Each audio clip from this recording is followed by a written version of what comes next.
The apocalypse of the end of days has descended upon the globe, and players are compelled to conquer the game. Failure in this endeavor will manifest in the realm of reality. Tu-Fu discovers he possesses the uncanny ability to perceive the identities of others, including his own.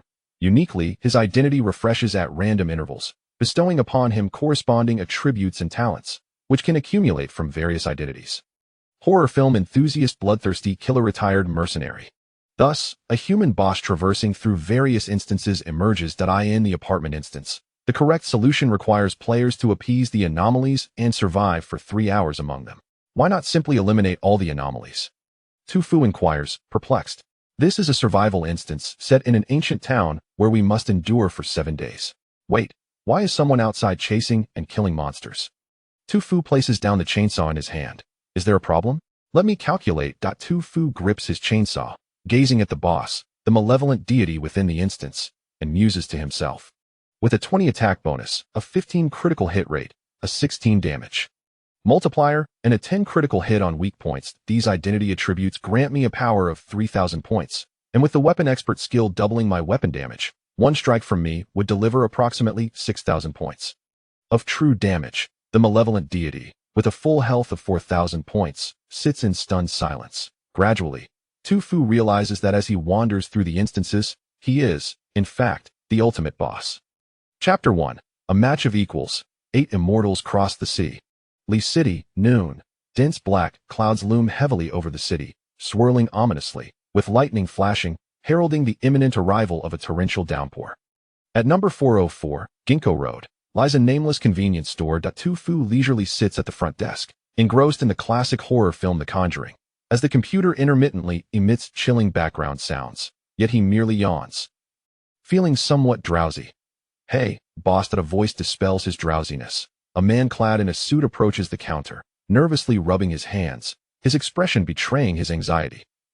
Give me a pack of Hometown Mountain. Tu-Fu glances at him, casually grabbing a pack of cigarettes from the rack and handing it over. The suited man frowns. I asked for Hometown Mountain, not Lee-kun. We've run out of Hometown Mountain, Tu-Fu replies. How about a pack of Rueiko 5? I have it in stock. It's strong and flavorful, guaranteed to make your lungs tingle with just one puff. The man furrows his brow. An electronic cigarette? Who in their right mind smokes e-cigarettes? Oh, still a traditionalist. Tu-Fu regards him with a hint of disdain. Then how about a pack of Furong Wang? The same brand as Wang Bian's, I assure you. It will have you mooing with delight. After pondering for a moment, the man concedes. Fine, just 1 pack of Furong Wang. He retrieves 100 yuan from his pocket, tossing it onto the counter, then hastily takes the cigarettes and dashes away. Sir, your change. Tu-Fu calls out after him. The man halts, nervously returning that a pack of Furong Wang is 40. Here's 60 in change. Tu-Fu points to several bills on the table, speaking sincerely. You were in such a rush, you forgot your change. The man picks up the money, counts it, and, as if pressed for time, swiftly departs. Tu-Fu, feeling somewhat exasperated, calls out. Sir, you forgot your cigarettes again. The man pauses, realizing he had left the cigarettes on the table while retrieving his change. Boss, you're so kind to remind me to take my cigarettes, he says, visibly touched. After hesitating for a moment, he pulls out a 10 yuan note from his spare change. Boss, you gave me 10 yuan too much earlier. Here it is. Tu-Fu cannot help but regard the man again, somewhat moved. In these times, it's rare to encounter someone so honest. Not at all. It was your sincerity that touched me. The man replies, a genuinely sincere boss like you shouldn't be losing money. That makes sense, young man. Tu-Fu responds, hand me your cigarettes, and I'll exchange them for another pack. The man, huh? Tu-Fu retrieves another pack of cigarettes from the rack and offers it to the suited man. This pack is the real deal. The one you just received was a counterfeit. The man is left speechless, eventually stammering. Boss, please give me back the 100 yuan I just gave you. Tu-Fu produces the 100 yuan. What's wrong? The man quickly pulls out another 100 yuan from his pocket. The one I gave you earlier was a counterfeit. Here's a real one. Tu-Fu takes a deep breath. What a splendid match of equals, a thrilling duel between worthy opponents. In this micromanipulation, the 8 immortals have indeed crossed the sea. He accepts the money, nodding with interest.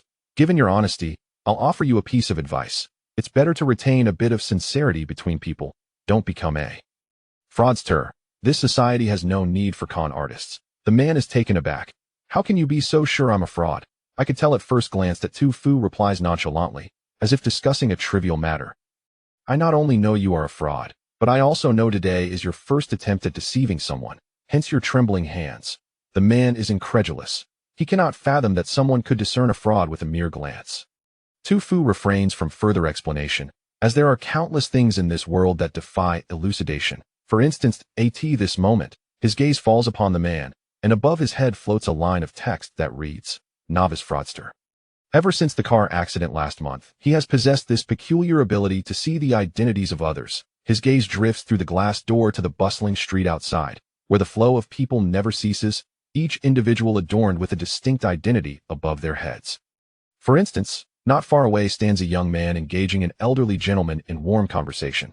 Tu Fu initially assumes the young man is the old man's son, only to find the identity above him reads, "Health supplement salesperson." At the bus stop, a pair of seemingly close friends, one of whom bears the green identity of Cuckold, while his companions reads, Minotaur. Several handsome men, waiting for a bus, exude an air of confidence and charm, with the words Tomato Reader emblazoned above their heads that, of course, no individual possesses a singular identity. Thus, when he gazes at them, their identities shift in rapid succession. Tu Fu stares outside for a few seconds. Indeed, the identity of one of the Tomato Readers waiting for the bus has just transformed into Favored by the Spring Breeze Fairy. The identity of the health supplement salesperson has morphed into adopted son of Grandpa Nyo. The elderly gentleman, who was being spoken to by the health supplement salesperson, now bears the identity of a great fool who spent a fortune on Di Huangwan.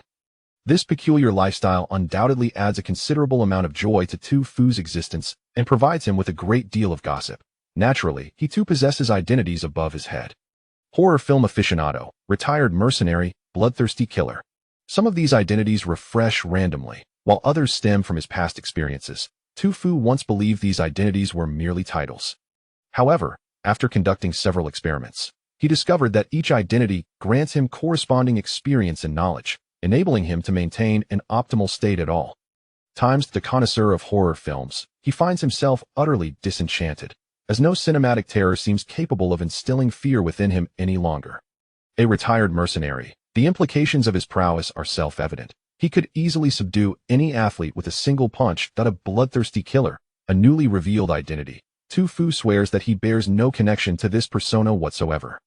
Who has imposed this identity upon me? Thus, he continues to observe the diverse array of passers-by with unwavering interest, and before he realizes it, evening has quietly arrived.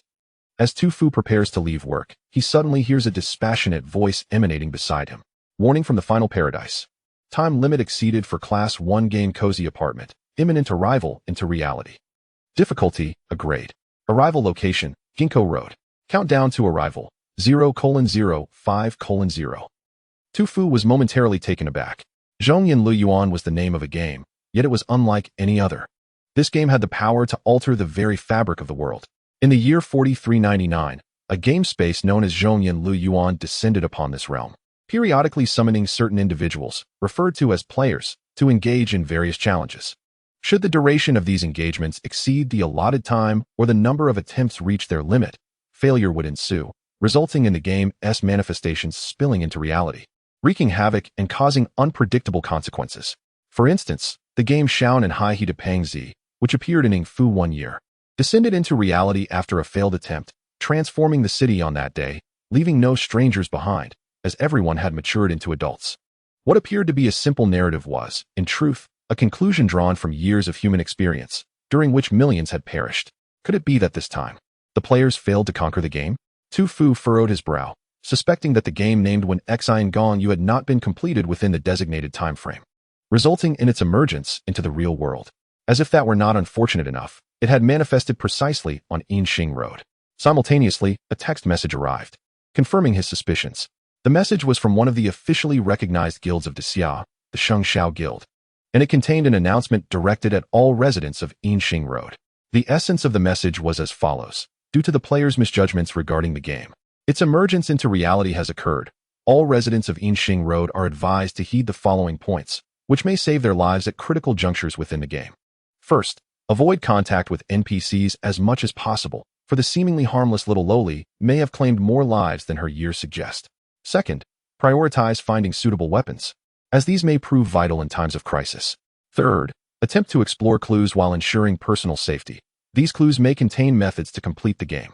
Fourth, if one finds themselves in a dire situation, taking a desperate gamble may be your last hope. While it may not guarantee survival, it could certainly afford a modicum of dignity in death, as the potential of humanity is boundless, and opportunities for reversal may arise even at the final moment.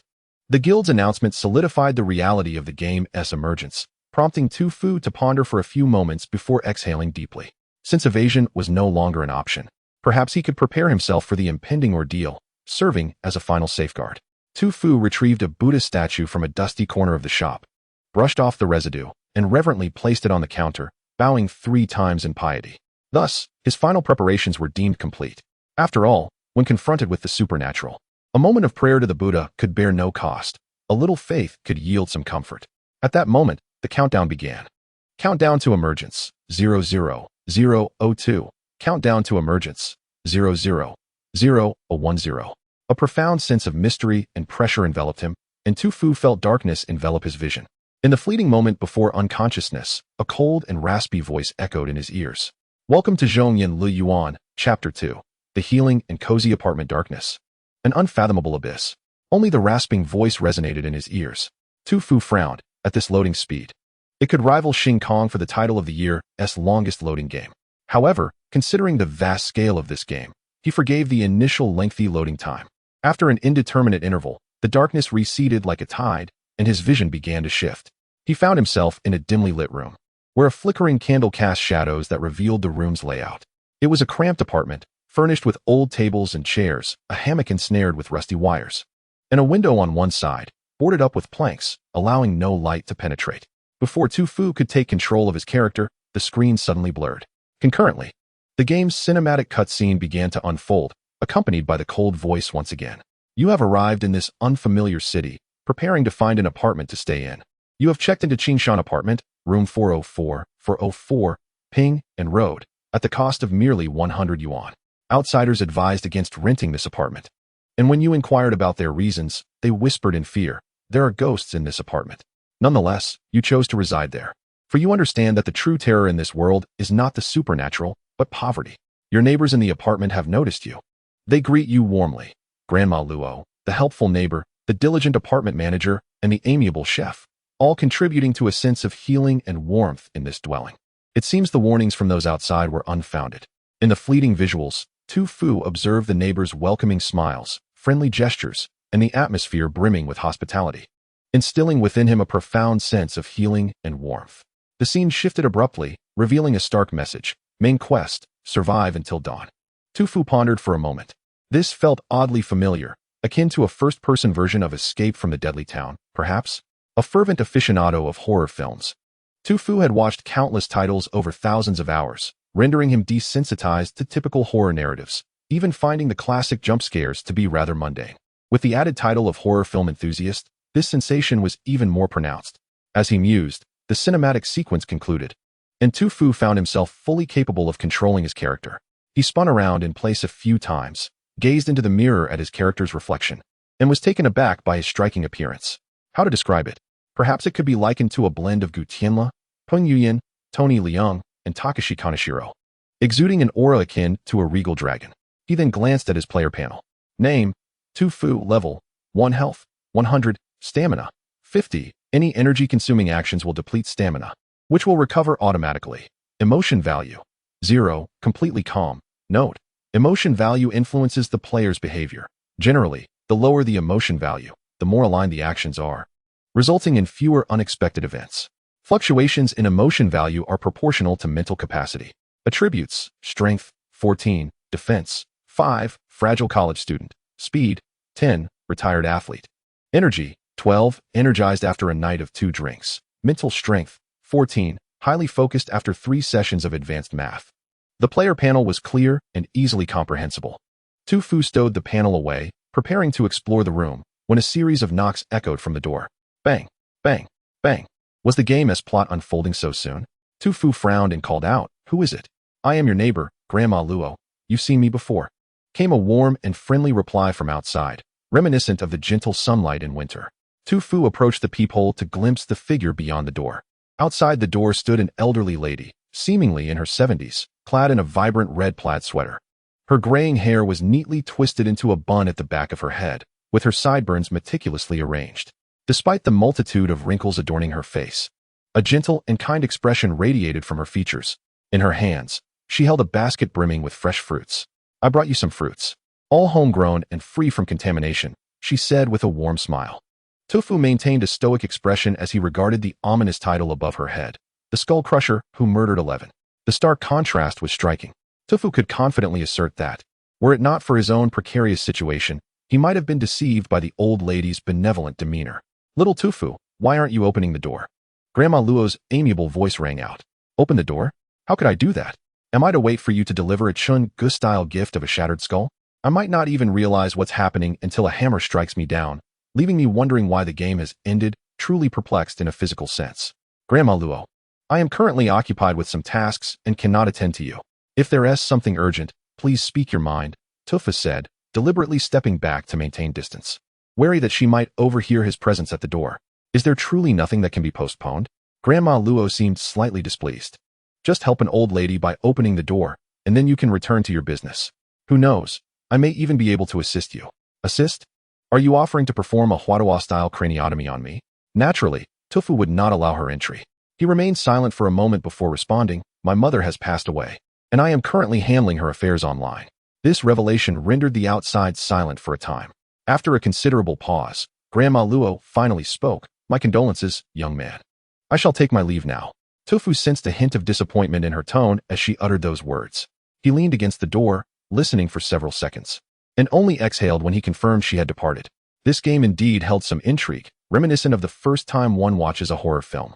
This brief encounter brought him no significant disturbance. Tofu remained acutely aware of his present mission, to survive until dawn. He gazed at the window, which was boarded up, as if something unspeakable lurked outside. Unable to ascertain the current time, Tofu felt little panic. He recalled the messages from the Zodiac Guild and, after a brief contemplation, decided to explore the room thoroughly. Tofu meticulously searched every corner of the room, scrutinizing each potential hiding place for information. To his surprise, he stumbled upon a diary, wedged between the desk and the floor. He opened the diary and began to read intently. At 7 o'clock in the afternoon, "I hereby declare that I have officially found a place to settle in this city. Although this apartment appears dilapidated, it is small yet complete, containing everything one might need." At 7:20, the neighbors were exceedingly friendly and warm. They were aware of my arrival and came to visit, bringing along some of their local specialties. What a delightful welcome. At 7:30, I felt a twinge of hunger, only to realize there was no kitchen in the apartment, making it impossible for me to cook. I learned from the neighbor, Grandma Luo, that meals are shared communally. Every evening at 7:30, the residents descend to the first floor to prepare a couple of dishes, then dine together in the communal dining area.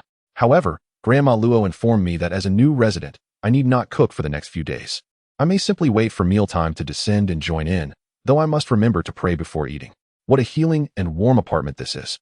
Upon reaching this point, Tofu began to piece together the implications of the diary. Having watched countless horror films, he realized that upon reaching this juncture, the subsequent narrative was forming in his mind. Cherish the current healing and warmth, for it may soon transform into despair and decay. Tofu inhaled deeply, noticing that his emotional state had risen to 1%, with a slight fluctuation. Unlike in horror films, where death is merely a plot device, here, dying meant actual demise. He continued to focus on the diary. At 8 o'clock in the evening, the neighbors had already descended to prepare dinner. I decided to rest for a while to ensure I had the energy to engage with them later. Ugh, a terrible stench of decay permeated the air. Is there a dead mouse somewhere? These bothersome creatures continue to torment me even in death. I initially contemplated asking the apartment manager to resolve this, but upon reflection, I deemed it a trivial matter I could handle myself. My heavens, what is this? The diary's author seemed to have encountered something profoundly disturbing, his handwriting trembling as if still gripped by fear. Corpses, human corpses. The space beneath this bed is filled with human bodies. What the outside world had said is true. People have died in this apartment. It is haunted. I must escape. They have all gone downstairs to cook, leaving me unnoticed. I need to run upstairs. I have seen natural light above, indicating that there must be a window through which I can flee this apartment. His handwriting grew increasingly frantic. It's over. I cannot escape now. They are already waiting at my door. They have begun to knock. Fortunately, I locked my door, and for the time being, no one can enter. However, that will not deter their footsteps. I see they are armed with chainsaws. This is disastrous. They are sawing through the door. I have no way out. On the reverse side of the diary, there were several chaotic scrawls. They stand behind me, their right hands resting upon my shoulder. At that moment, a withered hand gently rested upon Tufu's shoulder from behind him. Sir, what are you reading? Chapter 3. The apartment resident's Tufu felt a chilling sensation beneath his feet as his emotional state surged to 28, a hint of panic setting in. He almost reacted instinctively, ready to deliver a swift kick. Upon turning abruptly, he discovered an unfamiliar man had somehow entered his room. He refrained from asking the usual questions of identity or purpose, for in that fleeting moment, Tufu had already discerned the man's identity. The man was dressed in a yellow work uniform, his frame slight, wearing a disposable mask, and a badge identifying him as the apartment manager hung around his neck. This attire cloaked him completely, evoking a rather eerie impression. Hello, I'm the apartment manager. We have met before, the man said politely. Tufu remained silent, his gaze fixed upon the ominous title above the man's head, a rapist on the run after committing male rape. How peculiar these words sounded. He glanced again and then regarded the man with newfound respect. Is something wrong? Do I have something on my head? The man inquired, perplexed. Not at all, Tufu replied. I merely wish to understand why you are in my room. Oh, it is concerning Grandma Luo, your neighbor. She mentioned your mother has passed away, and she feared you might be in distress, prompting me to check on you. Ah, Granny Luo has always been one to meddle in others' affairs. The man sighed, and in an effort to alleviate their concerns, I unlocked the door and took a glance inside, discovering that you were fine. It was a heartwarming and healing moment. Had Tufu not known their true identities, he might have shed a few tears. After a moment's reflection, Tufu replied, I am much better now, rest assured. I would never do such a thing. The man nodded, yet showed no inclination to depart. If there is nothing else, you may leave for now, Tufu suggested, noticing the man's reluctance to take his leave. Oh, by the way, the man added, the residents of the apartment are eager to visit you now that they know you have arrived.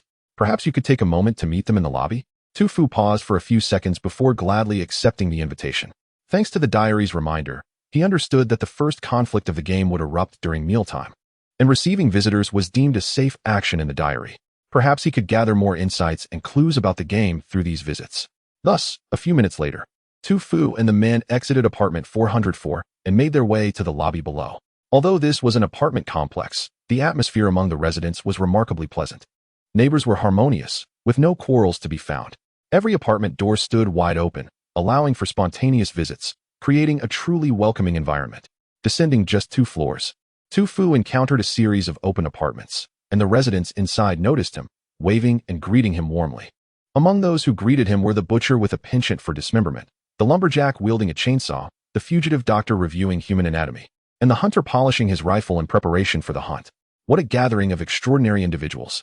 Tufu mused that once he completed this game, he could pen a novel entitled My Tenants Each Possess Unique Skills. They were all friendly and approachable, and Tufu engaged with this peculiar crowd without hesitation. Did you hear? Just 3 days ago, a child ran out of the neighboring villa and was struck by a car, died on the spot, exclaimed one painter. No worries. Tufu replied with a smile, perhaps your turn is coming soon. The painter lamented, my life has been like that. I have never truly shone. A once popular male singer chimed in. Tufu, not one to withhold consolation, observed the changing identity of the green hat wearer and reassured him, do not speak so, my friend. Though you may not have achieved great fame, at least you have experienced the green hat phenomenon. The former singer clenched his fist, feeling a surge of aggression rising within him. He thought to himself, no, I must hold back. I will torment him after my prayers before the meal, ensuring his demise and turning his vocal cords into a delectable dish. With this thought, the singer's resentment diminished considerably.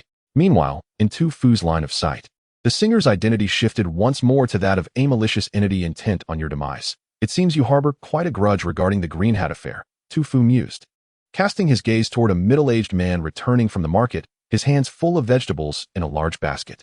Another culinary expert? Tufu finally comprehended why so many players had failed to navigate this game successfully. The sheer number of these peculiar beings far exceeded the capacity of an average player to endure. Seeing Tufu, the chef greeted him warmly. You must be the new tenant. After moving in for so long, you must be hungry. Tufu thought for a moment and nodded. Indeed. When shall we dine? The chef replied, you can rest for a bit. We begin cooking at 7:30, and dinner will be ready by 8. Tufu acknowledged this with a nod, responding, in that case, I shall return to rest and await your call when dinner is served. With that, Tufu ascended the stairs, his mind racing with thoughts. The chef's words might conceal some vital information. 7:30 to 8 is the designated cooking time, and Granny Luo had mentioned that all tenants must descend to prepare the meal. This indicated that during the 30 minutes from 7:30 to 8, all tenants would gather downstairs to cook, meaning the rest of the apartment would be deserted. Tu Fu recalled the diary's mention of natural light streaming from upstairs, suggesting that the building had an exit. At this point, the logical progression of the game became clear. Players must locate the precise exit within that 30-minute time frame to escape and complete their objective. However, Tu Fu had no intention of following this path. As a fervent aficionado of horror films, having observed thousands, he possessed his own unique strategy for success. Tu Fu glanced at the open door of apartment 204, belonging to the butcher. Without hesitation, he strode inside. He scanned the room and found it largely empty, except for a notable axe situated in the corner. The axe gleamed ominously, reflecting a sinister glow under the lights. Remembering the message from the text, he knew he should seek a weapon for protection. Thus, Tu Fu stepped forward and, without a second thought, seized the butcher's axe and secured it at his waist. After obtaining the axe, Tu Fu proceeded to the next room. This room contained only a standard utility knife, and he had previously encountered its owner. An art student who failed to meet expectations, a rather promising identity. A lecture would have completed the picture perfectly. After collecting the utility knife, Tu Fu continued his methodical search from one room to the next. His own strategy for success grew increasingly distinct.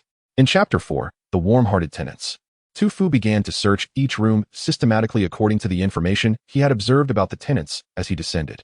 He found an axe in the butcher's room, which had been kindly polished for him, a scalpel in the doctor's room, where meticulous preparation of a human skeletal diagram awaited him for the most gruesome dissection, and a chainsaw in the lumberjack's apartment, where the lumberjack had not only tuned it to optimal performance, but also filled it with fuel, requiring only a pull to start. Lastly, he secured a gasoline can from the mechanic's room, where the mechanic had thoughtfully placed it in plain sight to ensure he wouldn't overlook it, and had even unscrewed the lid for him. Tu Fu felt a wave of gratitude. These neighbors, concerned that he might struggle to locate or utilize these weapons, had gone out of their way to place them in the most conspicuous spots and had prepared them for immediate use. Truly, they were the epitome of warm-hearted neighbors. In that moment, Tu Fu finally understood why this place was referred to as the warm-hearted apartment. These neighbors were truly remarkable, and he felt overwhelmed with emotion.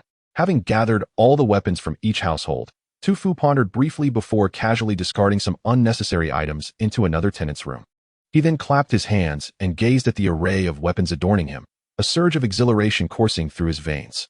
As if today he could finally indulge the desires of his heart, he caressed these instruments of death as if greeting an old friend after many years apart. Tu Fu understood that it was his identity as a Shirshua Sharon Kwong that was at play. The randomly assigned identity allowed him to acquire corresponding experience and abilities.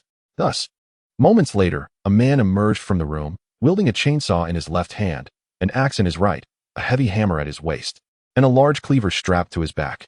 He gently touched the shotgun beside him and quietly settled at the foot of the stairs, glancing at the clock in the stairwell, as if awaiting something. Meanwhile, on the first floor of the apartment, the hall erupted with shrill laughter more than once. What a delectable tenant. I can hardly wait to savor him. A chef's eyes gleamed with a fervent obsession for culinary delights. Not merely delectable, the male singer ominously declared. Let us have him fried alive, writhing in agony. I believe it would be better to dismember him first and then cook him, the butcher remarked. It's not that he would be tastier this way. It's just that it has been far too long since I've dismembered a living person.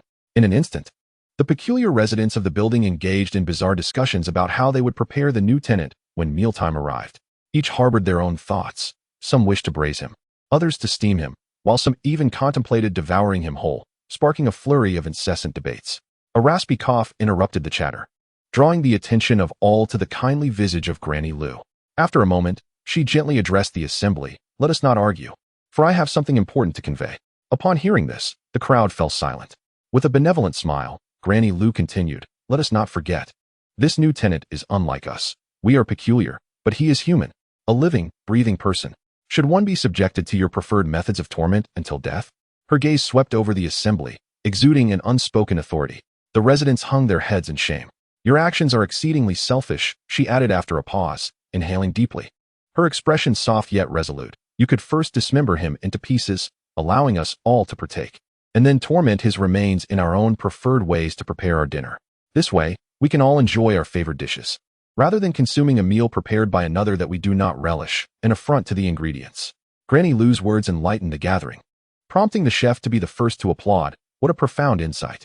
I shall prepare only his brain, serving it as a chilled delicacy for everyone to enjoy. Then I shall take his breast meat. Declared the butcher, it has been ages since I've delicately sliced through flesh. I want his thigh meat. I want his innards. A faded singer exclaimed loudly. The hall soon buzzed with a joyous atmosphere. Amidst this revelry, dishes were served one after another, leaving the main course, the empty platter, at the center of the table, reserved for the evening's protagonist. The peculiar residents of the apartment eagerly watched as the clock struck 8. Tick-tock. Tick-tock. Finally, the hour arrived. Now, my dear friends, Granny Lou announced, let us go find him. The air grew heavy with an eerie wind, wailing mournfully as if haunted by vengeful spirits. All the peculiar beings moved towards room 404, when, as they passed the second floor, the butcher and a student of fine arts silently withdrew from the group, heading back to their apartments to retrieve their most suitable weapons. Upon reaching the third floor, the residents there also returned to their homes to gather their arms. Granny Lou awaited at the staircase, anticipating the preparation of tools by those below, ready to ascend together. Then, a cacophony of bewildered shouts erupted from the apartment. Hey, where's my axe? Who the hell took my axe? Damn it, my utility knife is gone too. Who the hell snuck away with my chainsaw while I was away? Show yourself, or I swear I will make you regret it. Granny Lou, taken aback by the sudden outcry, was equally perplexed. Could it be that the esteemed Qingshan apartment, known for its harmonious neighborly relations and absence of quarrels, could have residents who would steal from one another? Before she could ponder further, the sounds of a scuffle reached her ears, prompting her to hastily descend with the apartment manager and chef to ascertain the cause. Upon arrival at the scene, Granny Lou felt her vision darken with disbelief. What is happening here? She exclaimed, observing the butcher and the rejected art student brawling furiously. I saw him hiding my utility knife. The art student shouted, landing a fierce slap on the butcher's face. But I didn't take it. The butcher protested. Then how did it end up in your room? Another slap echoed in response. The butcher, now incensed, retorted, how am I to know who put the utility knife in my room? His exasperation was evident, punctuated by an abundance of expletives. Surely, the knife didn't sprout legs. You clearly stole it. The art student countered with another blow. After being struck thrice, even the most placid of individuals could lose their temper, especially one as physically formidable as he. In a flash, he retaliated, delivering a resounding slap to the art student's face. This counterattack ignited a full-blown brawl, the chaotic scene spiraling out of control despite attempts at intervention. Granny Lou felt a throbbing in her temples, nearly succumbing to a fit of rage. With a sharp clap against the wall, she commanded silence. The neighborly relations of Qingshan apartment are well known. We leave our doors unlocked at night. How could anyone possibly steal? Her voice carried weight. The thief among us must surely be the new tenant in room 404. With her words, the residents' attention quickly turned to Tufu, their expressions twisted with indignation. We must go immediately and dismember him, they exclaimed in unison, driven by a collective fury as they advanced towards room 404, intent on bringing the audacious thief to justice. Chapter 5. Everything he did was my work. In no time, the peculiar residents found themselves before the door of room 404. The sight of the door number ignited the butcher's rage anew. I will reclaim my axe and sever his limbs one by one, allowing him to experience the most despairing of deaths. Once I find my stolen chainsaw in his room, I shall saw his body in half, relishing in his screams. The lumberjack declared ominously, I will insert the apartment keys into his eyes, ears, nostrils, and even his backside. The apartment manager grinned with a twisted glee. I will stab him 30 times, deliberately avoiding vital organs to ensure he suffers in agony. The doctor added with a chilling smile, as they envisioned the future. Excitement surged among them as they fixated on room 404. The butcher took the lead. Allow me to kick down this door. It is inappropriate to behave so rudely, Grandma Luo stated with a serious demeanor. Our Qingshan Gongyu is renowned for its warmth and thoughtfulness. How could we engage in such crude actions? After speaking, Grandma Luo began to knock on the door, calling out, Young man, it's time to eat. However, there was no response. Momentarily taken aback, Grandma Luo's expression darkened. It seemed he had already started to flee, much like the previous tenants. Futile, the entire apartment is a labyrinth. There is only one exit at the entrance of the first-floor lobby, and as everyone has observed, no one has gone through that exit for some time. The chef licked his dry lips, certain that the young man was in that room, but too frightened to open the door, perhaps having seen the corpse inside. The apartment manager chuckled, retrieving a key from his pocket, selecting the key for room 404. However, it was a futile endeavor. As the manager, I naturally possessed the key. He inserted the key into the lock, turned it, and the door opened smoothly. A peculiar group rushed in, seemingly eager to dismember this new shameless tenant. Yet, upon their entrance, they froze. For within the room, someone had scrawled a large message on the wall with gasoline. Surprise. Beneath the bold letters lay several gas cans, presumably from a mechanic's home. As the expressions of the crowd varied, the door behind them suddenly slammed shut. Surprise. A muffled male voice echoed from outside, followed by a bullet that shot through the hollow peephole, striking the gas can dead on. Boom. A violent spark erupted from the gas can, followed by a dazzling blaze accompanied by the acrid smell of gasoline, surging through the room like a tempest. The explosion erupted. Outside, Tu Fu, who had been hiding in the neighbor's house, stood with a gun, the blast shockwave causing his fringe to dance wildly, while flames flickered in his eyes. Is it over? Tu Fu squinted, observing the smoke-filled room. The game-ending notification did not sound in his ears, nor was he transported away. This indicated that the game was still ongoing. Sure enough, after about a minute, several ragged figures stumbled out of the smoke, their movements sluggish, as if on the brink of death. Tu Fu clicked his tongue in amazement. As expected of a dungeon that has left numerous players at their wits' end, even after such an explosion, some managed to survive. However, only a few with substantial resentment remained. Tu Fu scanned the emerging figures, recognizing only the butcher, the lumberjack, and the doctor. The explosion had significantly diminished the dark aura surrounding them. The rest of the peculiar beings had likely perished in the gasoline explosion. Since the explosion did not eliminate all the entities, it was now time for him to take action. Meanwhile, the butcher, lumberjack, and doctor noticed Tu Fu. They were momentarily stunned before their lips curled into sinister smiles. At last, we've caught you. They howled. I will dismember you. Oh, is that so? Tu Fu slowly stepped out of the shadows, drawing an axe, a cleaver, a scalpel, and a chainsaw from his waist. Under the bewildered gazes of the peculiar beings, Tu Fu slammed the axe into the ground. Bang! Sparks flew as the axe struck the floor, and Tu Fu laughed coldly. Now let me see who is doing what. The expressions of the peculiar beings shifted. They suddenly recalled that all their weapons had been taken by this newcomer. Now, they were left unarmed, possessing only their peculiar powers, which had been severely diminished by the explosion. The roles of hunter and prey had unwittingly reversed. The peculiar beings exchanged glances and swiftly decided to flee. But would Tu Fu allow them to escape? He immediately dashed towards the staircase exit, aiming the axe at the butcher's head, especially with the bloodthirsty murderer identity granting him nearly savage combat techniques. Even ingrained in his muscle memory, every attack instinctively targeted the most destructive parts of the human body. Thus, a gruesome scene unfolded in the apartment. Tu Fu aimed the axe at the butcher's limbs, severing them one by one, allowing him to experience the most despairing death. He revved the chainsaw and chased after the lumberjack, slicing him in half while relishing his screams. He thrust the apartment keys into the apartment manager's eyes, ears, nostrils, and anus. With the task nearly complete, Tu Fu did not forget to stab the doctor 30 times with the scalpel, deliberately avoiding fatal areas, rendering him unable to live or die. The peculiar beings wailed, their resentment dissipating under Tu Fu's relentless assault. Their bodies endured immense pain, while their spirits suffered even greater torment. These acts were meant to be their torment of the new tenant. How had the tables turned? Even the methods employed were stolen from them. Particularly, the lumberjack watched in horror as his beloved chainsaw was mishandled by Tu Fu. His painstakingly polished saw was being wielded with glee, the fuel he had carefully stocked was squandered, and even the meticulously adjusted pull cord was being used recklessly. Damn it, this is infuriating. In a moment, the dual assault on their minds and bodies overwhelmed the peculiar beings, and within mere breaths, they were all slain by Tu Fu. 3 minutes later, holding the chainsaw, Tu Fu surveyed the ravaged ruins and the now empty apartment, exhaling a sigh of relief. Although he did not complete the game as the system had indicated, eliminating them all should suffice as completing the task. Chapter 6. The Big Shot. As fans of Assassin's Creed are well aware, there are two approaches to stealthily reach a mission point. Either arrive unnoticed or eliminate everyone who has seen you. The first method is more conventional, yet the second is also a viable strategy. For instance, Tu Fu felt that his approach was quite sound, surviving until dawn while eradicating them all, followed by simply waiting until morning, is not a bad plan, albeit a rather morally ambiguous one. Through this encounter, he also understood what stamina represented.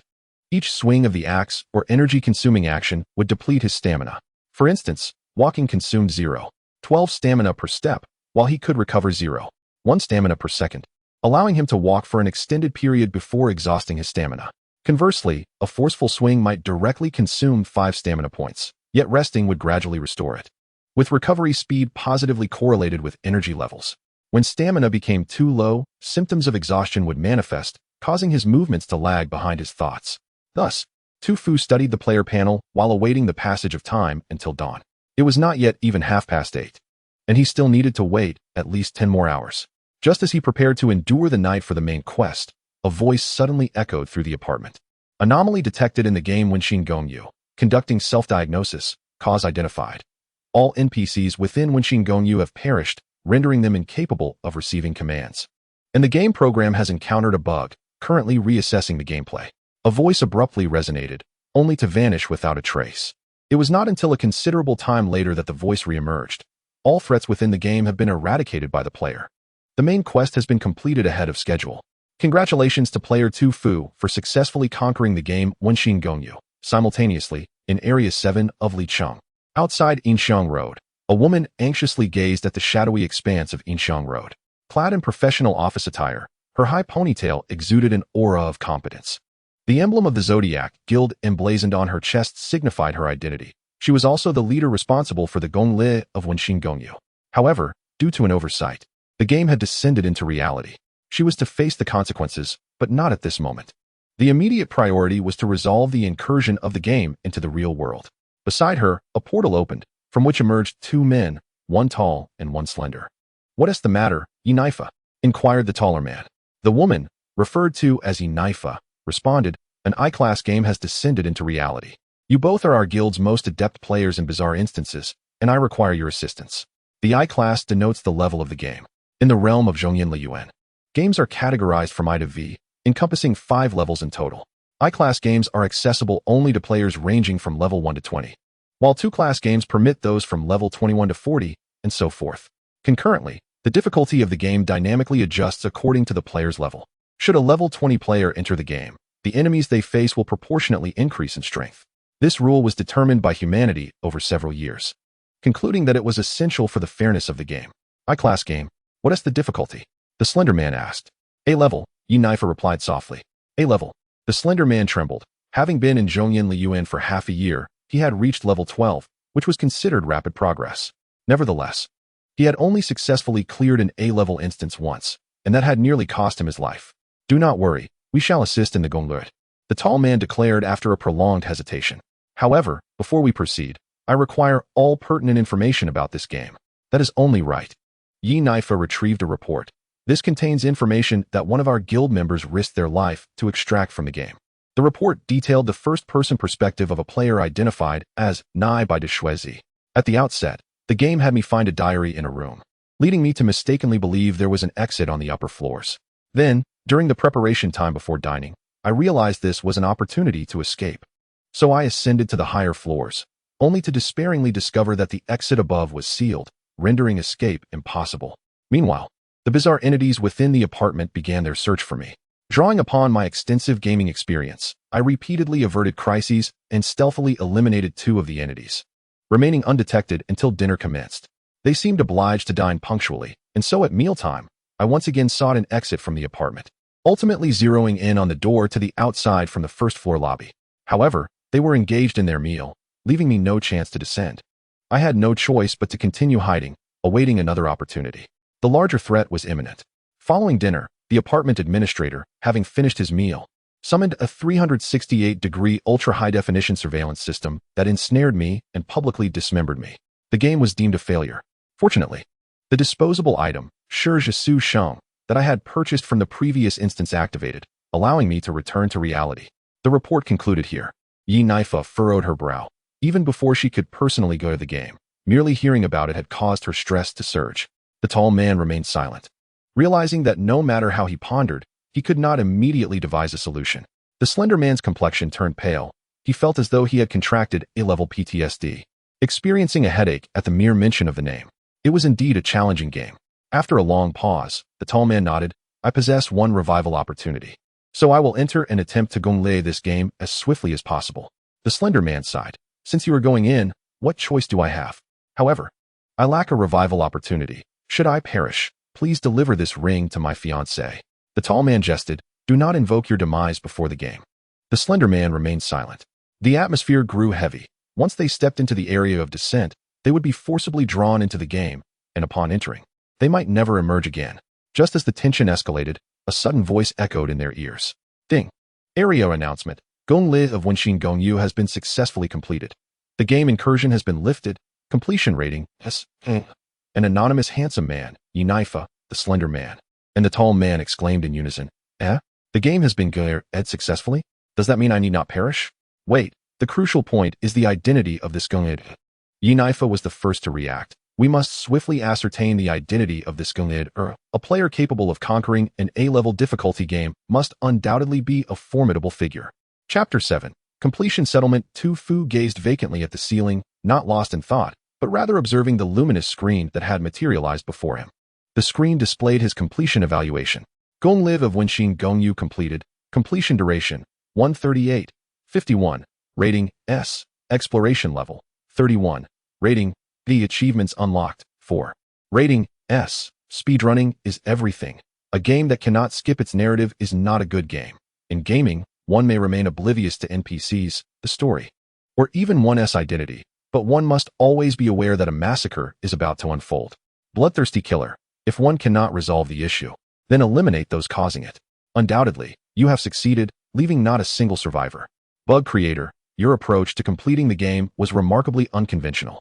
So much so that the AI could never conceive such a solution, resulting in a bug exceeding the program's calculations. Note, this is precisely why AI cannot replace humanity. A matter of convenience. To pilfer from NPCs with no moral compass is akin to raiding one's own home. Surely, with you in Zhongyan Liyuan, the future will be filled with amusement and intrigue. Next game recruitment, in 3 days. The screen hovered before him, shifting with the movement of Tu Fu's eyes. He could not help but feel that Zhongyan Liyuan had encapsulated the essence succinctly. Tu Fu directed his gaze to the second page, which contained far less information. The following are the rewards you have obtained from this game. Experience points, 2,000. Onchao coins, 1,000. The designated currency of Zhongyan Liyuan, usable for consumption and trade. The chainsaw of the lumberjack, weapon and item from game instance number 151515, belonging to a legendary retired lumberjack who once had the prowess to tear apart two-headed bears. Time of Carnage, skill 430 seconds. Unleash your full potential, enhancing all attributes by 2. Each creature you slay will convert 1% of its strength and speed, along with 2 health points, nourishing you. Note, I am uncertain of my intentions. All I know is that I crave a bloody rampage.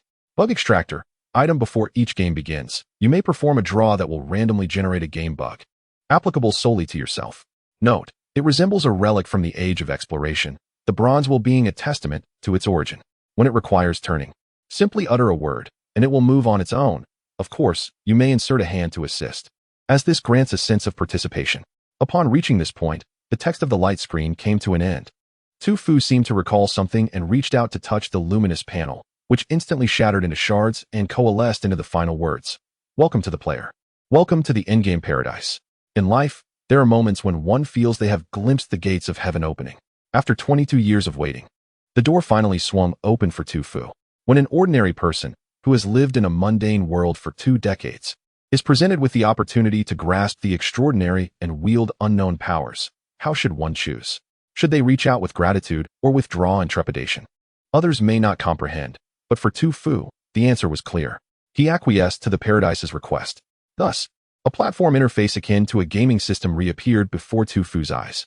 This interface appeared remarkably simple, with the words Endgame Paradise occupying the upper half of the screen, and several common gaming options below: warehouse, mall, community, exchange. Additionally, there was the personal option in the upper right corner. Tu Fu clicked on personal, which revealed his personal attribute panel. Player, Tu Fu, player ID, 1008611, player nickname. To be named, the personal panel appeared, with a red box around the player nickname section, indicating that Tu Fu must first input his player nickname to proceed. Initially thinking it was a challenge, Tu Fu muttered to himself and entered anonymous. Upon clicking confirm, he received the message. The player nickname anonymous already exists, please re-enter. After pondering for a moment, he typed an elaborate name. Jiutian Shen Lei Pu Huawu Jidi Guiju Ku Zhouang Jixia Gong Zai A Kung Yu De Jiu Jin Wadu Qiao, Wan Zhuowan De Yuan Shin Qi Dong Hai Si Wili. This player nickname can be used. Do you confirm? Tu Fu clicked his tongue, impressed by the leniency of the endgame paradise for allowing such a lengthy name. After a brief contemplation, he clicked cancel and crafted a new nickname. Kamshia Masadong Vija. This player nickname can be used. Do you confirm? How absurd. Tu Fu raised an eyebrow. realizing that he would not be censored by an invisible hand, indicating that even the official entities in this game were merely participants without the authority to set rules. He clicked cancel and began to seriously consider a fitting name. Yuan Shi Tianzun? No, that name is too grand and would be overwhelming. Jia Diaote Man? No, too conspicuous. In a game, that might not be advantageous. After much deliberation, Tu Fu settled on by Bian Xing Jun as his nickname. This player nickname can be used. Do you confirm? Confirming his choice, Tu Fu clicked OK. The screen flickered momentarily and refreshed, revealing his modified personal attribute panel. Player nickname, by Bian Xing Jun. Level, 13, 10002000. Health, 100. Stamina, 50. Attributes, original, strength, 14. Defense, 5. Speed, 10. Energy, 12. Mental power, 14. However, this time, two new sections appeared beneath the original panel. Skills, Time of Carnage, LV1. For 30 seconds, unleash your full potential. For each creature you slay, you will gain 1 in speed and strength. Talent, generated based on your real-life identity. Fearlessness, LV3. Talent effect, player's mental resistance increases by 10%, doubling in the face of the eerie and the terrifying. Talent attributes, mental 3. Note, constant exposure to thousands of horror films has sufficiently equipped you to confront fear in reality. However, this is still far from enough in paradise. Bloodthirsty Slaughter, LV3. Talent effect, upon witnessing bloodshed, your strength and speed receive a percentage boost proportional to the level of bloodiness. Talent attributes, strength 1, mental 1. Note, in reality, this may hinder your progress, but in paradise, you are an innate prodigy. Martial arts, LV2. Talent effect, gain 2 points in strength and speed. During adrenaline secretion, receive a 5% boost in strength and speed. Talent attributes, strength 2, speed 1. Note, what is the most crucial aspect of martial arts? Exquisite combat skills? Scientific attack methods? Neither. The most important thing is to protect oneself and nothing more. While Tu Fu was perusing the details, a sudden knocking resounded from outside the door. Knock, knock, knock. Tu Fu did not immediately rush to open the door. It was important to note that at this precise moment, when the game was undergoing a strategy, an ordinary person would remain indoors. Who would dare venture out to the store? In short, the visitor did not harbor good intentions. Chapter 8. The Celestial Dragon is myself. Who is it? Tu Fu called towards the door. However, it seemed the person outside did not hear his inquiry and continued to knock. Knock, knock, knock. The air fell silent for a moment. Especially after just experiencing a horror instance, this silence felt inexplicably eerie. Tu Fu suddenly chuckled and retrieved the chainsaw of the lumberjack from his inventory. The chainsaw emanated a faint blue light in his hands, which dissipated moments later, leaving the tool firmly in his grasp. Are you attempting to play tricks on me? You had better be a deity, for I have truly faced spirits. Indeed, a horde. Just as Tu Fu manifested the chainsaw, a cool voice resonated from outside the door. Hello? Is anyone there? It's raining outside, and I would like to come in and take shelter. It was the voice of a woman. Tu Fu glanced at his computer, adjusting the screen to display the live feed from the camera. On the antiquated monitor, he discerned 3 figures standing at the door, 2 men and a woman. One man tall and slender. Above each of their heads, their identities were displayed. The woman's head read, Member of the Zodiac Guild, while both men bore the same title. The Zodiac Guild is the organization that notified residents of Yinxing Road prior to the arrival of the game Warm Apartment, having received official certification. Seeing the identities of the visitors outside, Tu Fu felt reassured and confidently approached the door to open it. As his hand grasped the doorknob, he suddenly halted, casting a glance at the chainsaw in his possession before carelessly tossing it into a corner of the shop. After all, presenting oneself at the door to customers with a chainsaw in hand could indeed evoke an unsettling atmosphere. Having completed these actions, Tu Fu wiped his hands and with a decisive motion swung the door open. Outside, a torrential downpour had commenced, with the sky intermittently erupting with thunder and lightning illuminating half of the heavens. The rain cascaded in torrents, and the ginkgo tree before the door swayed violently in the tempest, its leaves stripped away by the deluge and carpeting the muddy ginkgo avenue beneath. Members of the Shengshao Guild sheltered under umbrellas, darting into the shop at Tu Fu's gesture. With a firm motion, Tu Fu slammed the door shut. Thus, the ferocious storm was barred by the sturdy entrance. The rumble of thunder and the wail of the wind faded into oblivion, creating a distinct separation between the two realms of inside and outside. Alive again, Yi Naifa exclaimed, brushing droplets from his attire. The rain has come at just the right moment. Indeed, it was fortunate that the game had concluded. The thin man observed that tonight's downpour appeared far more aesthetically pleasing than the A-level game they had just experienced. As they engaged in casual conversation, one tall individual procured several servings of Odin and settled by the glass window, while Tofu remained at the front desk, silently preparing the dish. After a brief interval, Tofu presented the Odin to the trio. "Boss," Yinaifa inquired suddenly, "are you aware of any peculiar individuals residing near Inqing Road?" "Peculiar?" Tofu echoed, raising an eyebrow. "Individuals who occasionally engage in odd behavior and possess abilities beyond the ordinary," Yinaifa elaborated. Before he could continue, the tall man interjected, "Players. Are there any residents on Inqing Road who are players from the paradise?" Tofu shook his head. "I am unsure." Yinaifa responded earnestly, "Forgive our abruptness. We are in urgent search of an anonymous player who, today, completed the warm apartment dungeon, sparing all of Inqing Road from disaster. We surmise that he must reside along Inqing Road and possesses exceptional game experience and abilities. Such a person would likely not fade into obscurity, hence our inquiry." Tofu comprehended their intentions entirely. In essence, they were seeking someone akin to themselves. However, Tofu had no desire to become entangled with them, at least not at this moment. Why rush into an official organization only to be constrained when he could relish his freedom for a while longer before making further plans? "I do not know," he replied, "but I suspect he must be a remarkably handsome individual, with striking features akin to a celestial being." "Enough," the tall man interjected, unable to endure the description. Not due to any personal grievance, but simply because it made him uncomfortable. After a moment of contemplation, he posed a question. "Boss, how much do you know about the game End of Days Paradise?" "Quite a bit," Tofu responded without hesitation. End of Days Paradise is an innovative open-world adventure game developed independently by the Cosmos. "Stop right there." The tall man's face darkened instantly. "Are you reciting a promotional line from Yuanshin?" "So you play Yuanshin too?" Tofu exclaimed, surprised. The tall man's fists clenched, a desire to strike this individual rising within him. What of playing Yuanshin? He had grown weary of this incessantly jovial character with a penchant for cliches. "I shall enlighten you," Yinaifa interjected, her voice tinged with authority, leaving no room for dissent. "First, allow me to introduce myself. I am Yinaifa, one of the Huang Level 12 Zodiac members of the Shengshao Guild, and the organizer of this game as strategies. An honor to meet you." Tofu feigned admiration. "You two must have just emerged from the game, correct?" Yinaifa inquired. Tofu nodded, recalling his harrowing encounters with the bizarre entities, shuddering involuntarily as he recounted. "This game is utterly terrifying.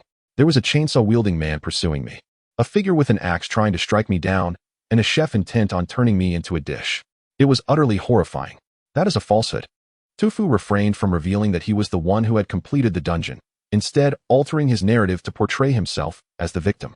After all, that peculiar crowd would not voice any objections. Yinaifa nodded knowingly. A-level dungeons indeed present such challenges. Even we sometimes find them daunting. Fortunately, that remarkable individual on Inqing Road managed to conquer this dungeon for us.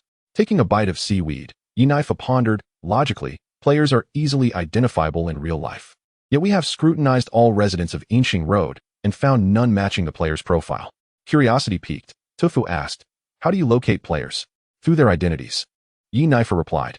"Each year, End of Days Paradise recruits a new batch of players, and without exception, they share a common trait. They are top tier within their professions or possess mastery over multiple traits, holding various identities in reality. This information was not classified within the paradise. Hence Yinaifa had no need for secrecy." Tofu glanced at the identity hovering above him, and then, "One of the rules of End of Days Paradise is that upon completing their first dungeon, each player receives their initial talent, which correlates with their real-life profession. The more proficient one is in their real-life occupation, the stronger their talent. The broader their professional range, the more talents they acquire. Talents serve as the most critical metric of a player's strength within the paradise." Tofu inhaled sharply, observing the continually refreshing identity above him, his mouth twitching. It turned out, he himself was the celestial dragon. Chapter 9.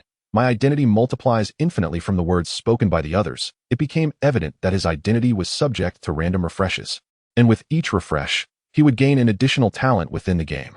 For instance, the 3 identities he currently held corresponded to 3 existing talents. If his identity were to refresh again, he would add yet another talent to those already acquired.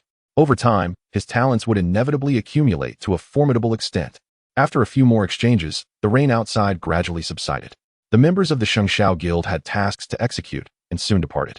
The previously silent thin man settled the bill and followed the 2 outside. Just before leaving, he turned back, his gaze inadvertently landing on a corner of the shop. There, it appeared a chainsaw, emanating a unique glow of game items, lay abandoned behind a large cardboard box. A jolt of realization surged through the thin man, an absurd thought flashing into his mind. However, he quickly dismissed the notion. Impossible, absolutely impossible, he murmured, then turned back to catch up with the others. As the trio departed, Tofu promptly secured the shop, hanging an open sign before retreating to his bedroom on the second floor. Exhausted from the day, Tofu felt disinclined to browse the Paradise forums any longer, lying on his bed and drifting into slumber. 3 days passed in the blink of an eye. Throughout these days, he immersed himself in the forums of the Paradise, deepening his understanding of this realm. The game of End of Days Paradise unfolds across 3 stages. The initial stage involves game generation, followed by the recruitment of a cohort of players to undertake the dungeon. Should they fail, the game is temporarily placed into the Paradise's library, where players can purchase it using Dark Tide coins and receive rewards upon completion, marking the onset of the second stage. The third stage is the arrival stage. When a game exceeds its time limit in the game library or the number of challenges has been exhausted, it will descend into reality. The game that Tofu recently strategized, which did not undergo the first 2 stages of Gonglit, ultimately arrived in reality. Furthermore, the Paradise exhibits an exceptionally high tolerance towards players. Regardless of the stage a game is in, players are permitted to actively select the type and difficulty of the game, and can even enter the Jalwan early. Additionally, Tofu has thoroughly understood the attribute enhancement that Yanefa mentioned last time. One distinguishing feature of the End of Days Paradise lies in the fact that attribute points cannot be upgraded through Gongyir of dungeons. Defeating monsters and clearing levels will only increase experience levels, but will not grant attribute points. The sole means of acquiring attribute points are twofold. The first is through consumption. By purchasing exclusive ingredients from the game store, such as rice and meat chunks, players can slowly enhance their attribute points by cultivating good eating habits. For quicker results, more effective potions are also available. The second method involves talents. If a player excels as a marathon runner in real life, they will receive corresponding talents in the game, which inherently come with attribute points. To verify the accuracy of this information, Tofu specifically checked his talent panel. Indeed, each talent listed in his panel provided attribute bonuses. As the first method is quite costly, players often resort to the second method to strengthen themselves during the early stages when funds are limited. The more Tofu comprehends the mechanics of the Paradise, the more he feels perfectly aligned with it. It is as though he is the chosen one, with all modifications favoring his advantage. Particularly regarding his identity, he suspects it refreshes weekly, suggesting that he can acquire a new talent each week. This certainly enhances the enjoyment of gameplay for all involved. Moreover, this mechanism of the Paradise, coupled with the scarcity of items and resources in the early stages, results in players generally not being able to create significant disparities. In comparison, Tofu feels as if he is the protagonist in a gratifying narrative. On Thursday, it was once again the day for the second game Daohuan. Tofu entered the Daohuan interface of the Paradise. Various games with distinct covers were displayed, accompanied by some text such as Player 58, Player 26. Tofu noticed the label indicating Multiplayer Game Dungeon at the top, alongside a note stating multiplayer dungeons unlock at level 5 or above. Tofu flipped the page and selected Single-Player Game Dungeon, refreshing a batch of new games. He clicked on the Daohuan option in the lower right corner. Below the Daohuan button were 3 option boxes, and Tofu first glanced at the first one. Dungeon difficulty. Level. S level, A level, B level, C level, D level. Note: the higher the difficulty, the greater the rewards. Dungeon background: Xianxia, post-apocalyptic, fantasy, mystical, urban, eerie. Dungeon type: death type or non-death type, single player or multiplayer, or 18. Note: death type dungeons offer rewards 3 times that of non-death type dungeons. Wait, did something strange just flash by? 18? Is it what I think it is? I must select this option. Without hesitation, Tofu promptly checked 18, as any moment of hesitation would be disrespectful to his younger brother. He then selected a level, Xianxia non-death type, Zhaohuan. Moments later, End of Days Paradise is matching. A corresponding game dungeon has been matched for the player. Loading game 1, loading game 58, loading game 99, loading game 99, loading game 99. Tofu remarked, indeed, the most exasperating wait is for that final one to load from 99. One can never know how long it will take. After a considerable amount of time, the text on the screen finally moved. Game-seeking longevity in the brothel has commenced. Ding. Detected that the player possesses the item bug extractor. Would you like to extract? Yes or no? Without a moment's hesitation, Tofu clicked yes. He was eager to see what intriguing bug he could uncover. Bug extraction in progress. Extracted bug. Dimensional chaos. Dimensional chaos randomly transports the player to another game dungeon. Description: the universe is a vessel of myriad dimensions, and sometimes a bug occurs during their connection, causing an inadvertent entry into the wrong dimension, which is a common occurrence. Dimensional chaos bug has been integrated into the game program. As this line of text appeared, Tufus suddenly felt the screen before him tremble violently. After a moment of shuddering, the screen stabilized once more, and a new line of text emerged. Game Eerie Villa has commenced. Game number 520-1314. Game difficulty: a level. Game type: Class 1 Death type. Summary: the harmonious and prosperous Qingshan apartment, which won second place in the resident happiness competition held in the Peace community, faced discontent from its residents, who protested the competition's underlying issues until they beheld the first place winner. Thus, the dissent naturally dissipated, as the first place was considered well-deserved. Tufa's expression froze momentarily. Countless words coalesced in his mind into a singular exclamation: damn, I hit a bug. Chapter 9. The Collapse of the Zodiac Guild. Wasn't I playing the Xinsha-themed game, Seeking Longevity, in the brothel? How did I get directly stuck in an eerie survival dungeon? Yet, everything was irrevocable. The subtitles faded, followed by a voice, ambiguous in gender, whispering in Tufa's ear, raspy yet clear. Welcome to the end of days paradise, shape-shifting Star Lord, may fortune favor you. At this moment, there was only one plant that could express Tufa's current feelings: grass. But all was unavoidable. Tufa's vision gradually blurred. His consciousness began to waver lightly, and he felt as if the ground beneath his feet had vanished, uncontrollably plummeting downwards. At some point, Tufu suddenly felt his feet touch solid ground, and his awareness abruptly sharpened, as the scenery around him transformed in an instant. Meanwhile, in the first special zone of Lee City, the Zodiac Guild's headquarters in the Lee City Club, the first special zone, being the most bustling area with the largest flow of information in Lee City, was strategically chosen by the Zodiac Guild for its headquarters, akin to installing a CPU in the brain, possessing significant strategic importance. At this moment, the club had transformed from its usual lively atmosphere. Nearly all players were stationed within professional gaming pods, awaiting instructions from their superiors. In the conference room, a silent meeting was convened. All members of the Zodiac Guild gathered in the conference room, their expressions grave as they gazed at a teleportation portal in the center, as if something terrifying lurked within. Yet for these high-ranking members of the Zodiac, merely facing a monster would be a relief. Having successfully gongled numerous games in the End of Days Paradise and risen to the rank of Zodiac among a group of players, who among them was not an elite gamer, a single monster, in their eyes, would be relatively easy to handle. The gravity of their expressions stemmed from the ominous portal behind which lay a game, one that was poised to invade reality. The rules of Zhongyan Liyuan explicitly stipulate two conditions under which a game may materialize in the real world: the number of players surpassing the instance limit, or the time taken to conquer it exceeding the allotted duration. Fulfilling either condition would herald the game's arrival. At this moment, the game lurking behind the portal was on the verge of meeting both criteria. Over 100 players from the guild had attempted to conquer this game, yet astonishingly, none had returned. While there had been no confirmed reports of player fatalities, the prolonged absence of these individuals left little doubt about their fate. The sole information relayed back from the battlefield was the name of the game that had led to the demise of all participants: Gibyeshu. Presently, only 2 slots remained before reaching the game's stipulated limit of 250 players, signifying that they still had 2 opportunities to undertake this challenge. Should they succeed, joy would abound. However, failure would result in the game manifesting in reality, wreaking havoc upon the world. Moreover, the precise location of this impending occurrence was unpredictable. The guild had expended considerable resources, ultimately deducing that the site would be somewhere within the 9 districts of Liqing, a city renowned for its opulence and having been built for over a century. Should the game descend, the consequences would be catastrophic and unbearable for anyone involved. Silence enveloped the meeting room, so profound that one could hear a pin drop. After a prolonged pause, a man seated at the head of the table spoke. He was the leader of the Shengxiao Guild in Liqing, known as Huanglong, the foremost among the Huang class of the Zodiac. At this juncture, does anyone have suggestions? His tone bore a hint of weariness. Let me take this final opportunity, proposed a robust man with dark skin, clad in a slightly oversized jacket that failed to disguise his imposing stature. His willingness to volunteer lightened the atmosphere somewhat.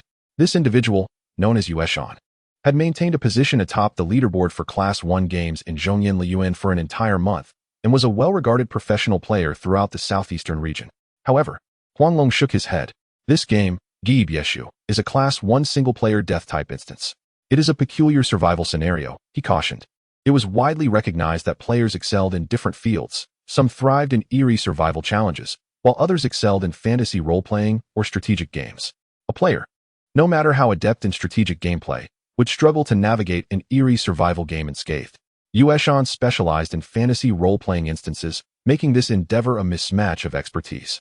Wait, if my memory serves me right, just an hour ago, a peculiar survival-type instance had manifested in the 7th District, and it was conquered in less than an hour. Someone in the meeting interjected.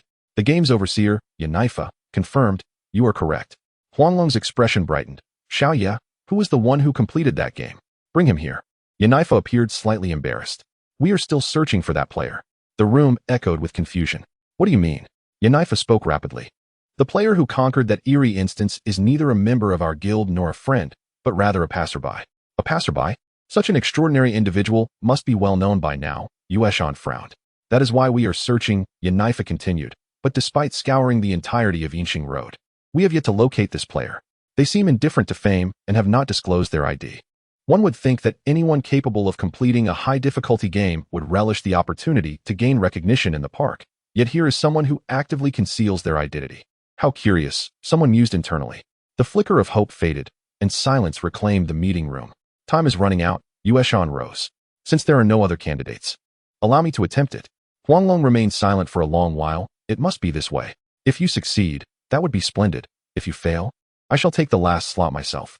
Yueshan no longer hesitated, promptly preparing his items and ensuring he had everything necessary. For safety's sake, he retrieved the last remaining card from the guild's repository, the Sushing card, which could resurrect a player upon death, but at the cost of their player status, rendering them an ordinary person henceforth. Taking a deep breath before the portal, Yueshan stepped forward boldly. The white luminescence enveloped him, leaving behind the anxious guild members in the meeting room. Chapter 10. Gi Bieshu. Meanwhile, in the game, Tofu waited silently for a moment, and soon, the game's cinematic began to play once more. Divorced father, missing mother, gambling brother, and drug-addicted sister, the darkness of your life ceased at the age of 10. On that day, a Maybach S680 drove into your home, and a woman emerged, claiming to be your long-lost mother. This time, she vowed never to part with you again. She brought you into her villa, where she had a new family awaiting you, a half-brother, a busy stepfather, and a meticulous housekeeper. Yet, you began to sense something strange about this villa. In the dead of night, eerie footsteps echoed on the stairs, and the anguished cries from the adjacent room pierced the silence, while a glowing coffin lurked in the shadows. Main quest: uncover the reasons behind all the strange occurrences in the villa. Current progress: 0 deadline, none. Tofu meticulously perused the text. The main quest of this game diverged from the previous one. While it possessed a primary objective, it lacked a clearly defined directive, instead inviting players to explore the instance at their own discretion. The ability to uncover the quest relied solely on their skill. Such exploratory gameplay proved far more challenging than those with direct instructions, as players faced the malevolent intent of the game and the perils of the unknown. From the cinematic description, it was evident that the villa was rife with bizarre phenomena, likely driven by the malevolent forces hidden within the game, commonly referred to as elite monsters.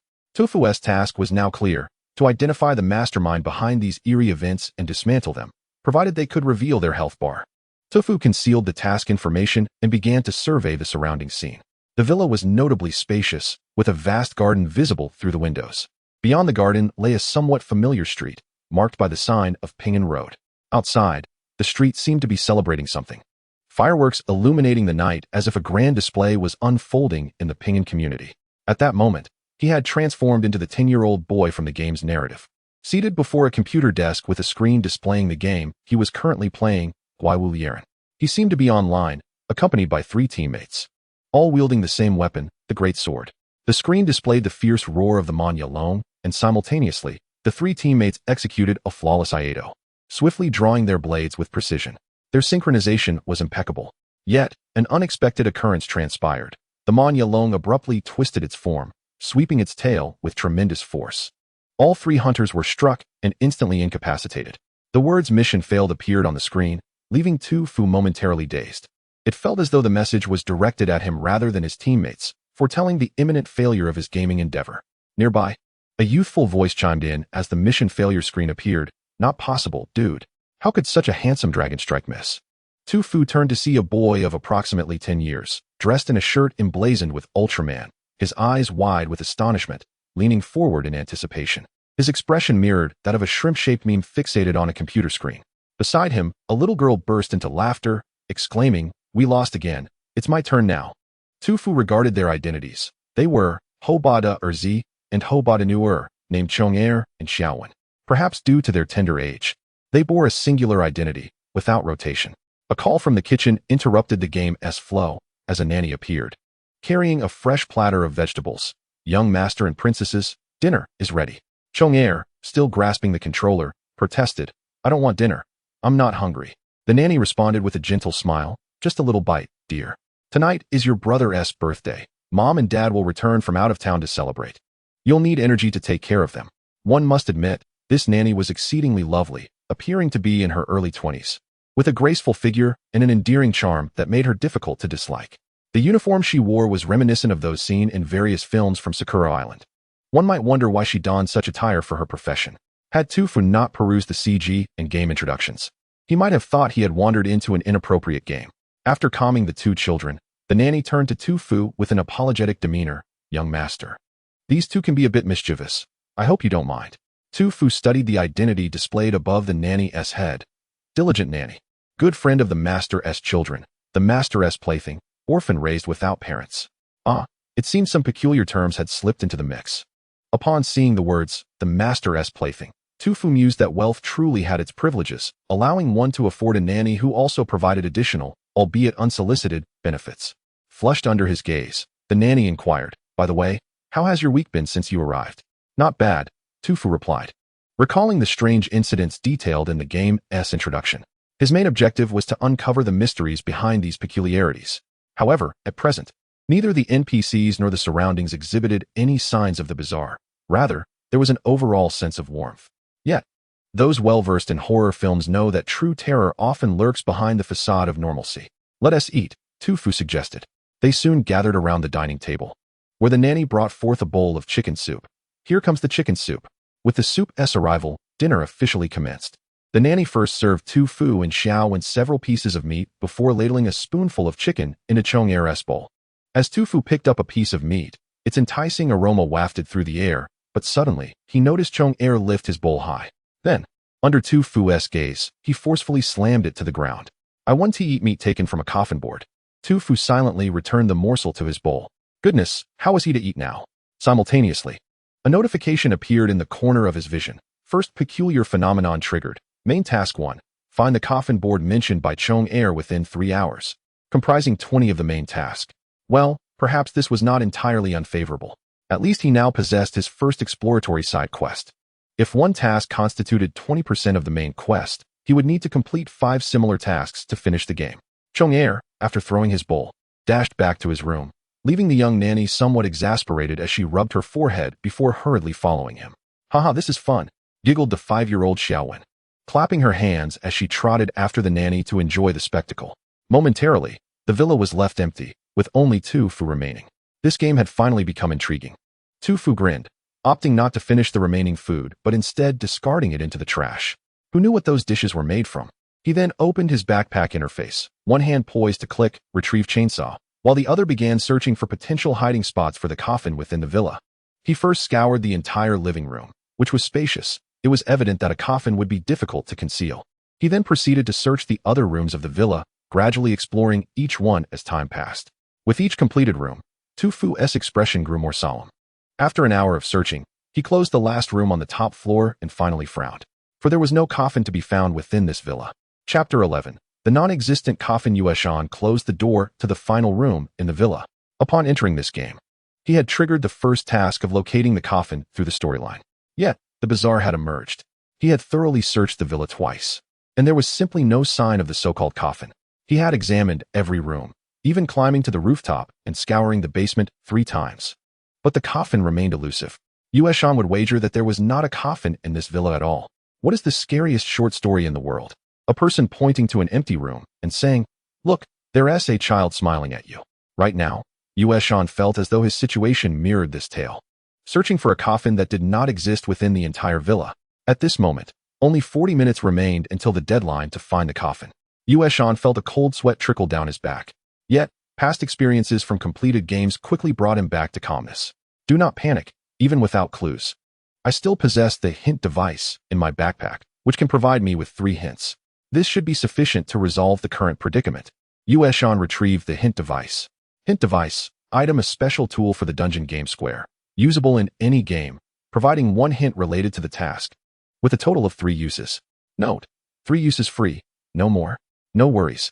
Click below to watch an advertisement for extra uses.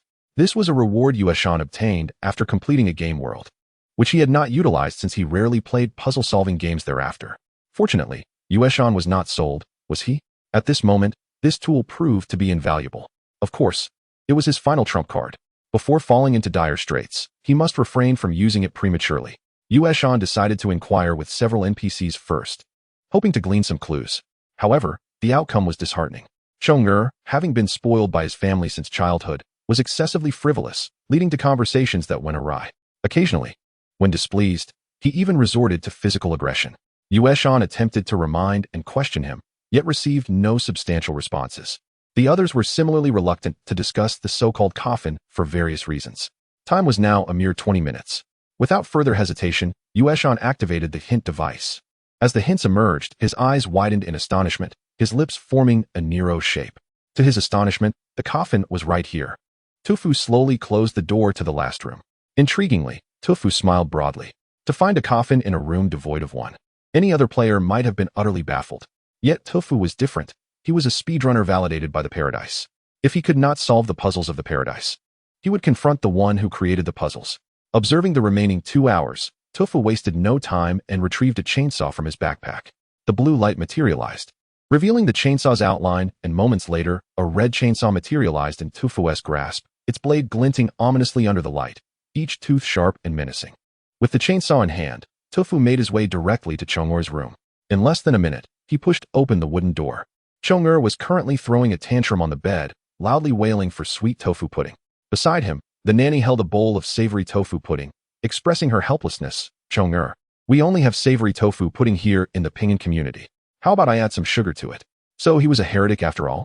Tufu entered without a word, slamming the chainsaw down in front of the bed. The moment Chong'er saw the chainsaw, he was instantly stunned into silence. Come on. I was just crying. Was it necessary to bring a chainsaw?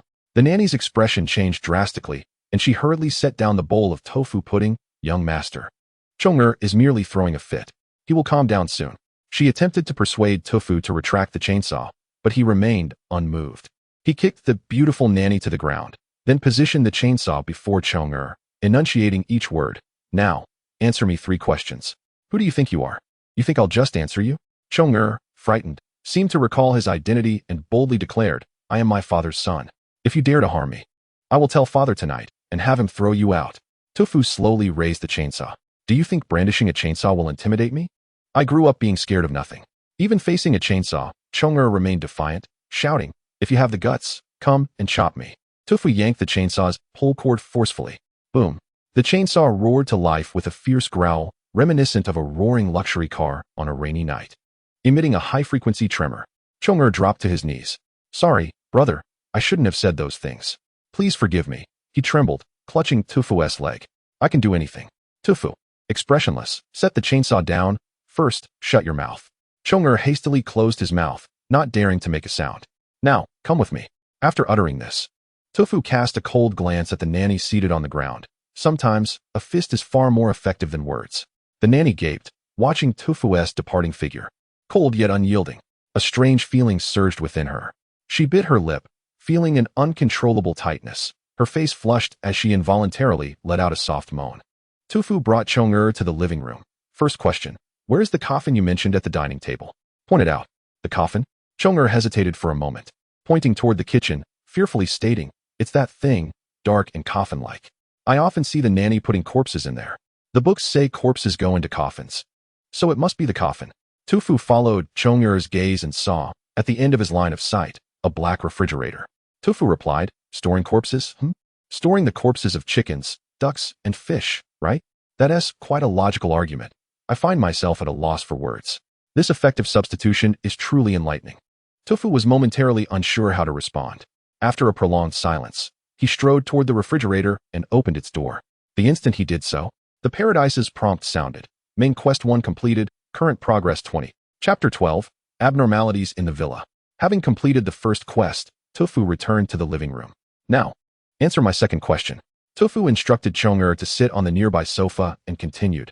During your stay here, have you heard any strange noises at night? This was one of the bizarre phenomena mentioned in the game description. Eerie cries and inexplicable footsteps. Yet Chong-er responded with unusual certainty. No. So certain? Shouldn't there be? Chong-er hesitated. I go to bed early every night, so I wouldn't know if there were any noises. All right then, you're free to go. Tofu gestured for Chong-er to leave. Chong-er's legs trembled. The pressure of being near Tofu was overwhelming. As if he felt the other might come at him with a chainsaw at any moment. Especially since Tofu had mentioned he could chop him in half with it. If anyone else had said such a thing, Chong-er might not have believed it.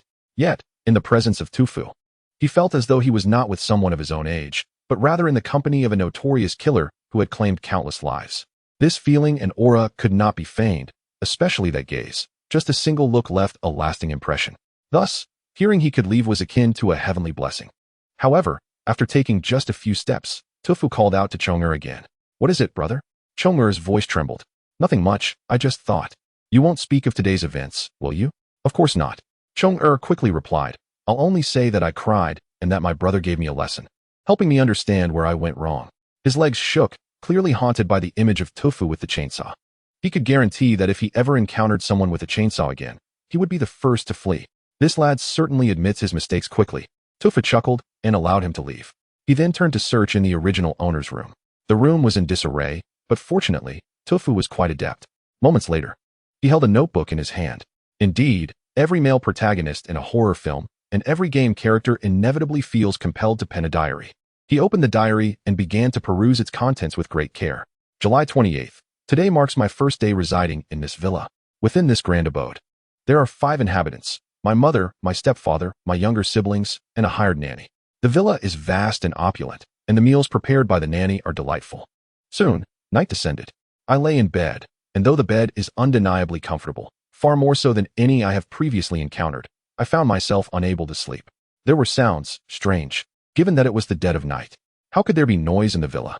I discerned it emanating from the toilet next door. The sound was indistinct. Yet I recognized it as an extraordinarily shrill, feminine wail. Although faint, I was certain it could not be a mere figment of my imagination. Perhaps there is a female ghost in the toilet. Fearful, I nestled deeper beneath the covers, as it is said that if one is cocooned in blankets, no supernatural entity can harm them. I wondered if there was any truth to that notion. In the haze of my blanket, I seemed to hear inexplicable footsteps moving about outside my room. July 29th. After the harrowing experience of the previous night, I resolved to investigate that toilet during the day. Blood, there was blood. In the cubicle of the toilet, I spotted several drops of blood that were certainly not present yesterday. It must have been left by that entity from last night. I fled the toilet, only to accidentally collide with the nanny, knocking her over. She appeared injured, limping as she stood. August 4th. Today, my parents returned from their business trip. They took me out for a sumptuous meal, and I was filled with joy. Yet again, that sound returned. Accompanied by the eerie wailing were footsteps. The footsteps were light, yet the creaking floorboards told no lies. Something was indeed treading upon them, as if someone were strolling through our villa. But who would be wandering about at such a late hour? This cannot continue. I shall surely lose my sanity. I must prepare to uncover the truth. I refuse to believe in the existence of ghosts. I stealthily approached the door, and then the dread struck me. I heard the footsteps halt at the entrance to my room. It was right outside my door, separated from me by only a wall. I was paralyzed by fear for what felt like an eternity, before finally resolving to unveil its true form. I rose on tiptoe and peered through the peephole. The most peculiar sight greeted me. The outside was utterly devoid of anything. Just a moment ago, something was there, yet now the threshold lay empty. The phenomena within this villa are most bizarre. I must flee. I shall escape this villa by tomorrow. After finishing the diary, Tofu furrowed his brow and succinctly commented that it was a jumbled mess, incomprehensible even as a diary. Were this in elementary school, it would scarcely earn a passing grade. Not only was it a chaotic scrawl, but it also appeared to indulge in riddles. Tofu has always held a disdain for those who speak in riddles. Truly, the original owner's diary-keeping skills are remarkably poor. Main quest activated. Main quest 2. Uncover the mystery of the midnight wailing in the toilet, constituting 40 of the main quest. Main quest 3. Uncover the mystery of the footsteps outside at midnight, constituting 40 of the main quest. Tofu wished his mother health. He had not anticipated that reading a mere diary would unveil 2 main quests. He acknowledged that his earlier concern for the original owner's parents might have been a tad loud. Now that the main quests had been triggered, Tofu's objective was crystal clear: to remain in this villa until midnight and ascertain the cause of the disturbances.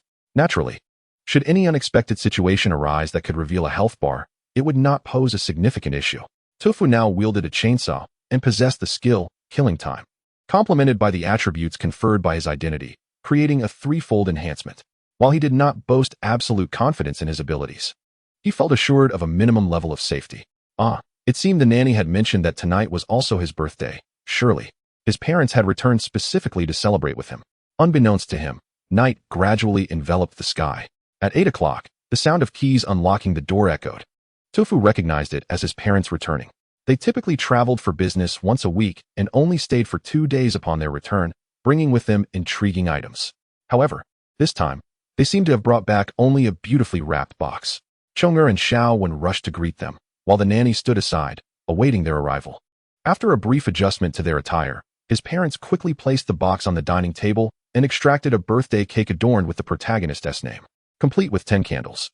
"Happy birthday, my son," his mother exclaimed with a joyful smile. His father placed a birthday crown upon Tofu's head. "Today is your birthday. Make a wish," his mother said gently. Tofu silently made a wish in his heart and was about to blow out the candles when he noticed his mother's phone suddenly ringing. "Hello, Aunt Zhang." His mother stepped aside to answer the call, and the voice on the other end sounded quite stern, berating for several minutes. "Wait, your feedback is indeed valuable, but perhaps you could take a moment before lodging a complaint? I will come over to assist you with the issue. No need to be formal, we are neighbors. And of course, we can communicate openly about any concerns." With that, his mother winked at Tofu, saying, "Son, my client, Aunt Zhang from next door, has just given a poor review. I need to step out to address this complaint. I'll return shortly." Tofu, however, noticed that as his mother exited, she took a pair of scissors from the table. Chapter 13. Footsteps. Tofu felt a sense of reverence. It turned out that his mother shared a similar path. When unable to resolve a problem, he dealt with the person who created it, while his mother addressed complaints by confronting the complainants. What a remarkable tiger mother. Meanwhile, upon witnessing his wife leave, Tofu overheard his stepfather quietly mutter, "That shrew is at it again." Tofu discerned something. The couple seemed to harbor significant domestic discord. However, it appeared that his mother's dominant nature rendered his stepfather unable to voice his frustration, leading him to grumble behind her back, as he had just done. Simultaneously, as if to validate his suspicions, Tofu noticed a shift in the identity label above his stepfather's head. It changed from senior executive of a pharmaceutical multinational to incompetent husband. What a fitting title for an inept husband. It seemed his assumptions were indeed correct. Were this a game set in Sakurajima, they would have likely appointed him as the protagonist. Yet, in this eerie survival game, while Tofu was unique, he had not diverged into the realm of confronting the bizarre. He chuckled to himself, thinking that since the main quest would not commence until midnight, he could simply sit back and enjoy the unfolding narrative, as though watching a film. After all, real life rarely presented him with the emotional fluctuations that horror films elicit. Here, he occasionally relived the sensation of watching horror films for the first time during his childhood, albeit infrequently, yet it was certainly better than having none at all. Less than 5 minutes passed. Mother just returned after handling a client's negative review, wasting a few minutes. She adjusted her sweater and, with her crimson lips, remarked that fortunately, Aunt Zhang had canceled the negative review and reached a consensus with her. "Now, let us celebrate the birthday." However, Tofu noticed that a red stain had somehow adhered to his mother's light-colored sweater. If this were in a game, it would surely be a boss from a dungeon. Tofu mused inwardly while maintaining a facade of joy, nodding vigorously. The family around him began to sing the birthday song. Beneath the soft, warm lights, 10 candles emitted a gentle glow. The family sang joyfully, clapping to the rhythm, while Tofu, adorned with a birthday crown, reveled in the blessings of his family. The laughter and harmonies of their singing wafted far away with the breeze. Finally, Tofu extinguished the candles, signaling the impending feast of the birthday cake. With his mother wielding the knife, everyone received generous slices of cake, happily indulging and sharing amusing anecdotes from the past. Mother joyfully mentioned that the Pinyin community would hold its annual fireworks banquet on September 10th, saying they could view it perfectly from their living room, as it faced the garden where the event would take place. Tofu was momentarily taken aback, but silently agreed. His father chimed in with enthusiasm, stating that they would stay home for a week to accompany them, planning to return to work only after the fireworks banquet next week. "Hooray!" Chong'er exclaimed, having finished his cake, excitedly dashing back to his room, his feet creaking on the wooden floor. "What do you think, darling? Mother turned her gaze toward Tu Fu. I am very happy, Tu Fu replied, displaying a bright and cheerful smile. The lovely nanny nearby also shared a genuine smile of delight. As the birthday cake was consumed, the night gradually deepened. After exchanging goodnights, Tu Fu's parents returned to their respective bedrooms.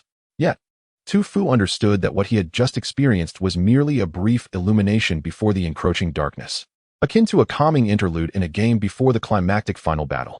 This was a common technique used in AAA linear games, where gentle scenes are interspersed after intense boss battles or chase sequences, allowing players to relax their taut nerves and achieve a balance of tension and release. However, he sensed that something significant was on the horizon. In his room, Tu Fu patiently awaited the arrival of midnight, reflecting on the information he had previously gathered. He had a strong intuition that this dungeon was not as straightforward as he had imagined. Rather, beneath its simplicity lay a deeper logic. For instance, he recalled witnessing the fireworks banquet during the day, yet his mother mentioned that the annual event would occur next week on September 10th. If that were the case, then what had he seen earlier in the day? It was contradictory. Tu Fu was now on the brink of unraveling this logical enigma. He just needed to endure the night and encounter the alleged anomaly to verify whether his hypothesis held true. Lost in contemplation, he realized that midnight had arrived. Observing the clock on the wall, Tu Fu rose punctually. He retrieved a chainsaw from his backpack and pressed his ear against the wall adjacent to the bathroom, listening intently. Initially, a faint whimpering sound reached him, gradually escalating into a shrill wail, reminiscent of a cat's cry in the dead of night or an infant sobbing. Upon closer listening, he discerned that the high-pitched wailing was accompanied by the faint growls of a beast, nearly inaudible. Tu Fu grasped the chainsaw and stealthily approached his door, waiting patiently for a moment. Sure enough, along with the cries emanating from the bathroom, a subtle sound of footsteps began to emerge. The footsteps were initially soft, coming from a distance. Gradually, they grew closer, the creaking of the wooden floorboards drawing nearer to Tu Fu's door. Creak, creak. Eventually, he heard a faint thud outside his door, followed by an eerie silence. The diary had spoken the truth. The enigmatic footsteps had halted right outside his door. He feared that should he step outside now, he would confront the owner of those footsteps, engaging in a life-or-death duel. Crouched at the door, listening to the suddenly vanished footsteps, Tu Fu found himself enveloped in a state of heightened tension. After a day of exploration, he had successfully activated the remaining 2 tasks of the main storyline, and as midnight approached, the time for the tasks had arrived. He was determined to uncover the source of the eerie footsteps and the cries from the bathroom. He fixed his gaze intently on the door, aware that something strange lurked just outside. Now, he faced 2 choices: to confront the entity directly or to remain hidden like a coward in his room. The advantage of the first option lay in the potential to complete the main storyline tasks derived from his diary. Should he accomplish these, the game would conclude. However, the risks were evidently high. The entity outside was an unknown, its strength equally uncertain. Charging into battle recklessly could very well lead to his demise. Conversely, he still had 2 days to strategize within the game. After careful consideration, Tu Fu chose to retreat strategically rather than recklessly engage. Chapter 14. Footsteps. It was no jest. Seasoned players of fantasy games understand that knowledge of oneself and the opponent is crucial to victory. Ignorance of either side could lead to inevitable defeat. Moreover, this was not an act of cowardice, but rather a tactical withdrawal. The first day passed without incident. On the second day, he exerted great effort to seek clues, attempting to uncover anything that might assist in progressing through the game, yet to no avail. As night fell, at the same time and place, he once again heard the footsteps outside, identical to those of the previous night. Tu Fu hesitated for a moment and again opted for the path of retreat. This cycle continued for 3 days, and he finally grasped the underlying truth. Throughout these 3 days, he had scoured every corner of the villa but failed to trigger any additional tasks or clues, indicating that he had exhausted the current storyline and clues. To advance further in the dungeon and acquire new leads, he would have to confront the entities of the night directly. If he chose not to venture out, the dungeon would persist indefinitely, trapping him within its confines. Thus, on the 4th day, Tu Fu no longer hesitated. He recognized that he had no option for avoidance. Someone awaited him outside, and remaining here in vain was tantamount to a slow suicide. Moreover, no one could predict whether lingering here would trigger any plot twists that could result in his demise. After some contemplation, he retrieved the hint device and selected to receive a hint. The message was straightforward: the answer lies beyond the door. In essence, it urged him to step outside and engage in battle. Without a moment's hesitation, Tu Fu drew forth his trident. This epic weapon, trident, had accompanied him through numerous gaming quests and was molded perfectly to fit his grip after countless battles. Simultaneously, he cast his gaze upon his panel, focusing intently on a particular point. Fo Bu Nu Huolian. Item upon extraction, it flies towards the target, resulting in a small explosion upon contact, indiscriminately affecting friend and foe alike. Note: an item from a certain game dungeon, a poor imitation of the protagonist's ultimate technique by the antagonist, lacking the assistance of the old man with the ring, thus its power is rather unsatisfactory. Invincible Golden Body, skill when activated, grants a duration of invincibility for 5 seconds. Note: a magic formed from the essence of a beloved, capable of withstanding all worldly adversities. However, each use of the Invincible Golden Body inflicts harm upon her. I cannot allow this to happen. Invincible Golden Body. Invincible Golden Body. Invincible Golden Body. He clutched his trident and forcefully swung the door open. Outside, there stood a diminutive and eerie figure, seemingly coalesced from a thick, sanguine substance. Its eyes were predominantly white, and upon seeing Yushan, its mouth stretched grotesquely to the back of its ears as it lunged at him. Startled, Yushan felt his emotional state plummet to 50, panic-stricken. Under the influence of his emotions, he hesitated to retaliate initially, falling prey to the unexpected assault. However, his vast player experience soon came to the fore, and he began to counterattack. The trident danced vigorously in his hands, swiftly reversing the tide of battle. The skirmish persisted for approximately 5 minutes. Yet the mysterious entity remained elusive, making it challenging for Yushan to maintain an advantage.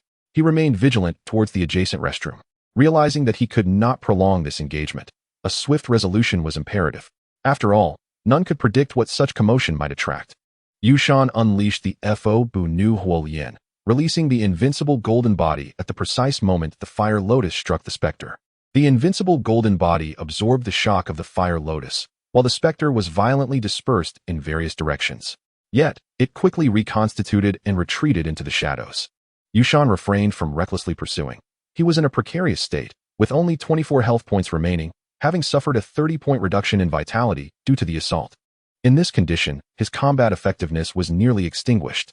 Fortunately, Yushan possessed more than just these items. He retrieved Stamina Recovery Potion and Life Recovery Potion from his backpack, consuming them in one swift motion. Feeling his stamina and health rapidly rejuvenate, he exhaled a sigh of relief. This strange force was not particularly formidable, yet its form was unnaturally elusive. On several occasions, his charged attacks were evaded by the entity. Yushan had suffered the consequences of unfamiliarity with the opponent's combat style, leading to excessive stamina depletion. Were he to engage again now, he could secure at least a minimal victory.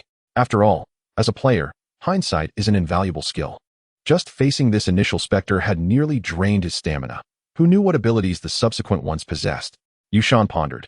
If someone else were to take on this challenge, they would likely endure a grueling battle. Those lacking experience might even falter here. Tu Fu stood at the door, presented with 2 choices.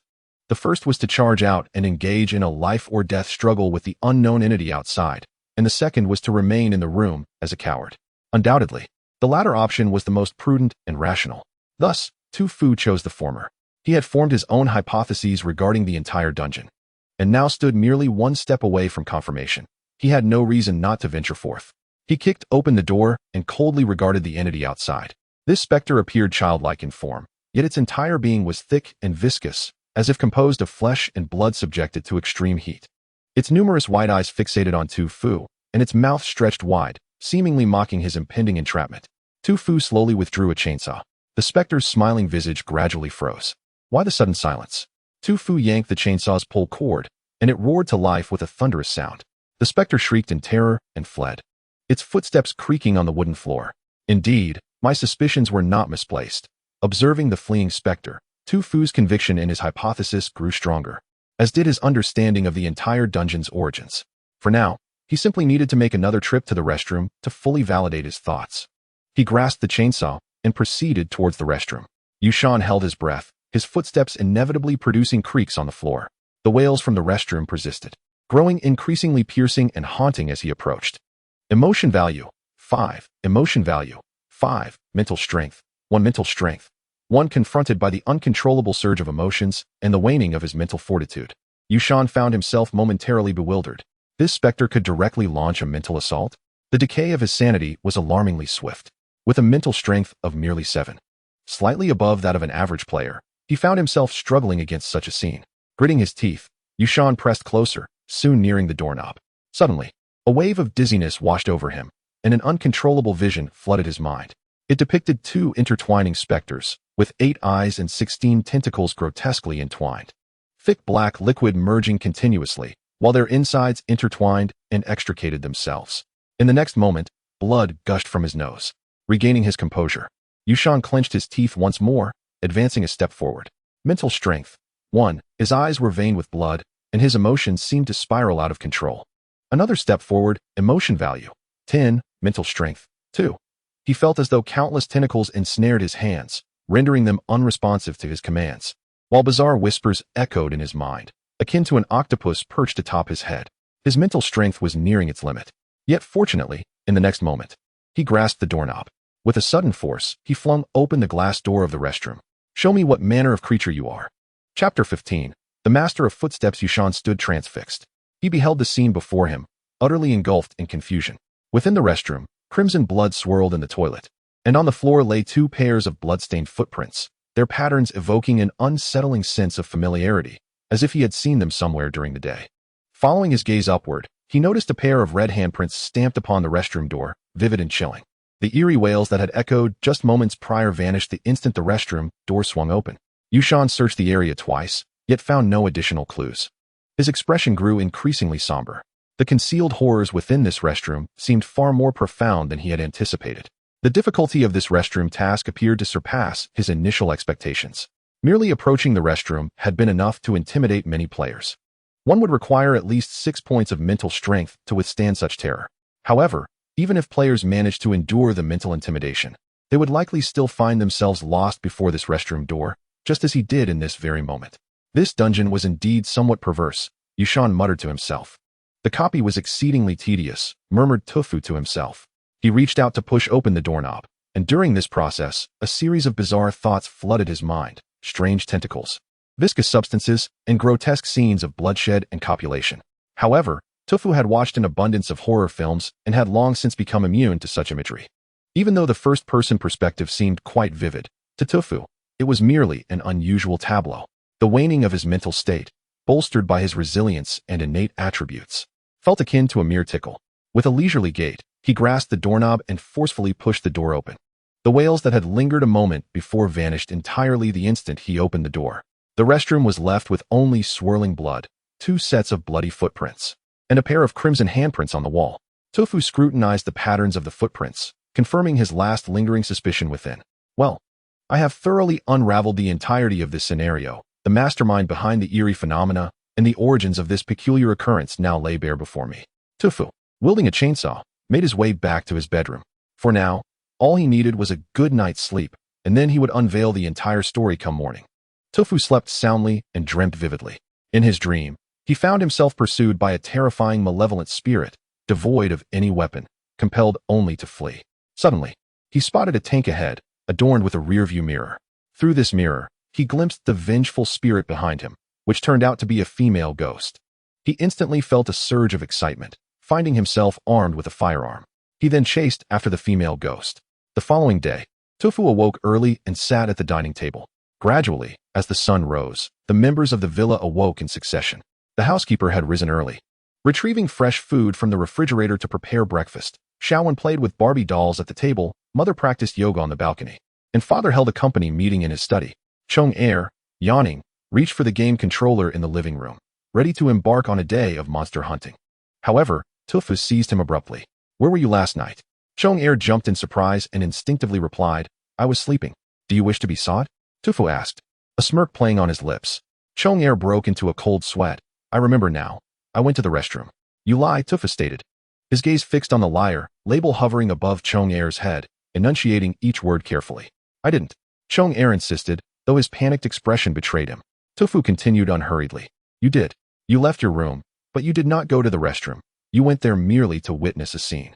Tufu articulated deliberately. A scene of life's birth.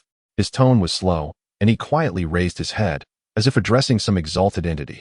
Paradise. I have completed the second main quest. The eerie footsteps echoing in the stairway at midnight belonged to Chong-er. What are you saying? Chong-er's face paled with fear as he attempted to flee, only to be caught by Tufu. After a moment, The notification sound from paradise resonated in Tufu's mind. Please articulate the logical chain. Without hesitation, Tufu began to elucidate. He did not present the reasons directly, but instead commenced with his initial perplexity regarding the eeriness. This villa is unlike any previous scenarios I have completed. During all the events I experienced yesterday, there was no sign of the so-called eeriness nor life and death crises. Yet, it is undoubtedly a bizarre scenario. This is evidently contradictory. After reviewing the diary's descriptions, I formed a hypothesis. The peculiarity of this scenario lies in the fact that at midnight, each family member transforms into something uncanny. This is merely a common trope from horror films, one that can be anticipated with an approximate accuracy after extensive viewing. What solidified this hypothesis for me was the little ghost squatting at my door last night. When we locked eyes, it showed no fear until I drew my chainsaw, at which point it turned and fled. This action exposed its identity. Because I had frightened it with the chainsaw during the day, it had developed a psychological shadow. When a 10-year-old child experiences such a psychological impact, it will linger as an unseen shadow, even if there are no symptoms at the time, until one day they recall and genuinely feel fear, just like Chong-er did last night. Tufu's words grew increasingly animated as he recognized that the chainsaw had triggered the psychological shadow, causing even the transformation into a bizarre form, with the potential to kill me, yet still invoking an instinctive desire to flee. Silence. After a brief moment of quietude, the notification from Paradise chimed. Main quest 2 completed, current progress at 60. Tufu exhaled in relief. In truth, there had been no need for him to contemplate so much last night, for at the instant he opened his door and locked eyes with that little ghost. Its identity had surfaced above its head as stepfather's son. In that moment, he knew that the eerie presence was none other than Chong-er transformed. Everything he articulated today was merely a series of statements crafted to fit the answer, a narrative possessing a fundamental logical chain. As for now, it was time for the third task. Tufu released Chong-er and turned to seek out the housekeeper, who was preparing breakfast in the kitchen. The housekeeper had donned a new uniform today, a blue and white maid-s outfit, her hair styled in a white chignon, golden locks shimmering in the sunlight behind her. What is it? The housekeeper looked at Tufu sweetly. Is there something I can assist you with? Indeed. Tufu had not forgotten that he was currently inhabiting the body of a 10-year-old boy, and he replied in a youthful tone, I have a small favor to ask. I may need your help. Just say it. Nana will certainly do her utmost. The housekeeper replied cheerfully, seemingly delighted that the young master was engaging with her. Could you lend me your shoes? Tufu inquired. The housekeeper exclaimed, huh? She gazed at Tufu in astonishment, only to find him unabashedly staring at her Mary Janes. Her face flushed crimson, and her ears felt hot. After a moment of hesitation, she knelt down, unfastened her shoes, and handed them to Tufu. My shoes have been worn for several days. They might have a bit of an odor. She blushed as she spoke. An odor? That makes it even better, Tufu jested. But his body was earnest as he turned the shoes over, examining the patterns on the soles. Chapter 16, The Battle in the Restroom. Moments later, Tufu returned the shoes to the housekeeper, disappointment etched on his face. The patterns were incorrect, mismatched with the footprints from the restroom last night. He recalled that the housekeeper had indeed worn those shoes, without changing her socks. This implied that the oddity encountered in the restroom was not the housekeeper. But if not her, then who could it be? His mother? Xiaowen. No, what am I thinking? That would be absurd. Wait. Tufu suddenly halted, then smacked his forehead. How could I possibly forget? All I saw was Tufu once again saying, Sister Nana, I still want your socks. The nanny gasped, huh? What? She was utterly taken aback. Socks. Tufu stared fixedly at the white, straight legs of the nanny, her stockings a pair of white silk adorned with lace. Hugging her petite feet, the lace edging delicately curling outward. The nanny, feeling shy, slowly removed her socks. My socks might have a bit of a smell, she murmured. No need. Tufu suddenly turned cold, his tone devoid of the previous innocence, resembling a clown who, having removed his mask, revealed an unexpectedly aloof demeanor. All right. One of the footprints matches. Then came the other.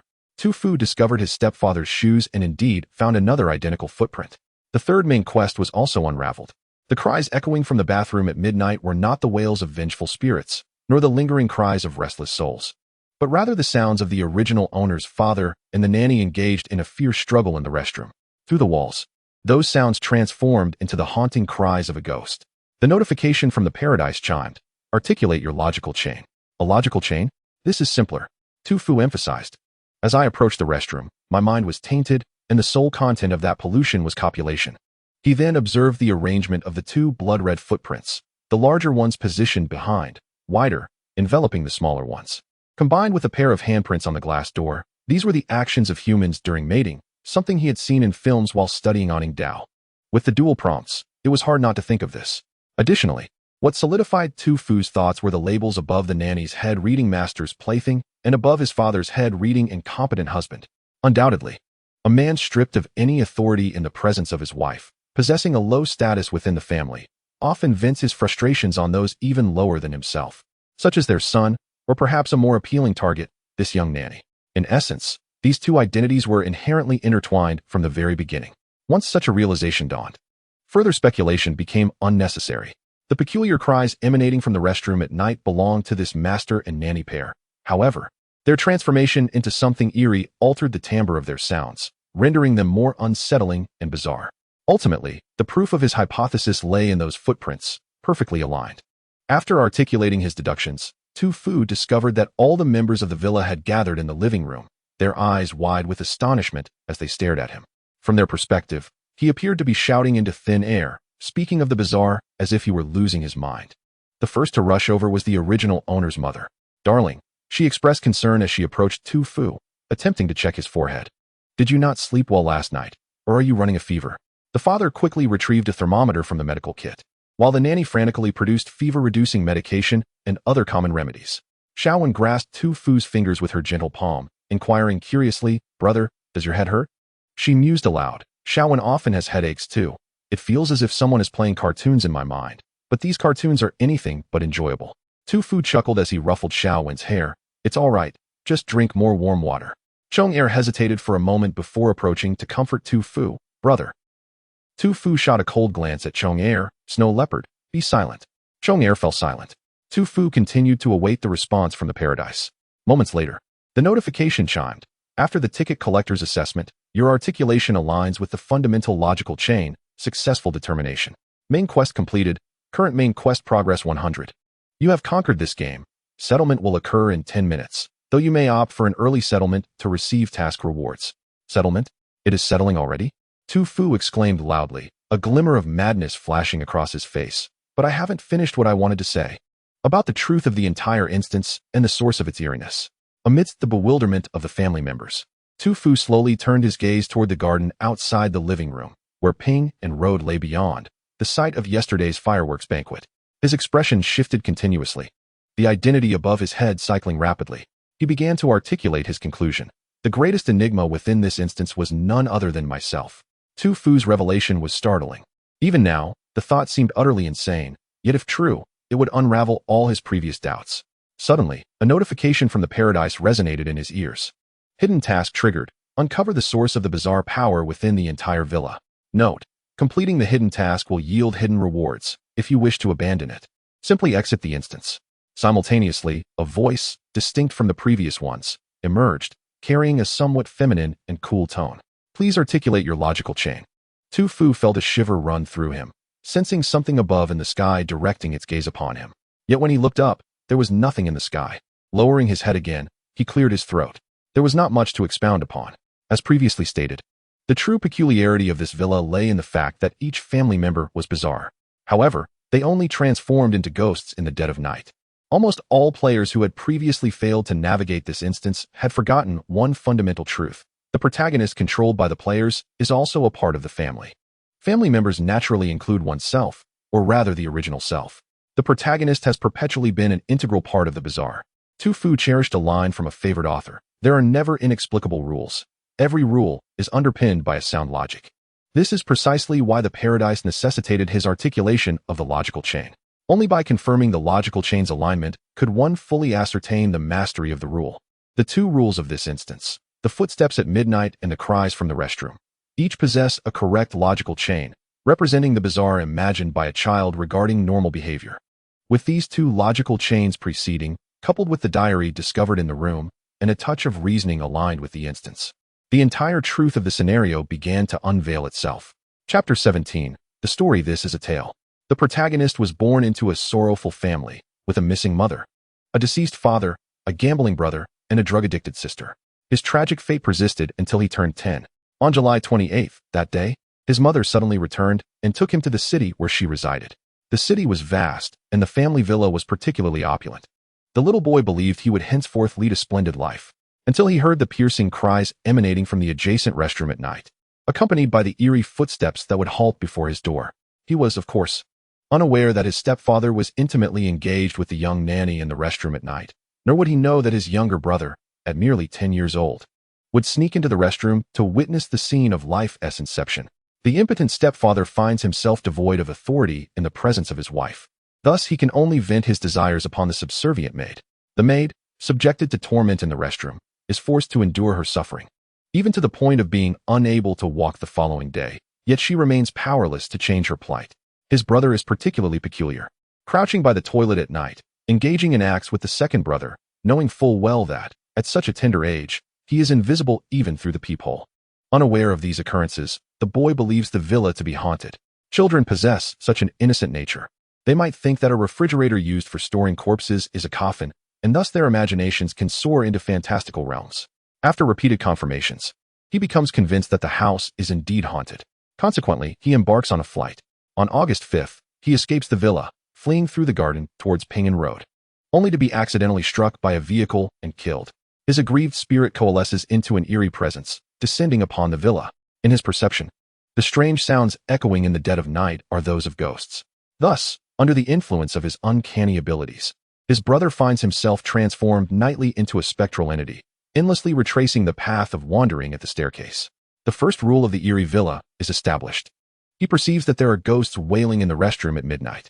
Consequently, the stepfather and the maid in the restroom at that hour become phantoms, repeating their mournful cries from that night. The second rule is born. He deduces that while the house is filled with people during the day, it is haunted by spirits at night. Thus, the villa becomes what it is. A mere accidental infidelity and a child's unintended eavesdropping can lead to another life being extinguished.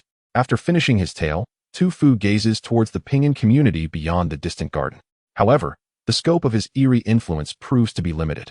Confined to a single villa, outside the villa, life continues as usual, and time flows uninterrupted. Within the villa, his understanding of this place is limited to a week, concluding on August 4th. Therefore, the entire villa perpetually replays this week in an endless cycle. This explains why the fireworks banquet, despite having taken place, is mentioned by the mother as occurring the following week. This is because the memory of that unfortunate little boy halts at that day, causing the villa to eternally preserve a 7-day cycle. All mysteries and enigmas have been unraveled. Tu Fu exhales deeply, his chest rising and falling, his emotional state fluctuating around 10, indicating a slight disturbance. At this moment, the mother, having heard the entire truth of the story, stands frozen, and after a long while, she begins to tremble and weep. The memories of her son, sealed within her mind, resurface as the full truth of the story is revealed. Yes, her son has died. He perished on Pingan Road before the garden, struck dead by a Dongfeng semi-truck. She believed that bringing her son home would grant him happiness, only to inadvertently lead to his demise. She cries out in anguish, while in Tu Fu's eyes, the shifting identities above her head dissipate, leaving only a singular new identity, a mother longing for her son. The stepfather and the maid stand awkwardly by, at a loss for what to do. They had never anticipated that their unintentional affair could lead to such a tragic outcome. The sound of a successful verification echoes in their ears. Yet Tu Fu does not exhibit any sign of relief. For him, the successful verification is merely the beginning. Now, his task is to locate the source of the villa's corruption, likely the resting place of the original body. Tu Fu speaks. Dear mother, would you like to see your son once more? She lifts her gaze, her eyes glistening with tears. Can you truly do that? But soon, she shakes her head. Recalling the scene of his demise, it is impossible. When he died, his entire being transformed into dark mist, enveloping the villa.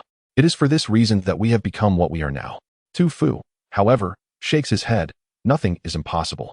If you cooperate, I can take you there. The mother's eyes light up. Really? Tu Fu assures her. Indeed. The mother exclaims, it's a promise. In the following days, Tu Fu begins preparations to reach the source of contamination in the villa. He assumes the guise of Li Songwang, scavenging all resources from the villa. Leveraging the stepfather's position as an executive in a multinational pharmaceutical company to procure 8 vials of potions that can restore stamina. The mother hands over a pair of scissors to him, and at the moment he grasps them, an item frame pops up. Logic scissors, weapon, effect, increases the holder's mental strength by 2 points and can sever the connection between 2 linked entities. Description, an item from the god of logic, possessing transcendental capabilities. It can cut through the logical chains of existence. If one does not know how to use it, It remains ordinary. If one does, it becomes omnipotent. Note: lacks the essential item, blood of the god of logic, rendering this weapon's effects dormant. The phrase unable to activate effects is notably emphasized in large, red font. Thus, Tu Fu returns the scissors, stating he has no need for them. The maid, having nothing else to offer, provides him with a one-time allowance. Yet, Tu Fu notices above her head the infatuated woman who has long desired your body. He promptly declines her advances. She then offers to give him a massage, which he accepts with enthusiasm. Although he understands that her willingness to serve him is largely motivated by her guilt towards the young master, it must be said that her massage technique is remarkably effective. After the session, he is astonished to discover he has gained a buff. Comfort buff effect increases energy recovery speed and stamina by 20%. Adds 1 point to strength and speed. Duration, 30 minutes. Note: a unique massage technique that gently stimulates the body's potential, starting from the neck, back, and waist. Besides the three main family members, even Xiao Wen gifts Tu Fu a jade pendant, claiming it to be a talisman that can ward off disaster at a critical moment. Naturally, Tu Fu accepts it. In the end, only Chong Er remains silent, devoid of any gesture. Tu Fu glances at him with a smile that is not quite a smile. Chong Er breaks into a cold sweat and bows deeply. He has nothing to offer, prompting Tu Fu to give him a beating instead, considering it practice. Now, preparations are nearly complete. It is time to venture to the source of the corruption. Chapter 18. Now is the time for slaughter. Tu Fu opens the door of the villa. Outside, a torrential downpour is falling, more intense than the day when the siblings returned home from school. The route from the villa to Pingan Road requires passing through a garden. A straight distance of less than 100 meters, yet due to its winding path, it feels considerably farther. However, as is typical in a game, various obstacles are sure to arise along the way. Tu Fu departs the villa, making his way along the garden path, followed closely by the mother of the original body. The rain obfuscates his vision, hindering Tu Fu's ability to see clearly. Amidst the hazy rain, it seemed as though something exceedingly secretive flickered within a thicket of flowers. Were it someone else, not only would they fail to discern what had passed, but they might not even perceive the presence of the entity at all. Yet, in Tu Fu's eyes, the moment the figure emerged, a grand identity frame materialized before him. Lowly insect abomination, an insect altered by a mysterious influence. Its body has undergone a mutation. Health, 27, strength, 3, speed, 4, defense, 2, mentality, 0, a minor creature. Tu Fu summoned his chainsaw and took but 2 steps forward when this lowly insect abomination lunged at him from its concealment in the flowers. Prepared for the encounter, Tu Fu swiftly countered with a slash of his chainsaw. With a resounding slice, the abomination was cleaved in two, its somewhat resilient shell disintegrating into fragments scattered about. Stamina, 2. Tu Fu pressed onward. A chameleon lizard lay hidden beneath a grand tree, its form blending seamlessly with the dark brown trunk behind it.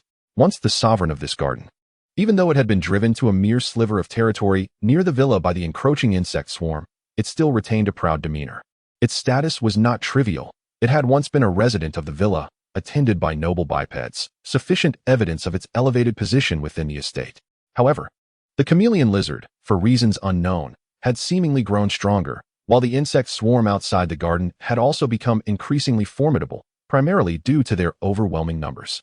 They were far too numerous to contend with. As the chameleon lizard reflected upon this, it sensed an approaching presence. 2 bipeds.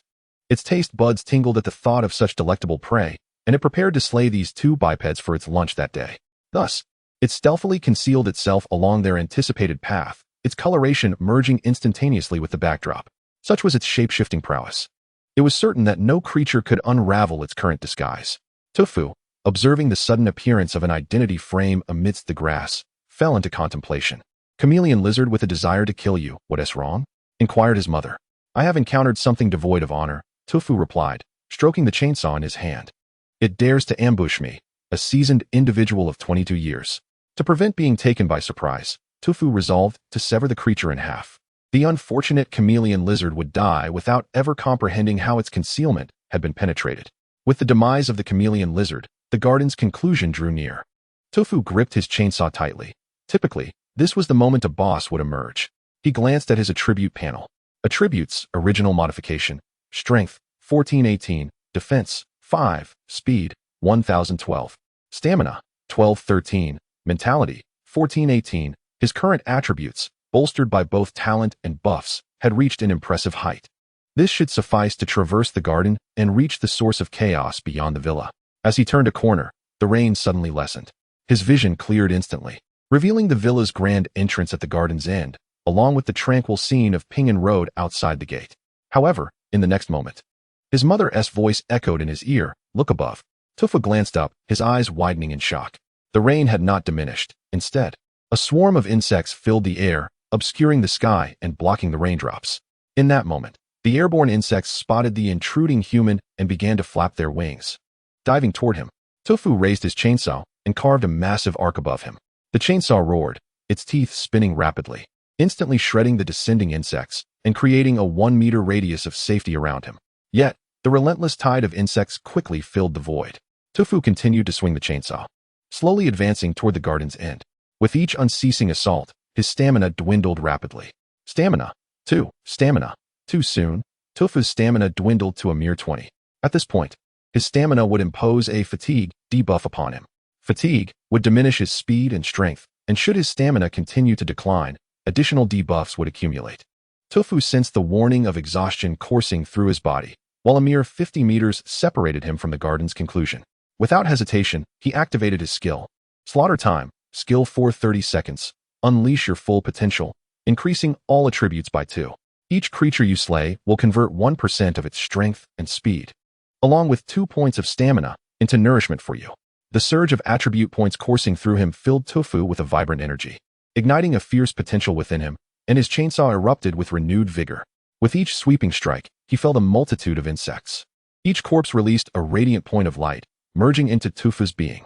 With every point absorbed, his strength and speed incrementally increased, while his stamina rose by 2. Each sweep consumed 2 stamina points, yet he managed to dispatch tens of insects with every swing. In an instant, his stamina surged like a flood. His attack and speed skyrocketed exponentially. This amplification invigorated his body, enhancing the force and velocity of each chainsaw strike. In this virtuous cycle, Tufu, once at a disadvantage, turned the tide, seizing absolute advantage in the battle. 40 meters, 30 meters, 20 meters, 15 meters. With only 10 seconds left of slaughter time, Tufu reveled in the explosive growth of his attributes. In just 20 seconds of slaughter, he had slain over 100 insects, propelling his attributes to a terrifying level. His strength reached 30, and his speed surged to a staggering 25. At this moment, Tufu was enveloped in an aura of numerical beauty. He swiftly cleaved through the encircling insects, seizing the opportunity to take a bold step forward. Now, only 10 meters remained to his destination. Chapter 20, Severing the Logical Chain. Tufu once again sliced through a horde of insects. Suddenly, he sensed something within his ever-inflating form dissipating, akin to a continuously filling reservoir that had abruptly ceased its flow. He realized that the 30 seconds had elapsed, and the slaughter time skill had concluded. Yet, he was still 10 meters from his goal. Gritting his teeth, he seized the moment while his strength and speed had not yet fully waned, launching a frenzied assault, akin to a bloodthirsty killer fixated solely on slaughter. 8 meters. Tufu's stamina began to plummet rapidly. He recognized that his current physical strength could not sustain his newfound power and speed. It was akin to a pickup truck attempting to tow a heavy steel beam weighing several tons. It was destined to collapse. His body felt on the verge of disintegration, as if every cell within him had lost control. 5 meters. Runner Tufu felt himself nearing exhaustion, unable to advance even a single meter. He gritted his teeth, attempting to push forward just 1 more meter, but was thwarted by the swarming horde of insects. Damn it! After much effort to trigger a hidden quest, how could he leave the instance without completing it? This was akin to experiencing a buffering issue at a pivotal moment in a film. The frustration was unbearable. Tufu let out a howl, preparing to fight with all his might when he suddenly felt a hand patting his shoulder. Just 5 more meters. His mother from the original body said, "Leave the rest to me." Tufu was momentarily stunned, only to see her stepping in front of him. She wore her hair short as she had the day before, but today she donned a striking red cheapao that accentuated her long, slender legs.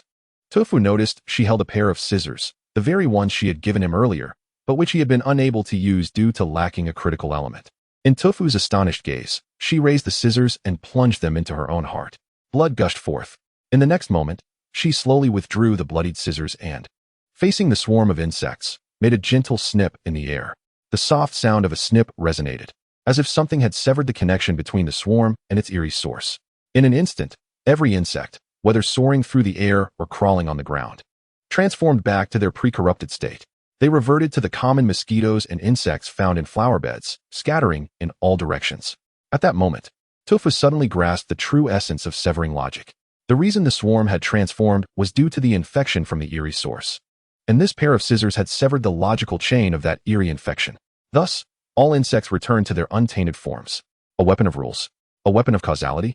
Tofu was momentarily at a loss as to how to classify this weapon. After the snip, his mother from the original body collapsed weakly, blood flowing continuously from her chest. Tofu hastily bandaged her wounds, yet she suddenly grasped his hand, her lips moving with great effort. Hurry, the eerie influence is still affecting them. Tofu caught a glimpse of the insects beginning to mutate under the eerie influence. It seemed this logical snip could only sever past logical chains. The existing logic would continue to be affected. No longer hesitating, Tofu scooped up his mother and dashed toward the garden's entrance. He forcefully pushed open the iron gate and braced it with his body. Panting heavily, he finally relaxed. For before him lay a corpse being devoured by a flock of crows, with its identity inscribed atop its head. Source of eerie collapse. The greatest eerie of the villa, a son missing his mother. Beside the corpse, shattered and desiccated human tissue lay scattered along the roadside, mingling with dried blood and dark tire tracks, unyielding even against the torrential rain. Tofu placed his mother next to the corpse. She struggled to open her eyes, gazing at her son's lifeless body, and smiled joyfully before crawling forward, arms outstretched to embrace him. Tofu sighed. Alas, it was merely a corpse. Corpses do not embrace. Yet in the next moment, the dark mist enveloping the villa suddenly shifted, as if summoned, coalescing toward the direction of the corpse. The mist gathered in increasing density, ultimately forming an almost corporeal silhouette. The figure bore an uncanny resemblance to Tofu's character, gazing down at the embracing mother and son. It turned to Tofu, offering a smile of inscrutable meaning, before embracing the two. Black and red melded together. Heavens, Tofu gasped in astonishment. What a fierce spectacle, impossible to appreciate. His vision began to blur, and the long-forgotten paradise screen finally materialized before him. Hidden quest completed. Source of Eerie. Game Eerie Villa completed. Awaiting conclusion settlement. Conclusion settlement in progress. Game duration 145. 224. Rating A. Exploration rate 100. Rating S. Achievements unlocked 4. Rating A. Perfectionist. When a speedrunner begins to delve into the game's narrative, I knew something significant was about to unfold. Indeed, you accomplished all tasks, even unraveling the game's background story. Physics is also reason. When reasoning isn't the optimal choice, physics may help you achieve your goals. Thus, it is evident that applying physics is a form of reasoning, often yielding quicker results, certified by NPC Chonger. Crude Warrior. There are multiple correct methods to confront the swarm, yet you chose to charge through. I admit you are impressive, but undoubtedly, you are a crude warrior. Authenticity. Asking shamelessly for the shoes and socks of the opposite sex in the game. I feel shame for you. Ugh, a foot fetish, truly disgusting. Witness to embrace. A unique achievement in the instance Eerie Villa. You witnessed the final embrace between mother and son, even across the boundary of life and death. And you, my friend, are their witness. In summary, player's comprehensive rating for completing the instance. S. Tofu perused the evaluations bestowed upon him by Paradise, and he could not deny that the S rank was indeed splendid, shimmering brightly. He turned the page, revealing his rewards for this completion. Here are your reward settlements. Experience points, 6,000, Dark Tide coins, 2,000, exclusive currency of the End of Days Paradise. Usable for purchasing items in the shop and trading between players. Blue Pill, item enhances your endurance. Note, developed personally by an executive from a multinational pharmaceutical company. This medication can revitalize your vigor, showcasing your masculine prowess. Chapter 21. Bountiful rewards. How could such a thing exist? Tofu was momentarily taken aback, for with his exceptional talents, he had no need for such assistance. Nevertheless, having it wouldn't hurt. Naturally, Tofu accepted it. However, the blue pill was merely an appetizer. The true rewards were far more abundant than he had anticipated.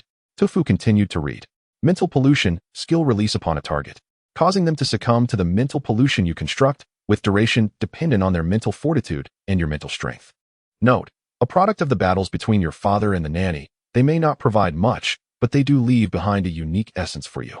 Do not misunderstand, this essence is not a multitude of offspring, but rather an unparalleled skill. Mental Resistance Potion X5 temporarily enhances the recipient's mental resistance, duration, 30 minutes. Devil's Pace, item when equipped, increases player speed by 3 points, decreases strength by 1 point, and lowers mental acuity by 1 point. Note, unexpectedly, Chonger ultimately bestowed upon you a gift, a manifestation of the steps he perfected while observing the birth of life in the depths of night. With this stride, he has never been apprehended by adults. Of course, if you find it somewhat tedious, you may accompany it with some background music. Hey, rub, on this smooth ground. Rub with the devil's steps. Eerie Cloud Mist, exclusive item for the hidden quest Eerie Villa. Upon use, it can alter the target item and allow you to control it, provided your mental acuity significantly surpasses that of the target. Note, the item refreshes daily at midnight. Once used today, it can be utilized again tomorrow, with a cooldown of once per day. Remark, this is a unique reward from the dungeon's main character, who is also a boss. You are the first human to enable him to reunite with his mother. This is your due reward. Logic Scissors, weapon exclusive item for the hidden quest Eerie Villa. The holder gains 2 points of mental acuity and can sever the connection between two interconnected entities. Introduction, an artifact from the god of logic, possessing transcendent abilities. It is a pair of scissors that can cut through the logical chain beyond the surface of things. If you do not know how to wield it, it is unremarkable. If you do, it becomes omnipotent. Such an abundance of rewards left Tu Fu utterly astonished. In addition to the usual rewards, the hidden quest granted him even more bountiful rewards, including several thousand experience points and 2 exclusive weapon items. Tu Fu suddenly felt as though he had missed out on a fortune. Had he known the rewards for the hidden quest were so substantial, he would have explored further after completing his first dungeon, prodding here and nudging there, perhaps triggering some hidden quests. However, there is no remedy for regret. Tu Fu could only sigh as he accepted these rewards. The rewards would automatically be stored in the warehouse, and players could decide whether to sell or retain them upon returning to reality. Tu Fu glanced at his panel, noticing no significant changes. Merely that his level had risen from 3 to 6, a remarkable doubling. Furthermore, his inventory had become considerably more diverse. With that, Tu Fu exited the player panel and chose to leave the paradise. Moments later, he experienced a brief distortion and felt himself ascending, followed by a firm sensation beneath his feet. He opened his eyes, having returned to reality. At this moment, an hour prior, at the Zodiac Guild, in the conference room, all eyes were gravely fixed upon the portal, with Huang Long checking the time. Taking a deep breath, Yushan has been inside for an entire day without any indication of a successful gauntlet. Everyone, it is time to relinquish hope. His tone was hoarse and bitter. The time flow in the in-game paradise differs from the outside world, typically at a ratio of 1 to 60, meaning 1 second outside equates to 1 hour within the paradise. This is referred to as typically because there exists a boundary. It is also one of the rules modified in the in-game paradise version, regardless of how long one spends in the paradise. The outside world will only experience a maximum of 1 day's passage. This rule applies to certain immortal-type Xinxia dungeons. For instance, if one were to go through a game dungeon lasting several years, they would inevitably vanish from reality for months, or even years. Such instances have occurred in history. A notable case is Lu Zhishan during the Battle of Xiangheng City, who fell into a pit and inadvertently entered an ancient dungeon, emerging a month later. Consequently, the in-game paradise underwent a version update. No matter how long one spends in the dungeon, only a single day would be lost in the outside world. If a player does not emerge within a day, it is assumed they have perished within the dungeon or are trapped and unable to escape. In an instant, the expressions of all the guild officials darkened. Huang Long rose. Now, I shall personally take the last slot. He was precisely level 20, capable of clearing Class 1 games. Under everyone's gaze, he slowly approached the portal, took a deep breath, and adjusted his state to absolute calm. In this state of absolute calm, nothing could disturb him. Then, he stepped boldly inside. The next second, he collided with the portal's light barrier. A prompt appeared on the light barrier. The maximum number of players for this game gauntlet has been reached. Entry is not allowed. Huang Long broke into a cold sweat instantly. This cannot be. Was there not supposed to be 1 gauntlet slot remaining? How could it be full? The people in the conference room were equally bewildered. Logically, Yushan was the second to last to enter. There should have been 1 gauntlet slot available. How could it possibly show as full? Moreover, they had utilized their authority to delete the game from the gaming library, preventing other players from entering the game. Unless everyone arrived at a single term, Dimensional Chaos. Dimensional Chaos, a bug in the in-game paradise, allows players to be teleported to another game for gauntlet. Many players have suffered from this bug, bewilderedly clearing games or meeting their demise within. However, this bug only affects players below level 5. Experts speculate that this occurs because such players have completed fewer dungeons, resulting in less defined anchor points, rendering them susceptible to this bug. In an instant, the faces of all present grew grim. Level 5. What does that signify? It equates to a novice who has completed 3 or 4 dungeons. To send a novice player to Gungurt, such a deadly Class A dungeon, is akin to inviting suicide. Huang Long's complexion darkened, and he bellowed, "Now, inform all guilds in Li City to monitor for any signs of dissent in various special zones, and to implement preventive measures promptly." In his eyes, allowing a novice to Gungurt this game was tantamount to sealing their fate. This game would inevitably descend into reality.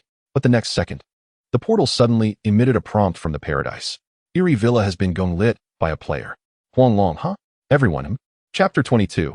The Guild Speculation. After a brief silence, Huang Long was the first to offer a hypothesis. It must be Yushan. He undoubtedly lit the game at the last moment. Armed and unstoppable, someone excitedly shouted Yushan's catchphrase. It had to be Yushan. Truly our Class 1 ace player from Li City. The crowd unanimously expressed their admiration. Simultaneously, a figure's silhouette appeared within the portal, so imposing that it was instantly recognizable as Yushan. At this moment, Yushan stood before the portal, utterly bewildered, wondering why he was not investigating the anomalies in the restroom. How had he suddenly ended up here? Yet, being the professional he was, he quickly deduced the situation. Someone had lit the dungeon. Hence, the dungeon had expelled them all. It must have been Huang Long. After all, in his eyes, only Huang Long possessed the ability to lit a dungeon of such difficulty. Moreover, when he entered, Huang Long had explicitly stated that if he did not succeed, he would personally lit the dungeon. Realizing this, Yushan turned around to see Huang Long brimming with excitement. They exchanged a handshake, both coincidentally saying, "This dungeon lit was truly thanks to you, my brother." Their voices harmonized as if uttered by a single entity. Yushan and Huang Long were momentarily taken aback.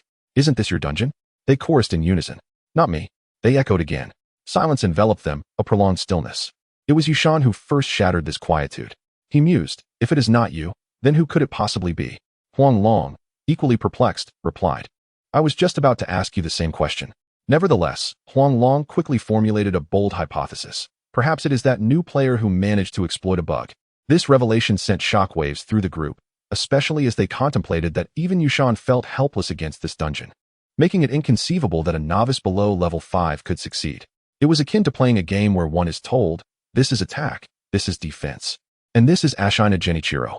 After mastering the basic mechanics, one is abruptly thrust into battle against the final boss, only to witness the opponent dispatching Ashina Genichiro at first sight.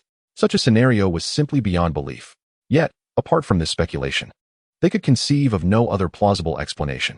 Huang Long, though incredulous, felt a surge of relief that the game had not manifested in reality, for the potential consequences could have been dire. Returning to the subject at hand, Yushan suddenly remarked, "If it is indeed that player below level 5 who conquered the game, then tomorrow, I anticipate a monumental discussion topic in the amusement park." Everyone wholeheartedly agreed. The amusement park boasted dedicated forum threads and various leaderboards. The mere fact that someone could conquer an A-rank dungeon on the verge of materializing in reality would guarantee them instant fame on the rankings. At that moment, it was likely that every guild and club would fervently seek out this newcomer, extending olive branches to him. No one would dare reject a player brimming with such extraordinary potential. The thought of tomorrow's spectacle filled the meeting room with an air of anticipation. At number 404, Ginkgo Road, Tu Fu stretched languidly before stepping out of his room. The space appeared to have been meticulously cleaned, now immaculate. On the coffee table lay a conspicuous note. Tu Fu picked it up, revealing a neatly penned message. "I have returned from my holiday today, but I did not catch a glimpse of you. Nevertheless, no worries. Do not spend all your time playing. I have prepared lunch for you, chicken stewed with mushrooms, resting in the kitchen. Just heat it up and enjoy." Recognizing the elegant handwriting, Tu Fu immediately identified it as belonging to his elder sister. It is worth noting that after 20 chapters, the protagonist's identity and familial background remain unintroduced. The protagonist's name is Tu Fu, aged 22, standing at 178 centimeters tall and weighing 158 pounds. Perhaps fate was unkind, as he lost both parents at a young age, inheriting their remarkable genes while being regarded as a prodigy, attracting attention throughout his life and studies. In preschool, when his teacher narrated the tale of Snow White and the Seven Dwarfs, he concluded that the source of Snow White's misfortunes was her company of diminutive companions, earning him an incredulous look from his teacher. During summer break, his only relative, his elder sister, took him to a summer camp for 2 months. At that time, he was all enthusiasm, standing tall and straight, marching in the military line, and dining on veteran-style barbecues. He would even take the time to educate ordinary people about military knowledge, such as the fact that tanks do not have rear-view mirrors. Upon returning home in his military attire, the metal detector at the checkpoint sounded incessantly. After a thorough search, the staff could not find any contraband, to which Tu Fu calmly remarked that the alarm was merely due to his indomitable spirit. The staff members regarded him with newfound respect, even though the cause was later revealed to be a malfunctioning alarm. These experiences granted him an extraordinary childhood. As he matured, Tu Fu believed he could blend into the crowd, escaping the scrutiny of others. For a time, this was indeed the case. However, upon entering university, he became the target of persistent harassment from female classmates due to his looks. The most egregious incident occurred in the library when a female student repeatedly approached him, distracting him from gaming. In desperation, he confronted her with a loud, "Why are you taking pictures of me? When will men ever have a voice?" It was only amidst the disapproving glares of bystanders that he managed to slip away to his dormitory. Such occurrences were frequent, leading to a prolonged period of self-image anxiety for Tu Fu. Upon graduating, he returned to his hometown to start a small convenience store, believing life would finally settle into a mundane routine. However, a month ago, a vehicle nearly struck him, and since then, he has possessed the uncanny ability to perceive everyone's identities. Perhaps some lives are destined to be anything but ordinary. As Tu Fu reflected on the tumultuous journey of his past 20 years, he sighed and proceeded to the kitchen.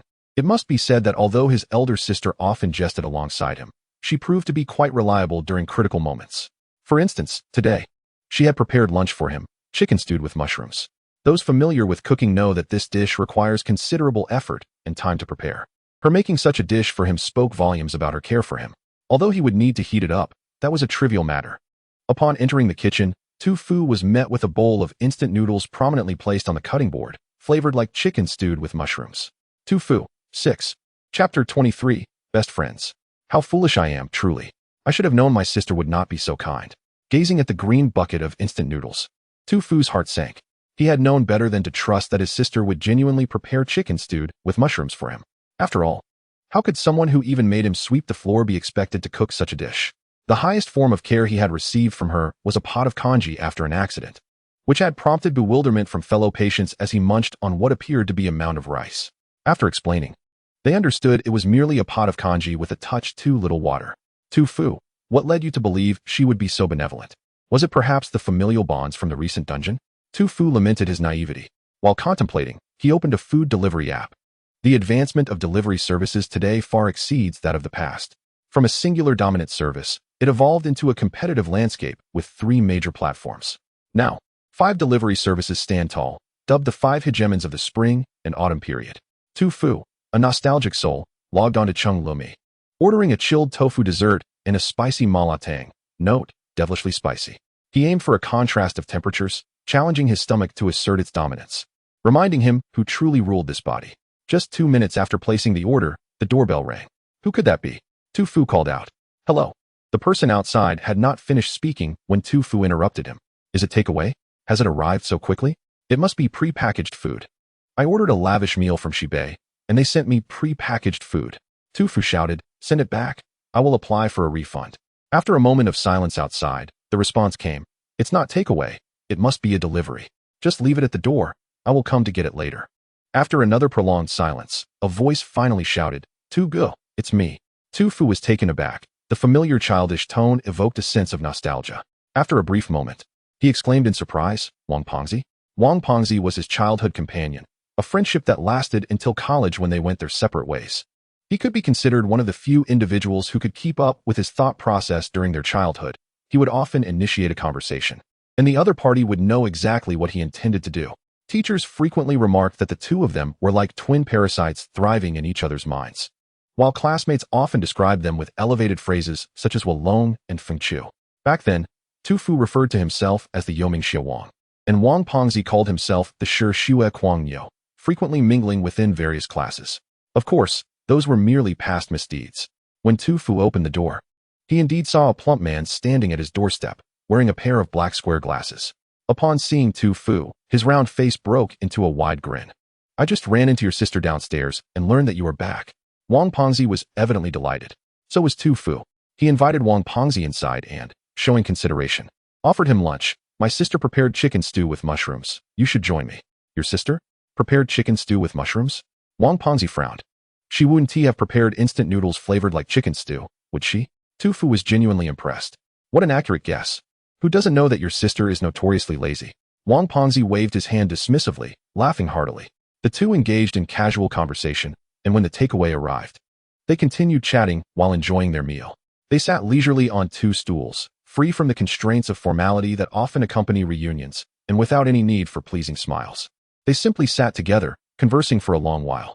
Their discussions were not of any scandalous nature, ranging from the beautiful girls in their class from those years to the attractive women they encountered after parting ways, and then to the stunning ladies who suddenly gained fame on social media, eventually leading to the lovely women they met in the workplace, and then to those they encountered in matchmaking events near their homes.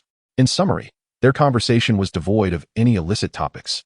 As they continued their dialogue, the discussion naturally veered towards a game. Zhongyan Liyuan? Wang Pengzi's expression shifted dramatically. You play Zhongyan Liyuan too? Tu Fu straightened his back and retorted.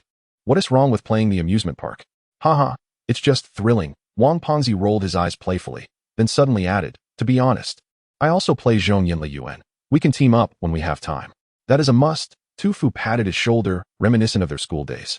You handle the distractions, and I will take care of the chaos. No, this time it's different, Wang Pengzi said with a confident smile. This time, I will handle the chaos, and you handle the distractions. He clapped Tu Fu on the shoulder. With a brother like me, just wait to be carried to victory. However, Tu Fu discerned another meaning in his words. Are you suggesting that you are already a seasoned player in the amusement park? He had assumed that, like him, Wang Pengzi had become a player only after the game manifested in reality, but from his tone, it seemed he was quite knowledgeable about Zhongyan Liyuan. This did not resemble a novice's attitude towards the amusement park, but rather that of a seasoned veteran. Wang Pengzi puffed out his chest. Indeed, I have been a player for half a year. Isn't it said that to be chosen as a player, one must have a thoroughly proficient professional identity? Tu Fu still did not fully comprehend this plump fellow, who seemed to possess a bit of knowledge about everything, but not extensively. Of course I do. Wang Pengzi declared loudly. What identity? I cannot disclose, Wang Pengzi replied with a huff, but I do have a thoroughly proficient identity. Tu Fu did not press further. As just moments ago, he had noticed Wang Pengzi's rotating identity above his head, Tian Go. At this moment, Tu Fu was genuinely impressed. With both having undergone 9 years of compulsory education, why was he so exceptional? For someone to be recognized by the amusement park with such an identity was indeed rare. Wang Pengzi, while speaking, appeared on the verge of tears. You have no idea how much grievance this identity has brought me. There was nothing more to say. Tu Fu raised his phone, intending to record a video as leverage against him. However, Wang Pengzi snatched the phone away in a flash, so quick that Tu Fu barely had time to react. Wang Pengzi placed the phone on the table. See, brother? Right now, I can definitely carry you to victory. Tu Fu clicked his tongue. Now that we are brothers, what else is there to say? I will drag you along for my next recruitment. Count on it, brother. Wang Pengzi thumped his chest in assurance. Just then, Wang Pengzi's phone suddenly rang, and he perked up. Let me reply. Xiao Ma sent me a message.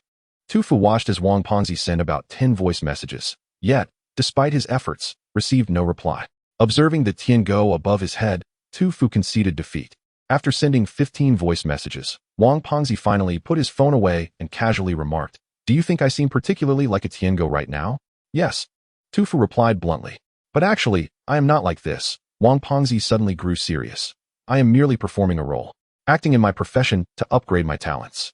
He looked at Tu Fu and spoke deliberately. Do you understand the talent mechanism in the amusement park? Chapter 24, A New Identity. Tu Fu pondered for 2 seconds. The talents in the amusement park are linked to real-world identities. The more proficient the identity, the stronger the talent. Exactly. As expected of my brother, you grasped this quickly, Wang Pengzi remarked. However, now I can secretly tell you a shortcut regarding upgrading talents. Under Tu Fu's curious gaze, Wang Pengzi continued. As you mentioned, identity and profession determine talent, and talent determines strength. Therefore, to survive in the amusement park, one must continually enhance their identity and profession in reality. Ordinary individuals lack the energy to progress step by step. This is where role-playing comes into play. Wang Pengzi exhaled. By role-playing a certain profession, one can acquire the corresponding talents. There is no need for players to fully engage in that profession. Merely mimicking its characteristics suffices to gain the corresponding proficiency. When the amusement park recognizes sufficient proficiency, you will obtain the corresponding talent. I am currently role-playing as a Tian Go, so I am desperately pleasing these individuals, not because I genuinely desire to, but to upgrade my talents. Wang Pengzi stated with an air of nonchalance. I do not like them, nor do I enjoy pleasing others. Tu Fu, 6. It was the first time he had encountered someone presenting the Tiango concept so refreshingly. He glanced at the Shuo Huangjia above Wang Pengzi's head, contemplated for a moment, but chose not to expose him. However, Wang Pengzi's words inspired him. It turned out there was a method to enhance a player's strength in the amusement park. They chatted a bit longer and added each other as friends in the amusement park before parting ways. In the following days, apart from managing the store, Tufu spent his time browsing posts on the amusement park's forum. On the following day, the Licheng player forum erupted with activity, and one of the most sensational posts read, "Shocking! An A-level dungeon that left the entire Shengxiao guild at a loss was conquered by a novice player." The comments beneath the post were a flurry of reactions. Silent Hannibal remarked, "This is clearly fake. Perhaps you've indulged too much in tomato web literature. How could a newcomer be so formidable?" Hannibal's admirer added, "Exactly.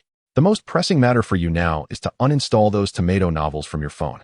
Freshly Sprouted Naizi commented, "The author is not mistaken. Indeed, a newcomer has conquered the A-level dungeon. You can verify it on the leaderboard. That player has already surged to the top position." Curious, Tufu exited the forum and navigated to the leaderboard on the left. The leaderboard featured numerous categories, and Tufu clicked on the Licheng newcomer player ranking, discovering that he indeed occupied the first place.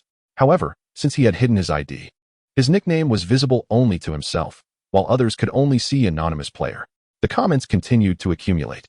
"This is unbelievable," exclaimed another user.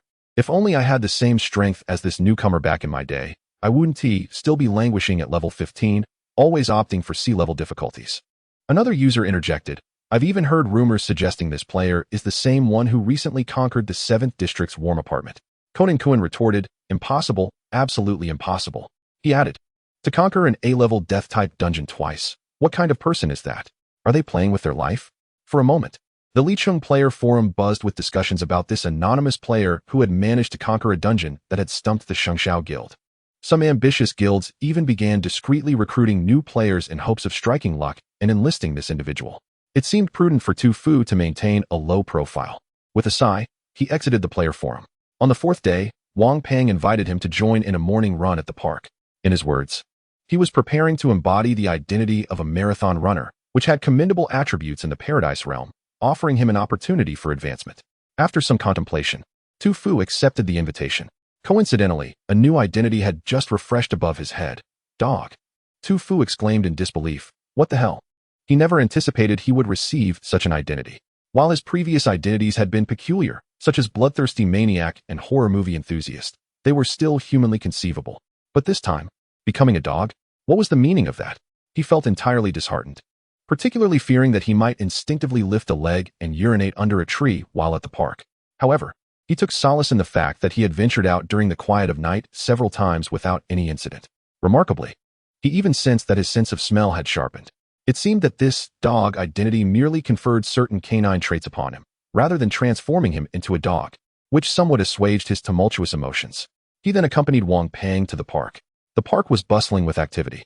Wang Peng, a hefty individual weighing 180 pounds, astonishingly ran 20 laps around the 1,000-meter park. After finishing, he still had the energy to chat with Tufu, even offering to treat him to a meal. During their meal, Tufu learned the source of Wang Peng's strength. Protein rice, specialty from the mall, long-term consumption enhances energy. Planet chicken, specialty from the mall, long-term consumption enhances strength. Observing that all the food was procured from the Paradise Mall, Tufu finally understood why the forum strongly advised novice players to consider borrowing money for food purchases. In a realm where enhancing attribute points was challenging, immediate results from real-world professions were elusive. Thus, players had to rely on long-term consumption of mall food to boost their stats. Tufu resolved that he would take the time to explore the mall thoroughly upon his return. After finishing their meal, he closed the downstairs shop and retreated to his room to log in. Upon entering the Paradise, he clicked on the mall. A dazzling array of items appeared before him. Merely pausing his gaze on an item for 2 seconds would automatically refresh its description. Protein rice. Long-term consumption enhances strength. Price, 200 Dark Tide coins. Pingtian dashing steak. Consuming this grants the user a strength buff. Duration, 30 minutes. Price, 100 Dark Tide coins. With several thousand Dark Tide coins at his disposal, Tufu had ample resources to make numerous purchases. After acquiring some food from the mall, he turned his attention to the item section. The selection was abundant. Aside from the items automatically listed by the mall, there were also items available for player trading. The distinction was that mall items rarely included powerful artifacts, while player trades encompassed a vast array of goods, provided the price was right. Tu Fu, who was never one to make impulsive purchases, understood that some items were exceptionally potent, yet he had confidence in his own abilities. Simultaneously, a notification appeared in the upper right corner indicating Wang Pang had logged in. Shortly, a private message arrived. Wang Pang, the 3-day cooldown period has ended, right? Let's log in for the summoning. Chapter 25, Deity. Tu Fu glanced at the summoning countdown. The 3-day cooldown period had indeed elapsed. The rules of Paradise were rather lenient. After clearing a summoning dungeon, players were subjected to a mandatory cooldown period during which they could neither summon, play games, nor engage in new dungeons. The cooldown duration lasted half of the total summoning countdown.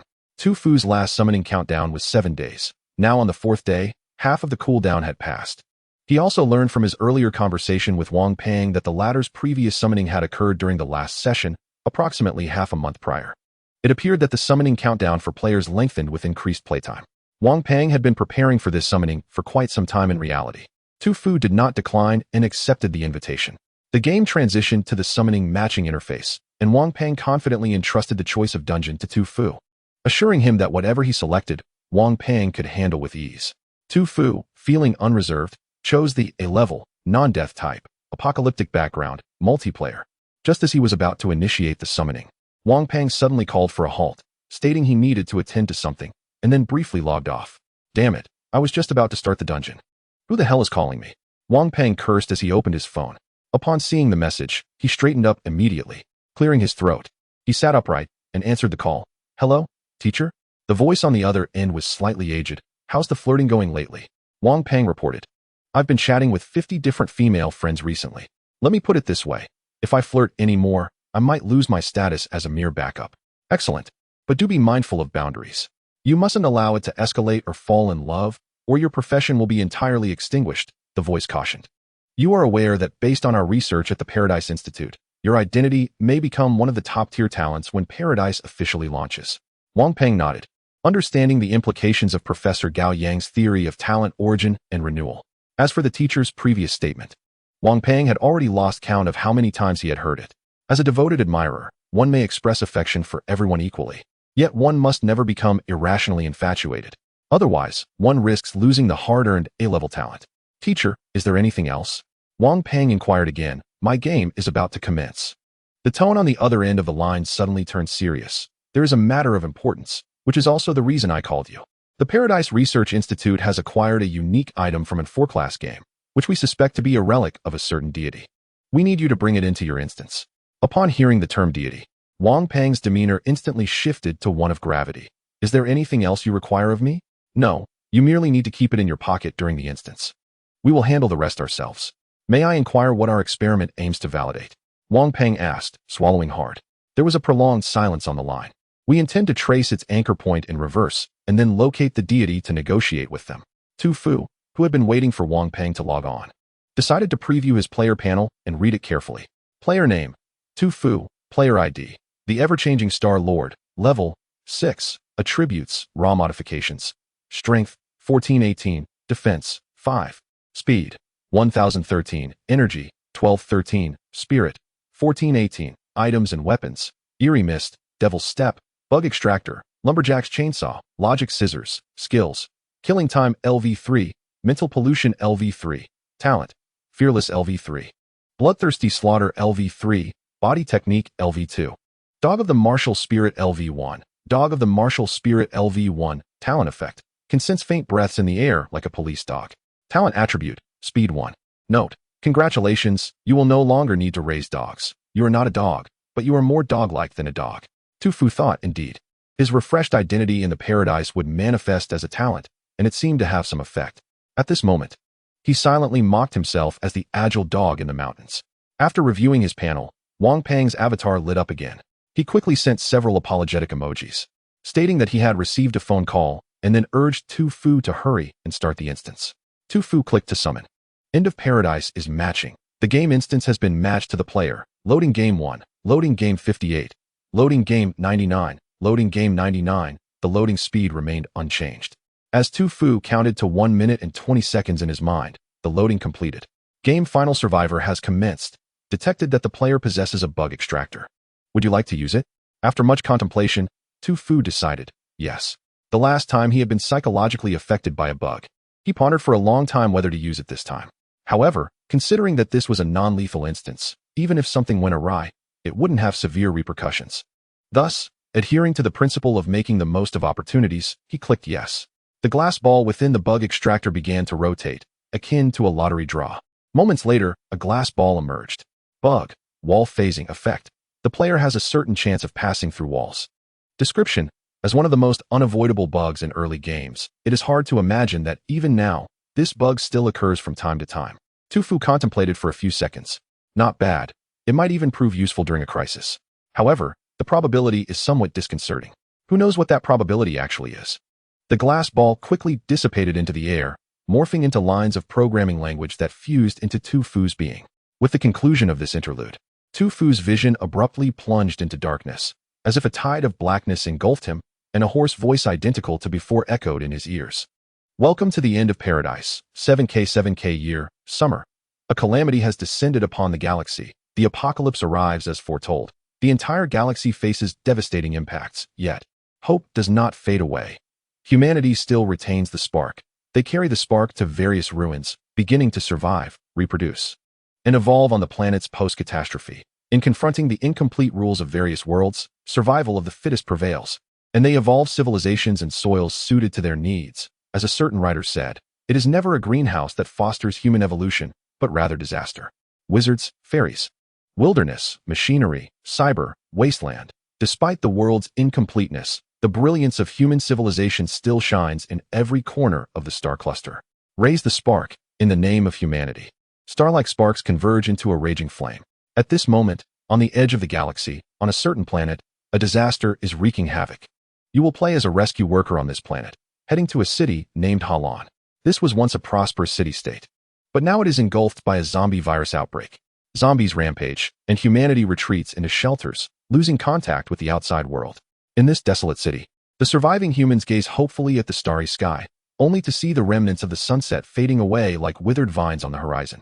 The sole glimmer of hope is a girl named AI Lee. She possesses the antibody to the zombie virus and is the key to controlling the outbreak. Finding her offers a possibility of curing the zombie virus. Main quest: locate AI Lee and bring her back to the shelter. Number of players: 6. Game difficulty: a game duration: 1 week. Note: this is a multiplayer instance, and Paradise will provide each player with the same main quest, scoring, and rewards based on each player's actions. Additionally, team members cannot be harmed. Violators will bear the consequences. Chapter 26. Player: as Tu Fu's gaze gradually merged with the light, he opened his eyes, and the scenery instantly unfolded before him. This was a city where nature intertwined with urban life. Gigantic vines, like veins, coiled around the leaning skyscrapers, constraining and enveloping them, ultimately transforming them into colossal green tombs. Trees had burst through the asphalt, their robust roots tearing the streets into shattered rubble, and their canopies thrived in the windows of former offices. The sunlight poured freely, casting dappled shadows through the towering trees, illuminating the spores dancing in the air. Tu Fu opened his mouth. This scene, which had only existed in games, was now vividly rendered in reality. He glanced around and noticed that besides himself and Wang Peng, there were 4 other players. These players seemed equally excited. 3 of them appeared to be from the same team, eagerly showing each other various things. They gazed in awe at the massive vines, exclaiming, "So big." A petite girl exclaimed, "Wow, I feel so small compared to this." A nearby bespectacled boy, seemingly her companion, echoed her astonishment. Hey, men shouldn't admit to being small." A middle-aged man with a rugged beard patted the back of a bespectacled fellow, speaking earnestly. They engaged in lively chatter and soon spotted Tu Fu and his companions. For a moment, several players exchanged glances, enveloped in a somewhat awkward silence that lasted less than a minute. A girl with a high ponytail broke the ice. "Since this is a multiplayer cooperative quest, why don't we introduce ourselves? It would familiarize us with our teammates and make it easier to respond to any unforeseen circumstances." Before anyone could speak, she continued, "My ID is Hei Meigui, level 9. Specializing in ambush tactics and surprise attacks."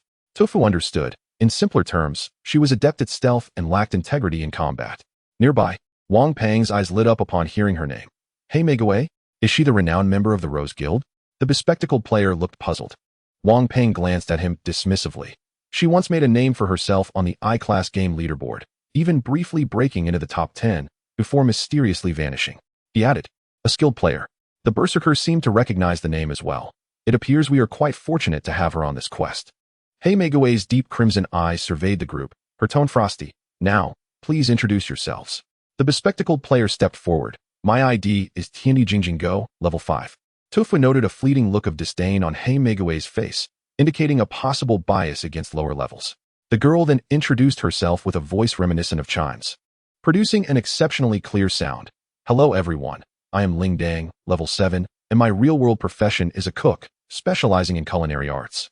I am essentially a support player, so I appreciate your guidance." Another bearded man waved his hand. "I am the Berserker, level 11, and my real-world profession is a boxer." The title of a professional boxer carried significant weight, especially in a quest like this, instilling a sense of reassurance. Wang Peng nudged Tufu, whispering, "This is the village rule of the Paradise game. We must introduce ourselves." Tufu nodded and declared with vigor, "I am the Metamorphic Star Monarch, level 6. Wang Peng followed suit. "My ID is Shishua Kuangyo, level 10, with a versatile skill set." After everyone had introduced themselves, an awkward silence ensued once more. Observing this, Tufu meticulously analyzed the players present. First was the aloof lady, who appeared to be a seasoned gamer, her disdain for lower levels indicating a deep desire for numerical superiority, often found in skilled players lacking in stats. Then there were the two carefree players, clearly low level, likely dragged along by the older gentleman, representing a standard skill level. However, according to the Paradise matching mechanism, it suggested that skilled players often accompany lower tier ones, indicating they might be below the quest's completion difficulty, much like himself. Lastly, there was the bearded man, an unexpected boxing expert. His prowess might require even Tufu to employ both hands to contend with him. Wang Peng, slightly annoyed, tapped Tufu. "Tufu, this is the Paradise game, not your old classroom. There is no need to vocalize your inner thoughts for everyone to hear." The other players looked at Tufu in bewilderment. They did not anticipate that this level 6 newcomer would audibly express his internal monologue in their presence. It was quite disrespectful. Perhaps he was a bit eccentric. Tufu saluted with a French flair. "My apologies, I misspoke and let it slip." Yet, in truth, his earlier action was deliberate. Over the past month of possessing the ability to discern identities, he had gradually uncovered some rules. For example, identities refresh weekly, they rotate, and tend to reveal corresponding identities based on the behavior of others. He discovered this only yesterday and decided to test it. The outcome was remarkably effective. Previously, only one identity had been revealed to this group of players, but after his jest, as their emotions surged, two identities swiftly rotated. With these identities now discerned, Tufu felt somewhat reassured about his teammates. "Let's not dawdle. We should commence our mission," Hei Meguei interjected, her tone impatient. "It's nearly dark. We must find a refuge before nightfall." Zombies roamed the surface, while humans sought shelter, as suggested in the CG. Therefore, to gather clues regarding that girl, they first needed to locate the refuge and converse with the NPCs. "Are we in such a hurry?" Lingdang puffed her cheeks. "The scenery here is splendid. I wish to enjoy it a bit longer. If you wish to meet your end here, feel free." Hei Meguei shot her a cold glance before striding ahead, leaving the group with her elegant silhouette. "I shall seek the refuge now. Follow me," the Berserker encouraged Lingdang, acknowledging her point that nightfall could bring danger. Wang Peng silently followed the others, glancing at Tufu meaningfully. "Do you understand why I said that?" Tufu pondered for a moment. "Because the CG mentioned that after sunset, the dying vines symbolize what may occur in this city, potentially leading to player demise?" "Astute," Wang Peng exclaimed. "In the Paradise game, every statement can serve a purpose. This is the insight I have gleaned over the past 6 months." Tufu nodded and kept pace with the others as they searched for the refuge. Perhaps to validate their suspicions, the Paradise system chimed in. Main Quest 1 triggered. Find refuge before nightfall. Clearly, the players' conjectures aligned with the design of the game. The group advanced along the asphalt road covered in vegetation. Along the way, they encountered decaying bones, desiccated corpses, abandoned vehicles, shattered cabinets, and scattered daily necessities. These clues suggested the rapid outbreak of the zombie virus, catching the entire city off guard as they fled in panic. After 15 minutes of walking, the road ahead seemed to dissolve into the horizon, flanked by towering buildings and crumbling structures. In the distance, the crimson sunset painted the sky, with only half an hour remaining until dusk. Suddenly, noticing everyone continuing forward, Tufu halted, spreading his arms. "Everyone, listen to me. I have an announcement." At his loud declaration, all eyes turned toward him. "What is it?" the Berserker inquired. "I believe that as you navigate this unfamiliar city, You might require a professional guide. Tofu produced a small red flag from seemingly nowhere, such as myself. The berserker's mouth twitched as he prepared to respond. But the nearby Wang Pang interjected loudly. That makes perfect sense. We are indeed in need of a guide in this vast city. The group frowned, questioning from where this flag had come. In a desolate city plagued by zombies, an incongruous tour group suddenly appeared, brandishing a flag. It seemed utterly out of place. The onlookers disregarded the overly exuberant individual and turned back to continue on their way. Did none of you notice something? Tofu remarked leisurely. Perhaps we have taken a wrong turn from the very beginning. The Black Rose, leading the group, abruptly turned around, her gaze piercing. However, there was only one path before us, Lingdang chimed in curiously. Tofu observed the rather dim-witted girl and recalled the famous literary figure Lu Xun's words, in the world, there was initially no road.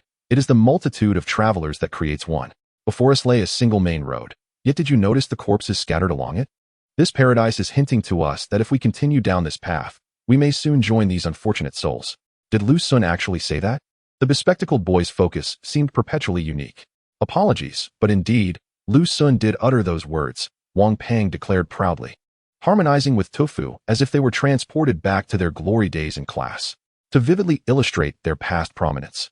Let it be known that while it is often said that Wang, the one seated by the window in the back row, hailed from the same hometown, both he and Tofu occupied the prestigious spots flanking the podium. The only 2 VIP seats in every classroom were claimed by them throughout the year. Returning to the present, Lingdang quickly posed another question. If the road does not lead this way, where should we go? Indeed, if the only asphalt highway cannot lead us to the so-called refuge, then in this vast city, who knows which corner it may be hidden? Chapter 28, The Refuge. The difficulty of this main quest had now revealed itself. Finding a refuge in the sprawling wasteland city was akin to searching for a needle in a haystack. The paradise offered no further hints. Just as the group pondered, the Black Rose suddenly leapt off the asphalt road and onto a vegetation-covered, fractured path at the 9 o'clock position, venturing deeper. What is she doing? The bespectacled boy inquired. Ahem, as a tour guide, Tofu suddenly cleared his throat energetically. Since you asked so sincerely, I shall benevolently enlighten you. As everyone surveyed their surroundings, they noticed that on any given path, abandoned vehicles and desiccated corpses were ubiquitous. Tofu pointed toward a small road, the very one the Black Rose was traversing. Except for that road. What does that imply? The berserker furrowed his brow. It implies that you, much like Lingdang, might not be the sharpest tool in the shed. Tofu suppressed his internal commentary. It suggests that path may lead to a place of survival. The bespectacled boy finally grasped the meaning. Oh, I understand. The fewer corpses and abandoned vehicles along that road indicate that those who took it may have received assistance from the refuge or for other reasons. In any case, most of them did not succumb to this zombie crisis. In other words, the refuge may be located at the end of that path. Tofu snapped his fingers. The Black Rose had likely recognized this and dashed ahead. Truly, a masterful player, able to discern the correct solution at a glance. The group, enlightened by Tofu's explanation, eagerly followed in the footsteps of the Black Rose. As expected, the condition of this road was markedly different from the others. Remnants of liquid fruit pulp and apples no more than half a month rotting were visible. Venturing deeper into the road, a sign with an arrow painted in bold strokes pointed inward before bending, the end of the arrow inscribed with the word refuge. The group's spirits lifted. Their steps became lighter. However, soon, Tofu, leading the charge under the setting sun, caught a whiff of a peculiar smell, a stench reminiscent of rotting flesh. Tofu realized it was due to his Hound of War talent, granting him a keen sense of smell akin to a dog. At the same moment, Lingdong's bracelet of bells on her left wrist began to chime unexpectedly. Upon hearing the sound, her expression changed. Everyone, we might be in danger, she said, a hint of fear in her voice. Under the curious gazes of her companions, she raised her bell, explaining, "This is a tool I possess that can detect surrounding enemies. Within a certain range, it alerts us to any threats." At that moment, the bell continued to jingle incessantly, sounding like a siren. Zombies, Tofu stated grimly, immediately connecting the foul odor he detected with the impending danger, yet his tone remained steady. "Everyone, stay close to your guide. We must accelerate now." The group sprinted down the vegetation-clad road, their heavy breaths mingling with the hurried sound of footsteps. Behind them, zombies began to appear sporadically. The undead had spotted them and were shambling forward with reckless abandon. Indeed, as darkness fell, the zombies emerged. The berserker gazed at the sunset, noting that twilight had not yet fully descended, yet the zombies were already making their presence known. He glanced at Tofu, this level 6 individual. Unable to contain his curiosity, How can you be so certain that zombies are upon us? I guess, Tofu replied casually. In a zombie scenario, what else could it be? As they rounded a corner, they beheld a large steel structure at the end of the road. The massive steel walls absorbed the sunlight, exuding a cold metallic sheen, while a wooden barricade composed of giant logs encircled the building, topped with spikes and anti-climb nets to deter zombies. At the center stood a spiked iron gate, above which was painted the words Firefly Refuge. Hurry, the refuge is just ahead, Wang Peng exclaimed, but before he could finish, a zombie suddenly lunged from the underbrush, attempting to bite him. Wang Peng retaliated with a powerful punch, sending the creature crashing to the ground. The zombies, alerted to the fast-approaching group, flooded toward them. This time, zombies appeared not only behind, but also in front of them. One zombie might not be intimidating, but a horde? When a tide of the undead surged forth, no one could remain composed. Damn it, the bespectacled boy cursed. Now I understand why this is rated a difficulty. Who could possibly contend with such a multitude of zombies? Lingdang wished to voice her frustrations, but the rising and falling of her chest left her speechless. Better to remain silent. Tofu, bolstered by his level 2 physical skills and his identity as a retired mercenary, found running did not exhaust him too much. He even had the time to glance at the identities of the zombies overhead. Mindless zombie, mindless zombie, mindless zombie. Why are all these zombies like Wu Zetian mourning the loss of Li Ji? Tofu silently mused, casting one last glance at the sunset, appreciating the beauty surrounding him. In that moment, anyone who beheld the scene would undoubtedly notice the stark contrast of the unfolding tableau. In a throng of runners, the crowd gasped for breath, while one individual yawned repeatedly, seemingly indifferent to the urgency around him. The rest were intently focused on the path ahead, whereas he appeared to be on a leisurely stroll. It felt as if the others were engaged in a battle against zombies, while he was merely on a holiday. At the refuge known as Inghua, a man of high status surveyed the scene through binoculars. He was the overseer of the sanctuary, named Lacey, who monitored the patrolling soldiers, ensuring that the undead did not encroach upon their haven. Yet, his gaze was persistently drawn to the man running with such carefree abandon. Why is he running like that? He couldn't help but mutter. Nevertheless, duty compelled him. They had an obligation to rescue any survivors pursued by zombies. Lacey signaled to the soldiers, who promptly readied their harpoons and firearms, prepared to provide cover fire from the refuge's battlements. The players, utilizing a scientific approach to running, clearly outpaced the erratic movements of the zombies, quickly leaving them behind. However, just as they were within 50 meters of the sanctuary, a small black dot appeared on the ground, seemingly expanding. The group looked up to the sky, only to see this mysterious speck. Suddenly, Tofu shouted, "Everyone, stop!" Confused, the others complied out of trust for their comrade. In the next instant, a dark mass, less than 30 centimeters in size, crashed to the ground before them, sending dirt and stones flying and creating a massive crater. As the dust settled, the black mass rapidly grew, transforming into an enormous grotesque creature. A chill enveloped the group. Had they not halted, they would surely have been obliterated. Hei Megawa cast a surprised glance at Tofu but remained silent. The berserker, however, was less reserved. How did you know to avoid it? Tofu replied. How could I not know with my abilities? While the others only perceived a dark spot, Tofu discerned a line of text above it. Meat Mountain Zombie. Consequently, Tofu urged everyone to seek immediate shelter. Of course, he couldn't divulge the source of his insight, so he raised his head and laughed. As a guide, isn't it basic knowledge to be familiar with certain traps? The group fell silent, their attention fixated on the creature. What kind of monster is that? The bespectacled one stammered. The creature appeared entirely distinct from the zombies behind it. Its body a grotesque accumulation of flesh, forming countless undulating folds, with a disproportionately small head adorned with eyes no larger than grains of rice. Lingdang couldn't help but cover her mouth in shock. The Meat Mountain Zombie, a particularly formidable foe, was assessed by Tofu, who noted its changing attributes. Weakness located at the rear. A virus carrier that relentlessly pursues its target. Zombie boss that triggers a corpse explosion in crisis. Brothers, let us unite and vanquish it. Tofu waved his flag, rallying the group. Wait, I'm supposed to fight the Meat Mountain? Is this for real? The bespectacled one expressed his hesitation. Hei Megawa stared resolutely at the Meat Mountain and nodded. She understood that according to the game's progression, this creature was likely the boss of this level. To gain entry to the refuge, they would have to conquer it. The berserker laughed heartily. If we're calling each other brothers, then what is there to discuss? Let's do this.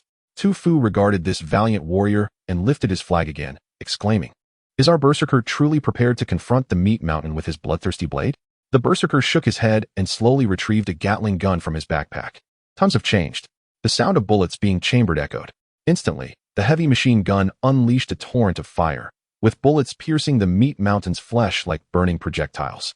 Simultaneously, Hei Megaway, poised for action, vanished like a wilting rose, darting behind the creature. Unfazed by the barrage of bullets, the meat mountain reached for the assailant, trying to ambush it from behind. Hei Megaway deftly leaped into the air, evading its attack, and positioned herself behind it. Now, strike its rear, Tu Fu shouted, brandishing his flag. Hei Megaway did not respond. Suddenly, two daggers, glistening with a mysterious liquid, materialized in her hands. In a split-second decision, she plunged the blades into the creature's rear cavity and swiftly slashed. Roaring in agony, the meat mountain felt a chilling surge as its body swelled like an oversaturated sponge, expanding rapidly. In an instant, its enlarged form rippled with wave-like patterns, and a foul odor began to permeate the air. Now get down. Tu Fu waved his flag and darted toward the nearby trees. The others followed suit, seeking refuge behind obstacles. The bespectacled one, caught off guard, was quickly shielded by Ling Dang, who conjured a frying pan to protect him. The next moment, the meat mountain erupted in a violent explosion, decaying flesh and viscous blood bursting forth like a bomb, obliterating the unsuspecting zombies in an instant. The group turned to Tu Fu, their eyes wide with astonishment. It was as if he was intimately familiar with this monster, knowing its weaknesses and attack patterns as if he were an experienced veteran. Though merely a level 6 novice, he exhibited the prowess of a seasoned expert. As the crimson dust settled, they beheld the aftermath. The meat mountain had merely shrunk slightly, revealing several depressions, potential vulnerabilities. Suddenly, several openings appeared in the sanctuary's walls. And harpoons shot out, striking the meat mountain. A scent reminiscent of heather wafted from the harpoons, causing the creature to emit a series of pained roars before hastily retreating. The group exchanged bewildered glances, contemplating the possibility that the sanctuary's inhabitants possessed a means to temporarily repel the meat mountain, perhaps through that floral aroma. A metallic scraping sound drew their attention as a heavily fortified door slowly creaked open, revealing someone beckoning them to hurry inside. With the zombies regrouping behind them, there was no choice but to rush into the refuge. With a resounding clang, the iron door sealed shut behind them, and they exhaled in relief, feeling safe from the encroaching undead. We finally made it. Ling Dang gasped for air. The berserker remained vigilant, scanning the surroundings until a tall figure emerged from the building, flanked by several soldiers. I am the overseer of the sanctuary, declared the man, surveying the players. You may call me Lacey. I never expected to find survivors in this city. He gestured, and soon after, provisions and clean water were brought forth from the sanctuary. Feeling famished, it is prudent to first satiate one's hunger. What lay before them appeared to be exceedingly ordinary fare. Chunks of potato, mashed potatoes, yet inexplicably emanating an enticing aroma that compelled one to swallow involuntarily. Indeed, after traversing for over an hour since entering the game, culminating in a minor skirmish, the adrenaline had masked their hunger. Now, as calmness enveloped them, the pangs of hunger surged into the player's consciousness. With gratitude, the berserkers seized the food first, devouring it voraciously. The others followed suit, indulging heartily. Only Hei Megaway wrinkled her brow, discreetly discarding her portion when no one was watching. Once they had nearly finished eating, Lacey led them towards the shelter. As they walked, he casually inquired, "You all seem remarkably strong. You don't quite resemble typical survivors." The bespectacled one, reflecting on his character's background, replied candidly, "We are a rescue team dispatched from the outside to investigate if there are any surviving souls in Howland City. To our surprise, we discovered a refuge amidst the chaos of the zombie outbreak." Lacey chuckled in response. This shelter was originally established by Umbrella Corporation, and when the zombie apocalypse erupted, everyone sought refuge here. Wang Peng interjected, "By the way, is there a little girl named Ailey in your shelter?" Upon hearing the name, Lacey momentarily faltered, then replied, "There are 50 survivors here, but I haven't heard of a girl named Ailey. However, if you doubt my word, you may inquire within the shelter." Meanwhile, Tu Fu, who had remained silent, suddenly perceived the liar status hovering above Lacey's head. He was aware of the truth regarding Ailey but chose not to divulge it. "Hey, we are practically brothers. Of course, we trust you." Tu Fu clapped Lacey on the shoulder, flattering him. "Moreover, if it weren't for you, we might still be locked in a battle of wits with that hulking brute." Lacey instinctively returned the flattery. "Likewise, my friend, I see you are quite the strategist, having discerned the weaknesses and tactics of the meat mountain. You must have been a high-ranking official before the outbreak." Tu Fu revealed a hint of nostalgia. "Ah, in my day, I was the administrator of the Heba group, well loved by my peers," until as he spoke, a shadow of sorrow flickered in his eyes, as if recalling tumultuous past events. Lacey could not help but ask, "Until what?" "Oh, it's nothing," Tu Fu shrugged. Until one day I was reported for gathering a crowd to engage in a rather unsavory activity and was subsequently expelled from the group. The group shared a laugh. Lacey mused, gathering a crowd for such antics? How audacious. Tu Fu shot a glance at Lacey. As darkness began to fall outside, Lacey suggested, "Why don't we head inside? We can devise a plan to find the girl named Ailey within the shelter." The group had no reason to refuse, so they followed Lacey into the refuge. The entrance hall of the shelter felt rather cramped, dominated by a massive machine that roared ominously. Instead of leading them to the main hall, Lacey directed them through a small side door into a long corridor. "Where are you taking us?" Hei Gue inquired suddenly. "The main hall houses large machinery. We usually access the interior of the shelter from this side entrance," Lacey explained. Hei Gue frowned, but refrained from voicing her concerns. After a few more steps, she jolted back to attention, turning to the bell worn by Ling Dang. The bell was incessantly ringing, its sound drowned out by the machine's clamor. "Your bell." Hei Gue's expression turned icy. Ling Dang glanced at the bell around her neck, equally astonished. Why is it still ringing? The noise of the machines had masked the continuous chime of the bell at her chest. The warning bell, item number 16451, was designed to detect hostility in the vicinity and emit an alarm. Yet now, having escaped the pursuit of the zombies and entered the refuge, if this item was not malfunctioning, then the countenances of all present turned ashen. Chapter 29. The Knife Man. In the next moment, Hei Gue lunged towards Lacey, who had unknowingly distanced himself, standing at the corridor's end. The berserker swiftly drew his weapon, shouting, "Retreat! It's an ambush!" But it was already too late. In an instant, iron bars descended from both ends of the corridor, crashing to the ground and swiftly locking them within the narrow passage. Lacey stood at the corridor's end, a cold smirk upon his face, casting a shadow over the entire corridor. "How does it feel to be ambushed?" He laughed heartily from the shadows. "When the zombies were closing in and the shelter offered you aid, did that lull your vigilance? When you were starving and the shelter provided you food, did that fill you with gratitude? When your guard was down and your hearts were thankful, how could you accurately discern right from wrong?" With each utterance, his laughter grew louder. "As a rescue team from the outside, you are utterly unguarded. Trusting a stranger without even knowing the background of the refuge you entered. You ought to be ashamed of your title as rescuers. Damn it, resorting to such underhanded tactics. Lacking honor." Wang Pang cursed vehemently. "If you have the guts, face us in an honorable duel. Why would I fight you?" Lacey sneered. "In this apocalyptic world, those who only know how to fight have long perished. The ones who survive are the ones who think. Clearly, you lot do not grasp this truth." "Why?" Hei Gue interjected suddenly. They had come to rescue others and eradicate the zombie virus. Why were these individuals obstructing them? Did they not wish for the virus to vanish? Did they not want to leave this refuge? Confusion welled within Hei Gue. "Oh, it seems this beauty is quite eager to know the reason," Lacey observed, seemingly in high spirits. He paused, grinning. "Taste my flavor, and I shall grant you your answer." The berserker scoffed. "Don't think that just because you've trapped us, we're at your mercy.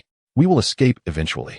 Lacey continued to mock. "Oh, the previous rescue teams that came here said the same. However, they are all dead now, and their remains lie beneath your feet." As the corridor's lights flickered on, the group realized that beneath them lay not solid ground, but a hollow glass bridge. They stood atop this bridge, beneath which lay hundreds of pale human skeletons. The glass of the bridge was struck every 5 minutes, causing cracks to form.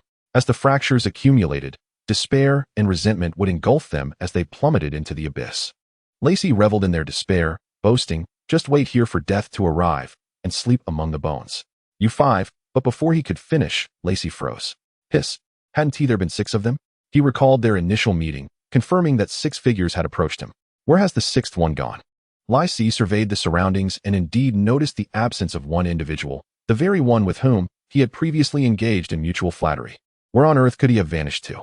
The others were equally taken aback. "Wait, 5? Ling Dang blinked in confusion. "Did we not have 6 members?" Her observation prompted the group to realize the truth. Wang Peng glanced around, somewhat pained. "It's by Bian Xingjun. It seems he did not follow us in." The bespectacled fellow's expression brightened. "If he hasn't been captured yet, there may still be a chance." Lacey scoffed coldly. "Even if he is still free, what does that signify? We have over 50 armed personnel and more than 200 survivors in our refuge. With a mere command, we could apprehend him in an instant. Do you truly believe he could encircle all 50 of us alone and eliminate us without the survivors noticing? If I am not mistaken, his expertise lies in orchestrating a team, not in personal prowess. Otherwise, he would not remain outside, directing you all to attack." With each word Lacey spoke, the players' expressions soured further. Indeed, to expect a mere level 6 novice player to rescue them from 50 armed guards was akin to trusting Qin Shi Huang to save them. Gradually, the group's demeanor grew ominous. Tu Fu's expression became increasingly intricate as he observed the corridor under surveillance, nodding thoughtfully. So that is how it is. A muffled sound emerged from beside him, where a man, bound hand and foot, struggled desperately, his mouth sealed, resembling a writhing worm. Tu Fu delivered a swift chop, rendering the man unconscious. Young man, take this dose of tranquilizer. Sleep peacefully. Though it was not a true sedative, it effectively induced rapid slumber. To recount, all that transpired began with a moment of mutual flattery 10 minutes prior. Tu Fu had encountered the man identified as Refuge Shelter Director, who had undergone a swift identity change to son of the survivors. It was when the man uttered a phrase about gathering to move waste that emotional tension surged, hastening the identity transition. In that moment, Tu Fu beheld a new identity, the murderer who wishes to imprison you. A hidden identity revealed. At that instant, Tu Fu comprehended that the individual was not benevolent. Just before entering, he noticed the man's identity fluctuating rapidly, indicating a significant emotional disturbance. This led Tu Fu to surmise that the man might strike once behind that door, coupled with his own newly acquired identity, the dog of martial souls. He detected a faint stench of decaying bodies emanating from within. Thus, he promptly chose to retreat, hiding behind machinery, and with his keen senses, he discerned the scent of gunpowder within the refuge. Following the trail of gunpowder, he located armed personnel scattered throughout the shelter, those in the restroom, asleep, engaged in intimate activities, patrolling, and monitoring. Unbeknownst to him, he had already dispatched 10 or so individuals. With the aid of surveillance, the movements of all armed personnel became transparent to him. He selected one and stealthily approached to eliminate them, reminiscent of a player stealthily stabbing opponents in a covert game. His newly bestowed identity, initially a source of shame, now proved invaluable, enabling him to gauge the weight of the gunpowder scent and discern proximity, even catching the faintest sounds. Who claimed this identity was worthless? It was extraordinary. From this day forth, I shall be a nimble dog in the mountains, though occasionally, I might feel the urge to bark. In this manner, he dispatched another 10 or so adversaries, benefiting from the refuge's spaciousness and the presence of only 50 armed guards, who were dispersed. He found himself navigating vast areas with minimal encounters. This resulted in Tu Fu moving undeterred. Time continued to elapse. Following the surveillance, Tu Fu reached the rear of the final armed guard. This individual was a woman, her grip on the weapon appearing somewhat unsteady, suggesting she had only recently become a patrol officer. This suited Tu Fu's intentions perfectly. Silently, he crept up behind her, seizing the moment of her inattention to execute a takedown, swiftly immobilizing her joints. A military knife was soon poised against her neck. Now I shall ask, and you shall answer, Tu Fu whispered. Please, don't kill me. The woman trembled in fear. How long has this refuge been established? Tu Fu inquired, his first question. Having observed Lai Si's actions on the monitor, numerous doubts plagued his mind. They, as players, were supposedly sent by the authorities to rescue survivors besieged by zombies. According to factional alignment, Lai Si and his group should belong to the same camp as the players. If that were true, they ought to welcome the players' arrival and cooperate fully. Yet the reality was starkly contrary.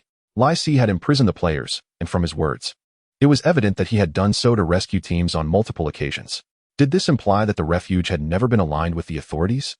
If two factions were indeed at odds, then Lai Si's actions would make sense. However, this raised a conflicting question. Why did the authorities continue to dispatch rescue teams into a hostile refuge? To save an enemy that did not align with their faction? Unless the authorities were utterly foolish, Tu Fu deemed such a scenario improbable. This conundrum expanded within his mind, and his instincts suggested that uncovering the underlying reasons could bring him closer to completing the game. To unravel the mystery, the first step was to comprehend the refuge, its history, origins, and the experiences it had endured during the zombie apocalypse. Tu Fu gazed at the woman. She stammered, "This refuge has been established for many years." "How many years is many?" "Many years means a great many years," she replied, perhaps overwhelmed by anxiety, or perhaps genuinely unaware of the refuge's timeline. "I'm not sure of the exact year, but it existed even before my birth." Tu Fu nodded, indicating that the refuge was not originally designed for the zombie threat, but rather for other purposes. When the zombie crisis erupted, this underground haven became a sanctuary for survivors. "Do you wish to leave the refuge? To live a life free from the fear of zombies?" Tu Fu posed his second question. The woman's eyes flickered with a hint of longing before she shook her head, expressing sadness. "It's impossible. Such a life cannot exist for us." Why would she say that? Was it due to her ignorance of AI Lie's situation? Did only the director of the refuge know this? Tufu pondered, feeling that the mysteries of this quest were multiplying, and he began to develop an interest in the worldview of this scenario. Tufu continued to ask several more questions. However, the woman's response was far from satisfactory, failing to provide Tufu with a coherent worldview from her answers. Fortunately, he had gleaned some information regarding the initial circumstances of the zombie outbreak. It was not until Tufu posed his final question that the situation escalated. Rescue teams from the outside are searching for you. Why then do you choose to kill them? At this, the woman's expression shifted to one of sheer terror. She glared at Tufu, her tone suddenly turning fierce. You are from the outside. It is because of you that we have become like this. Before she could finish her sentence, Tufu plunged his knife into her neck. To prevent any noise from alerting potential enemies, he had no other choice. Simultaneously, a radio on the woman's chest crackled to life. Attention all patrol personnel in the shelter. An outsider has infiltrated the premises. Please ensure thorough searches at all locations. Acknowledge receipt. The voice of Lacey came through the radio, then fell silent. Acknowledge receipt. Lacey's tone grew increasingly agitated. I will repeat. All patrol personnel, acknowledge receipt. As his voice echoed, the sound of footsteps on metal resonated sharply. Tufu realized he knew where they were headed. On the way to the surveillance room. A section of the pathway was made of metal plates. He could not allow them to reach the surveillance room. Otherwise, his whereabouts would be exposed. Tufu grabbed the radio and hurried towards the direction of the surveillance room. At that moment, the radio remained silent. For all patrol personnel had already been dealt with by Tufu. Yet Lacey remained unaware, pressing the radio again, his anger boiling over. One last time, all armed personnel. Immediately search for the outsider who has infiltrated the shelter. Kill on sight, and you will receive 10 days' worth of supplies. Your choice of the woman. Acknowledge receipt. It was an enticing offer, but his words were destined to go unanswered. As Tufu rounded the final corner, he spotted Lacey outside the surveillance room, who appeared furious and was relentlessly kicking the door, yet it remained steadfastly locked. Tufu's tense form eased slightly. Thankfully, he had been clever enough to lock the surveillance room door before leaving and had hidden the body. At that moment, Lacey felt himself on the brink of collapse. Not only had he encountered no patrol personnel along the way, but the surveillance room door had also been locked by someone. Where had all the patrol personnel gone? Were they off somewhere enjoying themselves? Lacey's frustration boiled, and he briefly entertained the notion that a rescue worker hiding in the shelter had eliminated all the patrol personnel. However, as soon as the thought crossed his mind, he found himself laughing at his own naivety. What a joke. There were 50 armed patrol personnel in the shelter. The intruder was no Spider-Man, able to take on 50 at once. Even if he possessed incredible strength, it was impossible for him to have evaded every patrol's route and quietly taken them out one by one, unless he were a dog, capable of sniffing out each patrol's precise location. Yet, clearly, he was not a dog. So where had all the patrol personnel vanished to? And why had they locked the surveillance room? Just as Lacey felt his anger surging, the radio suddenly crackled with static. Moments later, a vaguely familiar voice emerged. My apologies, Mr. Lacey, but your patrol personnel may no longer be able to answer your questions. You, Lacey shouted furiously. What have you done to them? Good question. Came Tufu's cheerful laughter over the phone, but I believe such a serious topic should not be discussed over the radio. What do you mean? Lacey glared at the radio, his fury palpable. The radio fell silent for 5 seconds before resuming. What I mean is that I will personally come to see you and explain everything. Greetings from the mysterious one. Upon hearing this, Lacey's expression shifted to one of shock. No way. He turned abruptly, only to discover that Tufu had stealthily approached from behind and suddenly slashed a dagger across his throat. Yet Lacey, having survived in the zombie apocalypse, instinctively sidestepped, narrowly avoiding a fatal blow.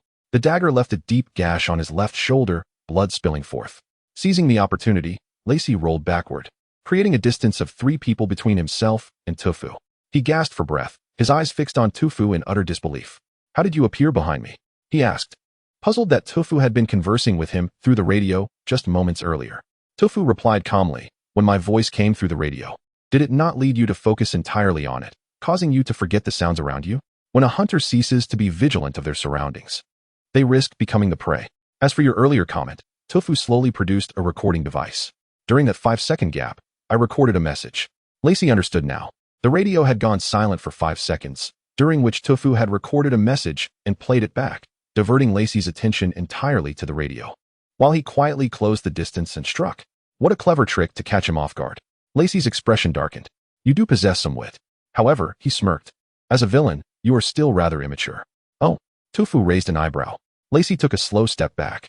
You should have attacked when I was still unprepared, rather than standing here gloating about how you accomplished all of this. Are you implying that villains perish due to excessive chatter? Indeed. Lacey finally allowed a smile to break through, laughing heartily. He opened his palm, revealing a vial of potent serum. The moment you attacked me, I injected myself with a powerful agent that will grant me the strength of a hulking zombie in 2 minutes. Feeling the surge of power within him, Lacey looked down at Tofu with disdain. I am merely waiting for the serum's cooldown. What are you waiting for? Tofu remained silent, pulling a shotgun from his hand. Lacey said nothing either, merely lifting his coat to reveal a heavy bulletproof vest. He laughed uproariously, preparing to unleash his full strength and attempt to pummel the rescue worker before him. However, in the next instant, an intense pain gripped his heart, causing him to collapse to the ground, curling up in agony as uncontrollable spasms racked his body. Tofu slowly presented the dagger before Lacey's eyes, the blade glistening with dark venom. I am waiting for the poison's effect to take hold. What are you waiting for? Tofu retorted coldly. Lacey finally understood why his opponent had been so playful with words. While he awaited the cooldown of his serum, Tofu was simultaneously awaiting the effects of the venom. They were two sides of the same coin. Lacey gradually felt himself losing connection with his body, pained to the point of asking, "When did you poison me?" Tofu did not respond to the other party's words. The answer was 3 minutes ago. He released a strange mist from the dagger, which then manifested a new attribute. Poison dagger. Description: attacks inflict an additional enchanted effect, causing the target to succumb to toxic venom and lose their ability to resist, effective after 3 minutes. Note: the poison of this dagger is unresolvable by anyone, so you can use it boldly and confidently. To become stronger, you may even strike a pose. Though do not be foolish enough to lick the dagger with your tongue. It seems the effect of the venom is quite pronounced, Tofu remarked. As for now, it was, of course, the common question and answer session. Tofu pressed the dagger against Lacey's chin. Now, I ask, you answer. Chapter 31. Players showcase their skills. Glass corridor. At this moment, the players were deep in thought. Even as the glass beneath their feet began to frost over, it seemed inconsequential to them. Hei Mei-wan stared intently at the glass below, where bare white bones lay exposed, reflecting a ghastly sheen under the pale overhead light. Yet she could discern some clues hidden among the bones. Observer, talent activated. Instantly, the faint claw marks on the bones, the dried saliva, the splatter direction of congealed blood on the walls, and countless subtle details coalesced in her mind. Kwang Zhanshe squinted his eyes, surveying the bones beneath the glass bridge. A similar conjecture formed in his mind, but his focus was more on observing the shapes of the remains. The fractured appearances suggested they had been gnawed by sharp teeth, with several ribs cleanly severed, indicative of a tremendous external force. Among one of the hand bones, there seemed to linger remnants of brown hair. The experiences endured by these rescue personnel before their demise materialized in his thoughts. Wang Pang surveyed his surroundings, his licking dog talent transforming his vision into a vibrant tapestry of colors, among which the ceiling exhibited a shade of green. Green, while implying a sense of being mocked, also suggested a possibility of success in his eyes. He gazed at the ceiling, which featured chandeliers and the ropes suspending the glass bridge. Activating his eagle-eye skill, his vision sharpened, revealing that the ceiling was not entirely sealed, but rather had 2 ventilation outlets, which, due to the confusion of light, were difficult for those below to notice. 3 minutes later, the first laughter echoed through the corridor. It was from Kwang Zhanshe. What are you laughing at? The bespectacled one scratched his head in confusion. Clues, Hei Mei-wan replied, exchanging a glance with Kwang Zhanshe, who spoke first. Congealed saliva. Crushed skulls. Kwang Zhanshe added. Hei Mei-wan, hair on the hand bones. Kwang Zhanshe, distribution of the corpses. Hei Mei-wan, claw prints on the ground. Kwang Zhanshe, spattered blood. Hei Mei-wan nodded. Your prowess matches your level. The bespectacled one was perplexed. What encrypted conversation are you having? Reasoning. Kwang Zhanshe patted the bespectacled one's shoulder, deducing past events from the traces of things. The bespectacled one exclaimed, Big guy, I hadn't heard you were a detective. Of course not, Kwang Zhanshe laughed heartily. I merely stumbled upon a bug and adopted a detective persona to gain the detective talent. Although it's only at level 1, it cost me half a year. So what have you deduced? Ling Dang inquired curiously. Based on the clues above, we can roughly ascertain the cause of death for these rescue personnel, Kwang Zhanshe pointed below. The hair and blood indicate they experienced a massacre before their demise. And the distribution of the remains suggests that the entity responsible for their deaths would emerge from the front end of the bridge. Furthermore, judging by the flow of saliva, it belongs to a type of zombie rather than a beast. From this, We can deduce that beneath this bridge lurks a formidable zombie capable of killing all humans who fall here and devouring them entirely. The bespectacled one became inexplicably excited. If we know this, can we go down and kill them? Huang Zhanshe shook his head. The crushed skulls indicate that at least 35 points of strength are required to achieve such destruction. Confronting a zombie with that level of power would only lead to our annihilation. Does that mean we cannot escape? Ling Dang revealed her fear, shrinking into her cat hoodie. Did they not say that the paradise would not issue insurmountable challenges? Who says we cannot escape? Wang Pang, who had remained silent, sat up and smiled. The reason the depths below are an unfathomable abyss is that the exit of this level is not down there at all. The way to clear this level lies above. Everyone was momentarily stunned. Under Wang Pang's explanation, the group quickly understood the secret of the suspension bridge. For now, we need only climb out through the ventilation openings to leave here and enter the refuge. It truly is a thrilling game of wits. The bespectacled one felt as though he was being swept away. Now, one can only hope that Bian Xingjun can hold on a little longer. Huang Zhanshe thought of Tu Fu and sighed. After all, surviving under the siege of 50 armed personnel in a refuge is nearly impossible. Furthermore, he is merely at level 6, far below the average level for this dungeon. Wang Peng nodded, his expression somewhat dim. I had promised to help him fly.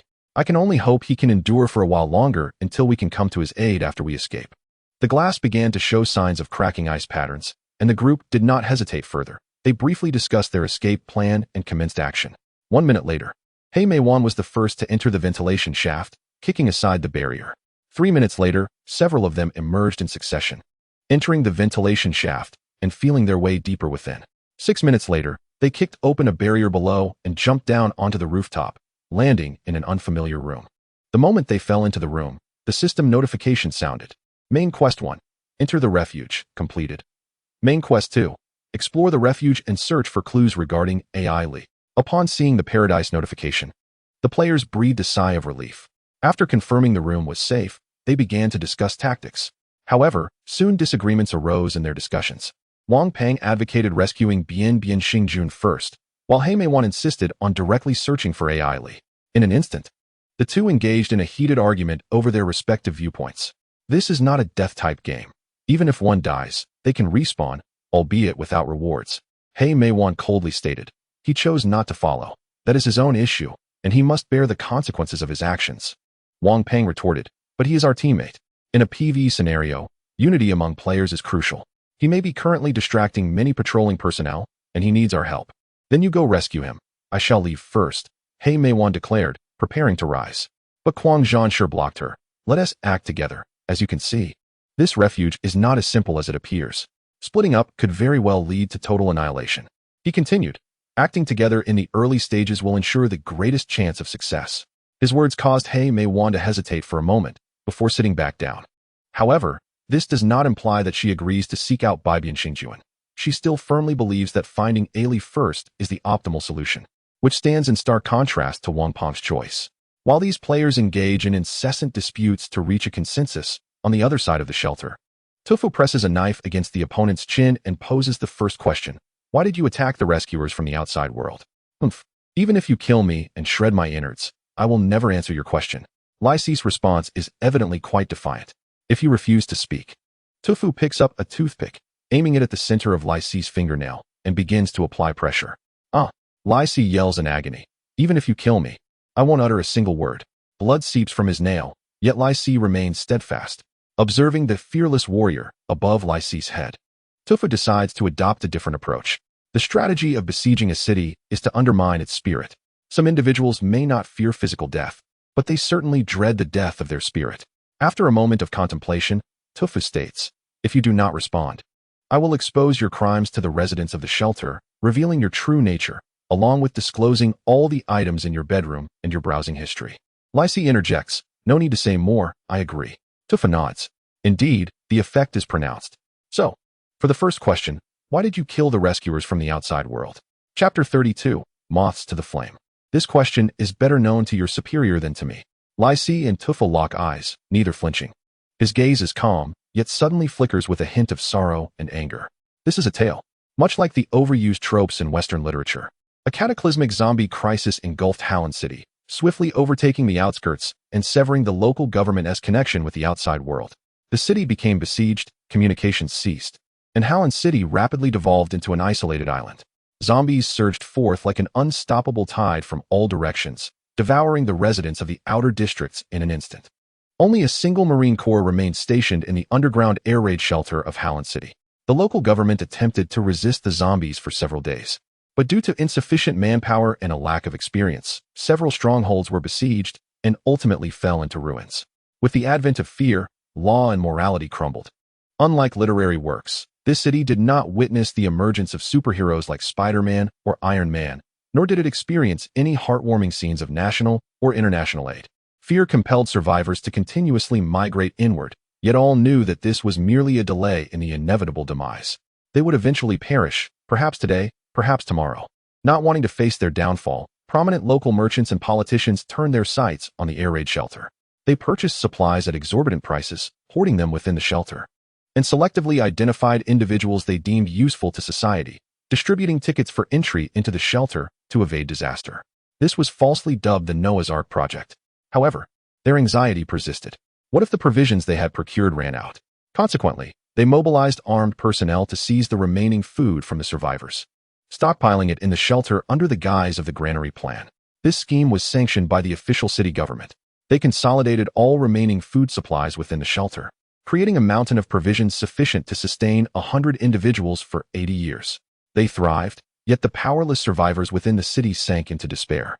Helpless, they could only kneel before these humans in the shelter, pleading for food, offering their servitude in exchange.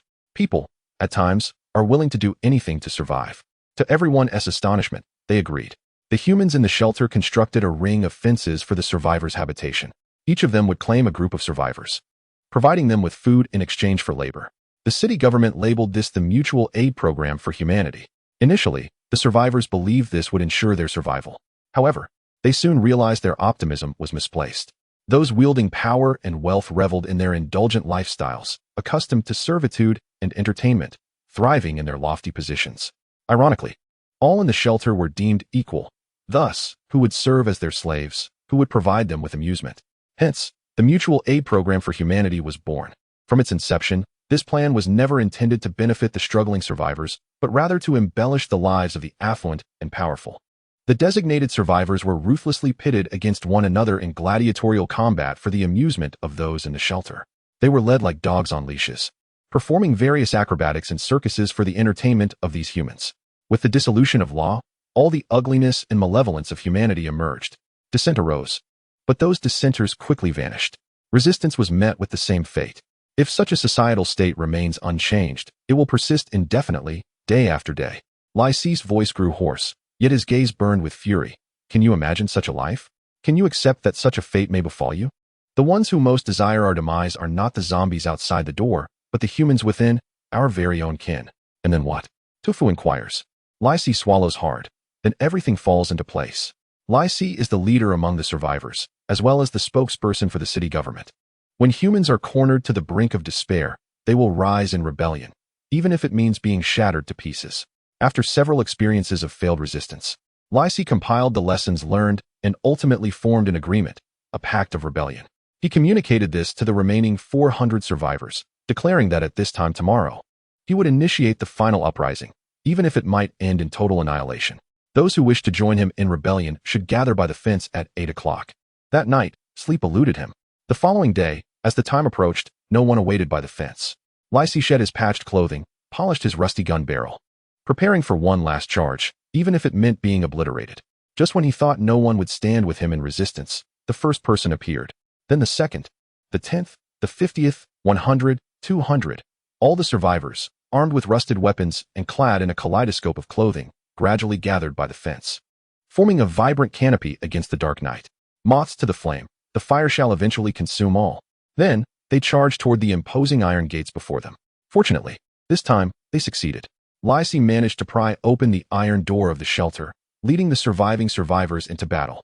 The lofty authorities continue to dance in the ballroom, oblivious to the throngs that have surrounded them, swiftly bringing them down. They are herded into a filthy, cramped sewer, compelled to confess before the Bible. On that fateful day, he observed the various regulations and doctrines within the air raid shelter, his gaze shifting to the firearm in his hand. It dawned on him that the true power resided in his grasp. Can you believe that the head of the city government was severed by my own hand? In that moment, as I looked upon him, he promised me a place in the shelter, an abundance of wealth and provisions, radiating confidence, as if I would undoubtedly accept his terms. Clearly, you did not, Tufu remarked. Indeed, I declared, if I were to kill you, all that you possess would become mine. And at that moment, he quaked in fear, bowing before me in desperation, despite having arrogantly hurled an ashtray at me just the night before. Humanity is a creature that cowers before strength, Lacey spat. The only priest in the shelter warned me that I am a demon. Should I slay them, I would be subjected to divine retribution and tormented by their vengeful spirits. I am acutely aware that my actions could warrant 100 hangings or 1,000 executions. Yet if I could trade my own life 1,000 times for the survival of those who remain, I would willingly do so. I would embrace the role of Satan, enduring the fiercest of flames and the most brutal of tortures, as long as it ensured the survival of the living. I accomplished that. Lacey fixed his gaze upon Tufu, as if staring into the abyss of death. Tufu, grasping the implication, understood. Your intention to eliminate the official search and rescue teams stems from the awareness that once you emerge alive, you will face legal repercussions. After all, killing officials and successful individuals, even if the authorities turn a blind eye, their families will undoubtedly seek vengeance, and none of you survivors will escape unscathed. Lacey rasped. We are marooned on an island, devoid of any hope for survival. Thus, Tufu comprehended fully. The previous uncertainties were finally resolved. The official status of the players predetermined a conflict between the inhabitants of the shelter and themselves. Everything fell into place. However, Tufu recalled his primary mission, to locate the girl named A.I. Lee. He inquired, why do you feign ignorance about the girl named A.I. Lee, whom you clearly know? Chapter 33, The Sewer. Lacey did not respond directly, but murmured, A.I. Lee, you mean that little girl? A wistful expression crossed Lacey's face. She is quite clever. Yet within the confines of the shelter, there is no place for her. If you wish to find her, venture into the sewer at its end. You may catch a glimpse of her trace. The sewer? Tufu retrieved a map from his pocket, discovered in the monitoring room. He flipped to a specific location, where indeed the words sewer were inscribed. However, should you decide to proceed, the likelihood of death is substantial, so do not say I did not warn you, Lacey retorted. Are there zombies in the sewer? Tufu countered. We speculate that the zombie virus may have initially spread from the sewer, Lacey replied. The zombies below are far more aggressive than those above. As Lacey's words concluded, a system prompt appeared. Main Quest 3. Find A.I. Lee in the sewer. Tufu struck Lacey, rendering him unconscious, and then tossed him into a vacant attic, securely binding him with rope. After ensuring that he could neither escape nor call for help, he locked the door. He chose not to kill him, for as the son of the shelter, Lacey evidently possessed a high level of faith among its inhabitants. From Lacey's narrative, it was clear he deserved such a title. If an encounter with the wrath of the survivors were to arise, possessing a hostage with such a high faith value would provide a significant advantage. Once prepared, Tufu consulted the map and made his way to the sewer entrance. He opened the metal door, a flashlight hanging from his chest, a pistol and a dagger in hand, cautiously entering the sewer. Despite the illumination from the flashlight, the sewer remained shrouded in darkness. One could scarcely predict whether a zombie or other monstrosity lurked around the next corner, poised to launch a surprise attack. In such moments, a keen sense of smell became invaluable. Although Tufu detected the foul stench permeating the air, he could also discern the unwelcome scent of decay, indicative of the undead. Armed with both sight and smell, Tufu gradually ventured deeper into the sewer. Meanwhile, after 5 minutes of heated debate over whether to rescue someone or search for clues, a decision finally emerged. Wang Peng ultimately conceded, opting to pursue leads regarding A.I. Lee before attempting to rescue Tufu. He realized that further debate would yield no new information, as they had already uncovered clues about A.I. Lee. Moreover, he reasoned that they had no justification to risk their lives for someone unrelated. With the decision made to seek clues about A.I. Lee, the group began formulating a detailed plan. Wang Peng, seemingly experienced, quickly proposed, form pairs. Using this room as the point of origin to search each nearby room. One searches while the other keeps watch, alerting each other upon spotting patrolling personnel. The berserker had no objections, chuckling, what an eloquent strategy. Regardless of its formulation, as long as it proves effective, Wang Peng replied. This method is a staple in games, allowing for efficiency while preventing any individual from being overwhelmed. The Black Rose turned her head in silence, indicating her agreement. Wait, how will we communicate? The glasses guy inquired. Wang Peng pointed to a nearby cardboard box. Fortune favors us. We just happened to land in a warehouse filled with stocked walkie-talkies. Upon inspection, The glasses guy discovered a plethora of unopened walkie-talkies. The players hastily equipped themselves and briefly organized into groups. Just as everyone awaited Wang Peng to calmly elaborate on the strategy, they witnessed him flash a sycophantic grin toward the nearby Ling Dang, suggesting, "How about you and I team up, little sister? My space is quite ample." Indeed, I was referring to levels. It seems to have triggered a passive effect.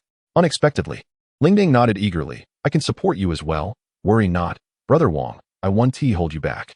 Wang Peng felt as if he had been kicked in the chest. A disconcerting sensation surged within him. This feeling was not pleasant. My identity as a sycophant nearly slipped away. Wang Peng barely managed to maintain his composure. Meanwhile, Wang Peng and Ling Dang solidified their partnership. While the glasses guy assigned the berserker to lead, with the Black Rose opting to search for clues alone. Thus, the group dispersed, embarking on a systematic search for clues in various rooms. Concurrently, Tofu dispatched a leaping zombie with a chainsaw. His emotional state remained remarkably stable, exhibiting a linear calmness that resonated within his very being, embodying a near-perfect control over his body. He was hardly swayed by erroneous physical cues or reflexes. As he ventured deeper, peculiar zombies began to manifest, not of human origin, but rather grotesque creatures such as zombie mice and zombie lizards. The most formidable he encountered was a colossal zombie cockroach. The exuberance of a particularly spirited Guangdong girl with twin ponytails elevated the emotional state of Tofu to an unprecedented level of 10. Fortunately, these adversaries proved relatively manageable. With a chainsaw in hand, Tofu swiftly dispatched the creature with 6 or 7 decisive blows, leaving it sprawled on the ground in a deep slumber. However, alongside the sudden onslaught of zombies, another challenge emerged: the labyrinthine sewer system. The myriad of intersections within the sewers was more convoluted than the streets of Chongqing, with each passage leading to distinct directions. A single misstep at any junction could result in losing track of AI Li's whereabouts. This was the true difficulty of this level. Tofu deduced the approach to surmount this challenge: to have several players split up, utilizing walkie-talkies procured from the refuge to communicate as they dispersed in search of AI Li's location. This method was time-consuming, yet it was bound to yield results. However, Tofu was no ordinary individual. He was a cheat. "Dog, come," he exclaimed, as the dog identity above his head flickered to life, revealing the astonishing sense of smell bestowed upon him by his talent. He detected an unusual scent lingering in the sewers, the acrid odor of gunpowder, mingled with a faint trace of sweat and bodily fluids. It was common knowledge that zombies could not wield firearms, thus the origin of the gunpowder was easily surmised. As he inhaled the scent of gunpowder, he sprinted deeper into the darkness of the sewer. His feet splashed through the stagnant water, creating ripples that blossomed like flowers in his wake. Suddenly, an ominous splash echoed as a lurking, sickly octopus stirred from its slumber in the murky depths. Sensing the vibrations of the ground, it began to awaken. Its eerie tentacles unfurled along the sewer walls, and its gaze fixated on the end of the tunnel, where a figure was approaching. The prey, the sickly octopus, sensed the presence of a living being, igniting a primal desire within it. It recalled its last encounter with a living creature, a bitter memory of failure as it was thwarted by a man wielding a golf club. This time, however, it vowed not to let its quarry escape. Concealed within the shadows of the sewer ceiling, it camouflaged its body to blend seamlessly with the walls, preparing to drop down upon its unsuspecting victim and feast upon it. As the prey drew nearer, it became apparent that it was a living human, brandishing a chainsaw. What could he possibly intend to do with that? The octopus dismissed the thought, eagerly anticipating the moment it would descend upon him in a furious display of wrath and rend him to pieces. Yet, to its astonishment, the human paused and looked up. Was he gazing at me? The octopus pondered, but quickly dismissed the notion. It was impossible. Its disguise was flawless, and he could not detect its presence. Surely, he was merely lost in thought. Then, to the octopus's horror, the human raised a shotgun and aimed it directly at it. The sound of the blast rang out, and the octopus panicked, attempting to flee. However, the shot rang true, interrupting its escape. Tofu swiftly discarded the shotgun, revving the chainsaw with a decisive pull. The blade whirred to life, and in an instant, a tentacle was severed. The octopus shrieked in pain, ejecting a jet of ink as it distanced itself from the man. Tofu, undeterred, pressed forward, intent on pursuing his adversary. The octopus, sensing the imminent threat, anchored itself to the sewer walls with 2 of its tentacles, while the remaining 5 unfurled dramatically, revealing enormous suction cups adorned with bizarre patterns that coalesced into a grotesque, otherworldly visage, obscuring the light. The surreal sight momentarily stunned Tofu, causing a brief lapse in his concentration. For a fleeting second, He was ensnared by the octopus's mental assault. Seizing the opportunity, the octopus maintained its distance, fixating its gaze on Tufu, cackling with malevolence. I had no intention of entangling myself with you, yet your persistence compels me to unleash my full might. Prepare to perish. With that declaration, its 7 tentacles surged forth like a tempest, each suction cup emanating a menacing aura, as if it were a deity descending from the heavens. In that moment, time rewound 3 seconds. The octopus loomed in the air, resembling a malevolent entity. Yet in the next instant, Tufu unleashed a skill of mental contamination upon the creature. Psychic contamination, skill release upon a target, inducing them into a state of mental pollution, with duration dependent on the target's mental fortitude and your own psychic strength. It was widely acknowledged that octopuses possessed formidable mental resilience. Thus, conventional psychic contamination would yield little effect. Even when it succeeded, if the contamination did not evoke a significant emotional response, it would quickly dissipate. Consequently, to maximize the impact of the contamination, Tufa needed to create a scenario that would induce a brief but intense emotional upheaval. He envisioned a scene of grilled octopus, a culinary spectacle. Upon being struck by the psychic contamination, the octopus was thrust into a vivid experience of being prepared on a sizzling grill. The setting was a bustling restaurant, with a chef performing an extravagant display of octopus cooking, while patrons eagerly awaited their meal. A scene that would be envied by many. Yet for the octopus, it was a waking nightmare. As it envisioned its head being severed, its eyes gouged out, and its tentacles chopped, the horror was overwhelming, prompting an involuntary release of ink. It was held captive for 3 seconds, just long enough for Tufu to act. The instant he completed his skill, he revved the chainsaw and brought it down upon the octopus's head with a resounding thud. The blade sliced through its brain, sending fragments flying. Tufu withdrew the chainsaw and kicked the octopus's lifeless body aside. Time to settle, he mused, stepping over its remains. The entire confrontation lasted less than 30 seconds. He then resumed his exploration, following the scent that had grown stronger after a half-hour of pursuit.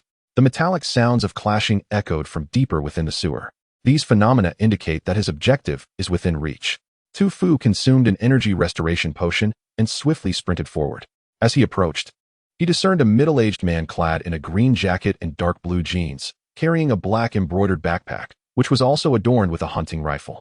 At that moment, the man was wielding a golf club, entangled in a struggle with 2 zombie hunting dogs.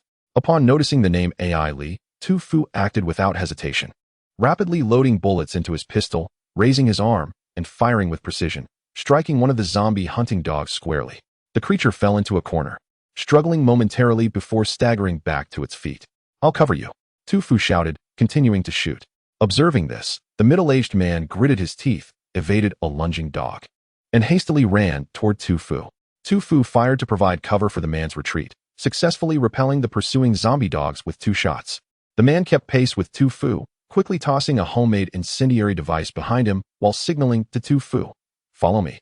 As Tufu retreated, he shot at the zombie dogs attempting to catch up. Shooting won't kill them, it will only draw them in with the scent of gunpowder, the man urged. "Drop your gun now, quickly." Without hesitation, Tufu discarded his firearm into the flames. The recent gunfire stirred a commotion in the nearby sewer, with countless footsteps converging on the sound. Tufu understood why the man opted not to resolve the conflict with gunfire. In the depths of the sewer, using a gun is akin to shouting "I am here." In an open square, hastening one's demise. Tufu kept close to the man, sprinting through the sewer. Behind them, the zombie hunting dogs pursued relentlessly, the figures of the 2 men darting through the dimly lit passage like moths chasing light. After a while, the man led Tufu around 2 corners, then tossed a makeshift smoke bomb behind them before finally halting. He leaned against his knees, breathing heavily. In contrast, Tufu felt much better. His energy was rapidly replenishing, aided by the unique talents associated with his identity. "Are you all right?" Tufu initiated, "My name is Wang Pang. You can call me Xiao Wang." Offering his name was a tactic to lower the man's guard. The man paused, a hint of wariness flickering across his face. But after a moment's hesitation, he replied, "Joel." Tufu noticed the golf club in his hand, observing, "It appears to be quite old." "Yes." He hung the golf club on his backpack. "I find it convenient for frequent use." "I see," Tufu probed, after running for so long. "Is there a place nearby to rest?" Joel scrutinized Tufu for a moment, responding evasively, "How did you end up here?" Tufu shrugged, presenting a premeditated story. "It was Rice who sent me here." He had meticulously crafted this narrative in his mind, knowing that after his encounter with Rice, anyone would recognize that gaining acceptance from the right faction was paramount.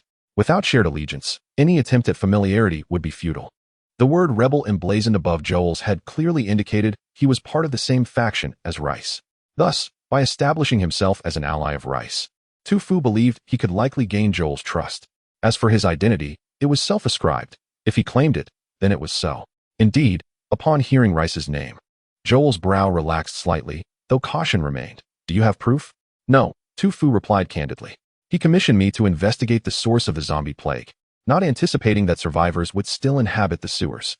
Tu Fu opted not to directly prove his connection to Rice, but rather indirectly validated it through the intel Rice had imparted regarding the zombie plague. After all, their bond had nearly cost the other's life, a testament to their connection. This approach would likely facilitate trust. Attempting to overly prove his association with Rice could sow doubt. Joel nodded. I see. He lowered his guard. Let us go back to my place and discuss this further. Chapter 35. The Resistance. Joel led Tu Fu to a concealed entrance, lifting a patch of moss from a wall to reveal a tunnel approximately 1 meter in diameter. At his gesture, Tu Fu crawled inside. The entryway was somewhat constricted, imparting a feeling of confinement, but as he ventured deeper, it gradually widened, with the uneven, soft interior walls providing a sense of comfort. Further in, the passage suddenly narrowed again, culminating in a door at the end. Joel pushed the door open. Tu Fu bent down to enter this hidden chamber. The cave was transformed into a room, with wooden planks covering the floor, sparsely furnished with a table and chairs, while a bed was conspicuously absent. A tungsten filament bulb hung from the ceiling, casting a faint glow. Notably, amidst this setting, Tu Fu observed a guitar resting on a nearby table. As Joel stepped into the room, a figure leaped toward him, enveloping him in a tight embrace. Joel, how did you return so soon? The girl in his arms had not finished speaking when she noticed the unexpected guest, eyeing Tu Fu warily as she reached for a small knife tucked at her waist. Tu Fu glanced at her identity, the sole antibody to the zombie virus. The key to completing this chapter. Tu Fu exhaled, relieved to have finally found a safe haven after all he had endured. Joel noticed AI Lee's vigilance and chuckled. She's one of us, no need to worry. Only then did AI Lee slowly retract her knife. Joel affectionately ruffled AI Lee's hair before inviting Tu Fu to sit, and began inquiring about the events above, a blend of concern and interrogation. Fortunately, Tu Fu had gleaned considerable information from the patrolling personnel and Rice, enabling him to answer Joel's questions satisfactorily. After about 15 minutes of questioning, Joel was finally convinced of Tu Fu's authenticity. Seizing the opportunity, Tu Fu revealed his purpose. I initially came to investigate the source of the zombie plague in the sewers, but I did not anticipate that there would still be survivors within. I now need to escort you back to the Firefly Safe Haven. The Firefly Safe Haven, Joel mused. That's quite a commendable name. Are we heading upward? AI Lee suddenly leaned in closer. Yes, Tu Fu affirmed. The resistance has triumphed, and survivors have become the masters of the safe haven. Naturally, the former rebels deserve their due recognition. Come with me back to the safe haven, where you will receive the honor and respect you deserve. The survivors will welcome you. Joel appeared somewhat tempted, but glancing at AI Lee, he shook his head. I'm sorry, but that may not be possible. Why not? Because AI Lee harbors a secret that, if revealed, could endanger her life, Joel stated emphatically, fixing his gaze on Tu Fu. I have discovered the secret pertaining to AI Lee. The bespectacled individual swiftly perused a stack of documents in the archive room, his eyes darting across the contents before placing the materials into his backpack. Beside him, the berserker vigilantly scanned the surroundings, his mind filled with curiosity. It was peculiar that this shelter had yet to reveal a single patrolling officer. Wang Ge, look at me. I've found the shelter's documents. Ling Dang exclaimed, raising the materials in her hand and stuffing them into her pink kitten backpack, the weight of the documents flattening her chest. Wang Peng nodded at A. Surveying the area. We have completed our search here. Let us return to report our findings together. However, Wang Peng noticed the absence of any patrolling personnel around, which struck him as quite strange. All right then, Ling Dang replied, clutching her backpack and hastily following Wang Peng, her short legs struggling to keep pace. Hei Mei Jiao meticulously organized a stack of documents before receiving information from her walkie-talkie, prompting her to swiftly make her way to the agreed meeting point. This mission had proven fruitful, likely earning her a commendable score in the game within the paradise. Soon, 5 players congregated, eager to share their discoveries and findings. They laid out plans for the air raid shelter, the art project, the granary plan, and the mutual aid program among humans. These represented the shelter's past, along with measures issued by the Harlan municipal government prior to the outbreak of the zombies. During the issuance of these measures, it appeared that a resistance force emerged, known as the Resistance Army, opposing the municipal government, only to swiftly vanish from the records. Hei Meijio spoke rapidly, recounting her findings. As she elaborated, the players gradually grasped the events that transpired in Harlan City during the zombie outbreak. Next, it was the bespectacled individual's turn. He pushed his materials into the center and began with the first volume. He spoke of the formal reforms of the shelter, detailing how the insurgents overthrew the existing municipal government to establish the shelter and implement a new system. Furthermore, several references were made to the sewers, indicating that the underground zombies connected to the sewers were often more thoroughly mutated, suggesting a possible link between the pathogen of the zombie virus and the sewers. When Lacey was elected as the director of the shelter, he conducted 16 artificial explorations of the sewers, though the progress seemed exceedingly slow, nevertheless. Lacey continued to explore the sewers periodically. It's strange. Why is he so eager to explore the sewers? Does he genuinely wish to find the pathogen? But what use would that serve? Wang Peng pondered. The bespectacled individual shrugged, indicating uncertainty. Afterward, Ling Dang exerted effort to extract the documents from her bag before summarizing her findings. I primarily investigated clues regarding AI Li. Initially, the Research Institute's documents specifically mentioned AI Li, including her identification. This document stated that AI Li is Lacey's daughter. The municipal government, upon discovering AI Li's extraordinary nature, intended to subject her to medical research for developing a vaccine against the zombie virus. Lacey, however, vehemently opposed this, yet under pressure from the higher-ups, he had no choice but to acquiesce. One fateful night, Lacey collaborated with a fellow comrade from the Marine Corps, seemingly named Xiao Er. Together, they smuggled AI Li into the sewers and provided her with regular food supplies. This place was a forbidden zone for all humans, yet it became AI Li's sanctuary. As long as AI Li remained there, shielded by the zombies, she would never be captured by the municipal government as personnel. However, one day, Lacey discovered that Xiao Er had vanished, and the sewers had been locked down. He suspected that his actions had been discovered, leading to Xiao Er's imprisonment in the sewers and the subsequent sealing off of the area. The events that followed are well known to all. By the time the players finished summarizing, they had essentially unraveled the entire storyline of the game. This city experienced a zombie outbreak due to certain circumstances, prompting the government to establish a series of plans and policies, utilizing the air raid shelter as a foundation for a doomsday refuge. Throughout the shelter's existence, numerous events unfolded, including the prolonged skirmishes with the opposition led by the resistance army, which eventually faded from records, coinciding with the discovery of AI Li, who possessed the virus antibodies. The government attempted to capture her for experimentation, but Lacey concealed her within the sewers. Eventually, the resistance army resurged, successfully instigating an uprising. And Lacey's repeated explorations of the sewers were likely aimed at locating his daughter. Amidst this stalemate, the players arrived. The main objective became clear, did it not? The berserker shrugged. We must venture into the sewers to find AI Li hidden within. Several players nodded in agreement. Concurrently, a notification from the Paradise chimed. Main Quest 2 completed. Main Quest 3. Proceed to rescue AI Li from the sewers. It seems our deductions were correct. Ling Dang sighed in relief, looking at everyone and encouragingly declaring, let us not hesitate. Let us go find AI Li right away. The berserker shook his head. No. The documents specifically mentioned the sewers, indicating that the zombies below are far more terrifying. Descending carelessly would lead to our annihilation. We must be adequately prepared. The group had no objections to the berserker's words and engaged in a detailed discussion of tactics. After all, this was an A-level Fubon, and exercising caution was always prudent. Recalling the betrayal they had faced an hour prior, they realized that without their skills and talents, they might have already faced the end of the game. Thus, they were exceedingly cautious, fearful of being unprepared for failure. Meanwhile, in the secretive room within the sewers, Tu Fu slowly sipped his tea, gazing at Xiao Er. You haven't been above for quite some time, have you? Xiao Er remained silent for 2 seconds, replying, we lost our way in the sewers and have no route back. Tu Fu nodded, implying that they were utterly unaware of the current state of affairs above. AI Li blinked her eyes curiously, asking, what is it like up there now? Is it still the same, with everyone dressed beautifully, dancing in ballrooms and enjoying gourmet meals? Certainly not. Tu Fu interrupted AI Li, smiling as he explained, the municipal government has fallen. Xiao Er's Adam's apple bobbed. What does that mean? He asked softly, his once unshakable fists now trembling. The resistance army has emerged victorious, Tu Fu stated, locking eyes with him, emphasizing each word. Xiao Er suddenly froze, then slowly began to laugh, his body shaking more violently until he could no longer contain himself, bursting into uproarious laughter, tears streaming from his chin. John, George. Did you hear that? We won, he exclaimed, trembling as he approached the cabinet, excitedly rummaging through its contents. Ailey stood in stunned silence, eventually wiping her tears and embracing Xiao Air, weeping. Tu Fu quietly observed the pair's emotional turmoil. Although he understood that this was a waste of time for him as a speedrunner, with time equating to money, he chose to simply savor the joy radiating from them. He noticed Xiao Air unearthing a variety of items, which he learned were belongings of comrades from the resistance army.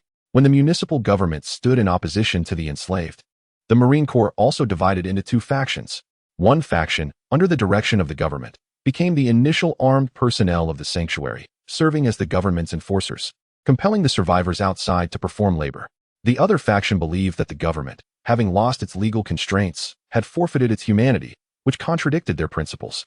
They had become soldiers to protect citizens, not to serve as henchmen for the powerful elite. Thus, they openly protested, emerging as the first resistance. The two forces did not coexist for long, as the very existence of the resistance was at odds with the desires of those in power, inevitably leading to its demise within the confines of the elite stronghold. Soon, under various pretexts, the initial dissenters faced numerous arrests and persecution, and within a month, they were nearly annihilated. The remaining resistance fighters splintered into three groups. One fled to the outer perimeter, becoming a spark to organize survivors in continued defiance.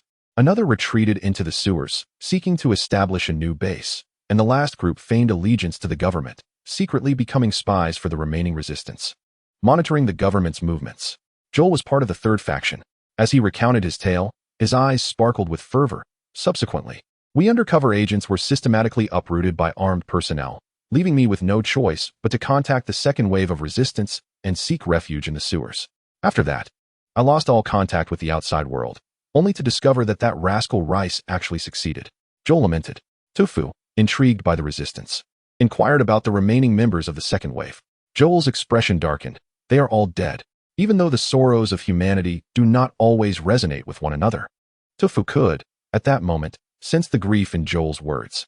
Follow me, Joel instructed, carrying these items as he led Tu Fu through the sewers behind a small house. As they walked, he pointed out the stone carvings along the walls. Do you see these inscriptions? Tu Fu nodded. Beside the sewer wall, someone had etched a line. Resistance fighter Sam and his brother Leighton, in 2077, ignited flames with their own fat to ward off the encroaching mutated rat swarm, granting the resistance a chance to escape. As they continued, they encountered various inscriptions. Resistance fighter Barrett fought three-headed mutated hounds here to cover LES escape, sacrificing his life for the chance to flee. Resistance fighter Durex, infected by zombies, took his own life here. Resistance fighter Yamamoto discovered the rat nest and, after throwing in explosives, used his body to block the entrance, exterminating the rat swarm. Each inscription bore testament to the existence of these brave souls.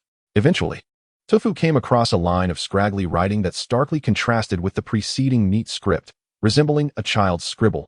Resistance fighter Bruce, while foraging for food, was targeted by a zombie octopus, leaving no trace but a single piece of clothing. I carved this, Joel grinned. The dedicated engraver Bruce is gone, leaving only me and the team. I never learned his carving technique, so it turned out like this, but it's still legible. As they ventured deeper, Tu Fu noticed the moss on the walls growing denser, the air becoming increasingly humid. Where are you taking me? Tu Fu asked. Joel did not respond, instead moving to a concealed corner of the sewer, peeling back the moss to reveal a large backpack hidden within. He slung the backpack over his shoulder and turned to Tu Fu with a smile. You'll find out when we get there. But in the next moment, Tu Fu glimpsed the insignia above Joel's head and understood his intent. He gasped and nodded in agreement. Joel led Tu Fu deeper into the bowels of the sewer, where Tu Fu observed numerous markers indicating various directions. Following these signs, they soon reached the depths of the sewer. Joel, who had been leading the way, suddenly asked, Do you remember the purpose of the second wave of resistance? To hide in the sewers and evade searches by the government's armed personnel. Waiting for the right moment to return to the sanctuary, Tu Fu instinctively replied. Not just that, Joel said, gazing into the distance as he exhaled softly. Another objective of the second wave of resistance was to investigate the source of the zombie infection within the sewers. How much do you know about this zombie pathogen? Tu Fu pondered for a few moments before shaking his head. Practically nothing. This was not his fault. As a speedrunner, he had little time to explore the hidden truths of this world.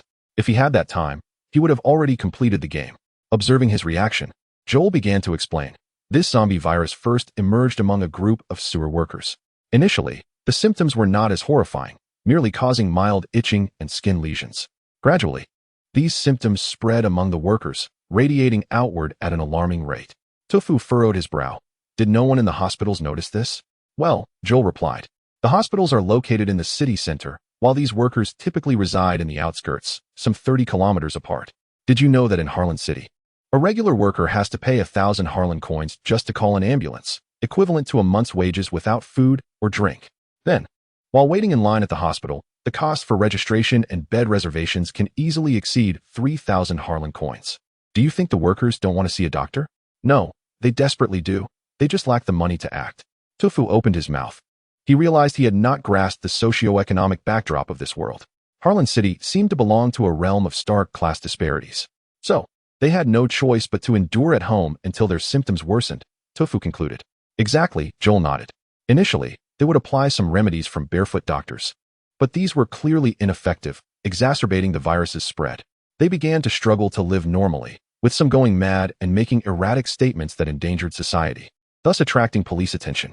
Yet, even then, the municipal government never sought to address these issues, opting instead to execute them and perform quick cremations. Once the infected workers learned of this, they ceased to venture out, confining themselves to their homes in an attempt to survive the virus with their immune systems. Clearly, they did not succeed. Tofu picked up an uninfected rat from the sewer, crushing it effortlessly. Joel then directed his flamethrower at the rat, incinerating it until it was reduced to charred remains, and added, "Indeed, the symptoms of the virus became increasingly severe, extending beyond mere sores and incoherent mutterings. Infected individuals began to sprout various microorganisms all over their bodies, behaving less like humans and more like beasts driven solely by primal instincts. Have you seen those flowers growing atop their heads? If you strip away all irrelevant substances, you would see that fleshy bloom, perfect and immaculate under the sunlight, captivating as if it were a creation of the divine.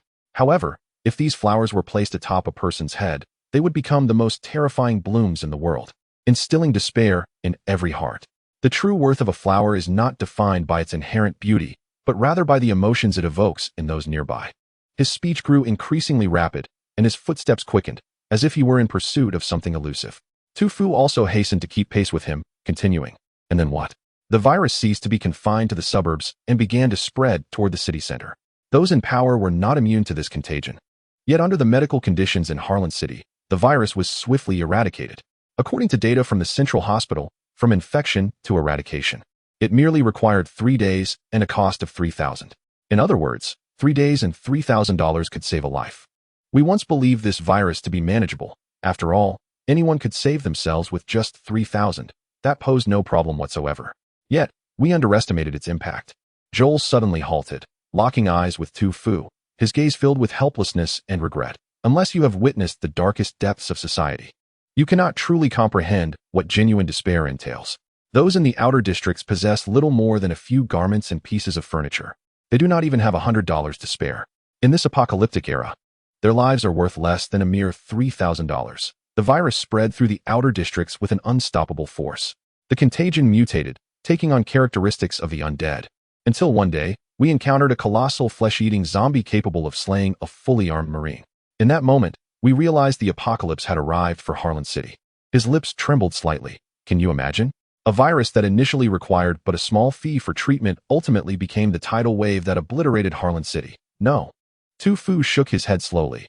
The virus is merely a catalyst. In such a society, even without the virus, other factors would eventually erase all this imbalance. Harlan City was already akin to a capsizing vessel, needing only a slight external force to tip it over. In a sense, the virus merely accelerated this process. You are correct. Yet we hold a firmer belief that humanity will endure, Joel asserted with newfound conviction. Even amidst the long night ahead and the perilous cliffs that lie before us, he paused at the end of the sewer, gazing into the abyss below. Before him lay a colossal reservoir, 50 meters in diameter, where filthy water converged from various sewers, murky and foul, as if encapsulating the city's darkness. At the heart of the reservoir, a massive flesh flower unfurled, pulsating rhythmically. Chapter 37. Explosion is art. Here stood Tofu, observing this immense water pool. The origin of the virus. Joel spoke gravely. The second wave of rebels has finally located the initial source of this virus. Situated beneath this shelter in a gigantic pool within the sewer. It has thrived in this darkness, far from sunlight, evolving into a jungle teeming with flesh flowers, continuously spreading the contagion. though Tu Fu had already suspected this. He was still taken aback upon hearing it confirmed. Then why have you not chosen to destroy this pathogen after all this time? Do you think we do not wish to? Joel replied with a hint of resignation in his smile. Upon discovering it, we considered detonating it as the source of Harlan City's destruction. No one loathes it more than we do. Regrettably, after multiple calculations, we concluded that our explosives were insufficient to annihilate this pathogen. If we only managed to destroy a portion, it could very well trigger the dormant virus spores hidden deep within the reservoir. Should those spores be unleashed, Harlan City would face true annihilation. Joel retrieved 3 explosive packs from his pocket, arranging them neatly. Moreover, the explosion could potentially jeopardize our hideout, which is why we have refrained from attempting it all this time.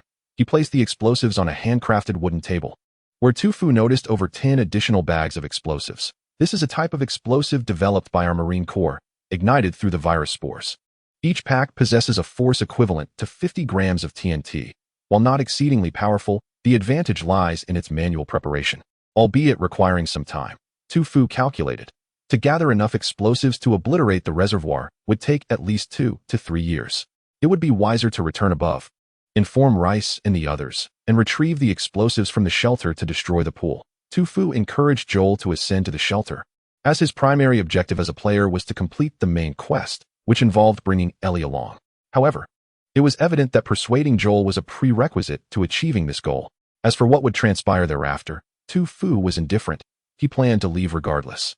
Joel shook his head. It is futile. Since the day the government designated the air raid shelter, they destroyed all TNT and heavy weaponry.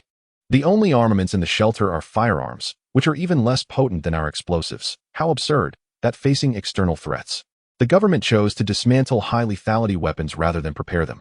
They believed that as long as the shelter existed, the undead would not be able to harm them, and only such weapons could annihilate them.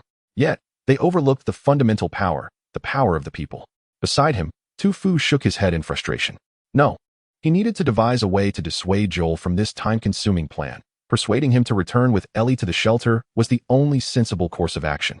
Just as Tu Fu was about to speak, he suddenly heard a dispassionate mechanical voice and a light screen. Hidden mission triggered. Source of the virus. Source of the virus. Discover the origin of the zombie virus and destroy it. On the contrary, Tu Fu felt a surge of excitement. As an idealistic youth, rest assured, I shall assist you in obliterating this reservoir. Joel was taken aback by Tu Fu's unexpected shift in demeanor. Just moments ago, he had been reluctant, but now his attitude had undergone a complete transformation. After a brief hesitation, Joel asked, "You mean you will help me gather them?" "No need for such trouble," Tu Fu replied with a calm smile. "Just hand over your explosives." Joel instinctively passed him a bag of explosives. "1 bag is insufficient." "Give me all of them." Confused, Joel complied. Tu Fu cradled the explosives in his arms and closed his eyes, seemingly lost in thought. "What are you doing?" Joel could not help but inquire. Tu Fu did not respond immediately, instead glancing at Joel's watch. It was 8:59 p.m. The planet's rotation requires only 21 hours, meaning a day here lasts but 21 hours. His item, Mysterious Fog, would refresh its cooldown in 1 minute. Maintaining his posture, Tu Fu replied nonchalantly, "Patience, let the bullets fly for a while." Time gradually slipped away, and soon the hour hand pointed to midnight, marking the arrival of a new day. At that very moment, Tu Fu's item, Mysterious Fog, completed its cooldown. Without a moment's hesitation, Tu Fu immediately activated the skill, Eerie Mist, on the explosives in his arms. Eerie Mist, item a special item for the hidden quest, in the instance Eerie Villa. Upon use, it can transform the target item, allowing the user to control it, provided their mental strength significantly surpasses that of the target. A black mist oozed from Tu Fu's body, enveloping the surface of the explosives and quickly permeating into them. Moments later, as the black mist dissipated, the explosives appeared drastically altered. Super Explosive Dark Bomb, item. Description: an extraordinarily potent explosive pack, equivalent to 50 kilograms of TNT, emitting lethal dark gas that suffocates all life forms. Note: it is fearsome, but what it brings forth is you. Remember, you are far more terrifying than it. Tu Fu felt a wave of relief wash over him. Indeed, the Eerie Mist was a remarkable tool, transforming the explosives into a super explosive dark level. Though Tu Fu could only speculate on its true might. Nonetheless, the name alone was impressive, and the description even more so. 50 kilograms of TNT could create a nearly 40 cubic meter crater, and a dozen such explosive packs could obliterate this reservoir. What thrilled Tu Fu the most was the second attribute, dark. The dark gas capable of extinguishing all life was precisely what was needed to annihilate the bacterial colonies in this microcosmic world. With these in hand, it was sufficient to eradicate the pathogens of this virus. Tofu handed the transformed explosive pack to Chower, stating, "Now, we can detonate them." Chower gazed at Tofu in astonishment. "What have you done to the explosives?"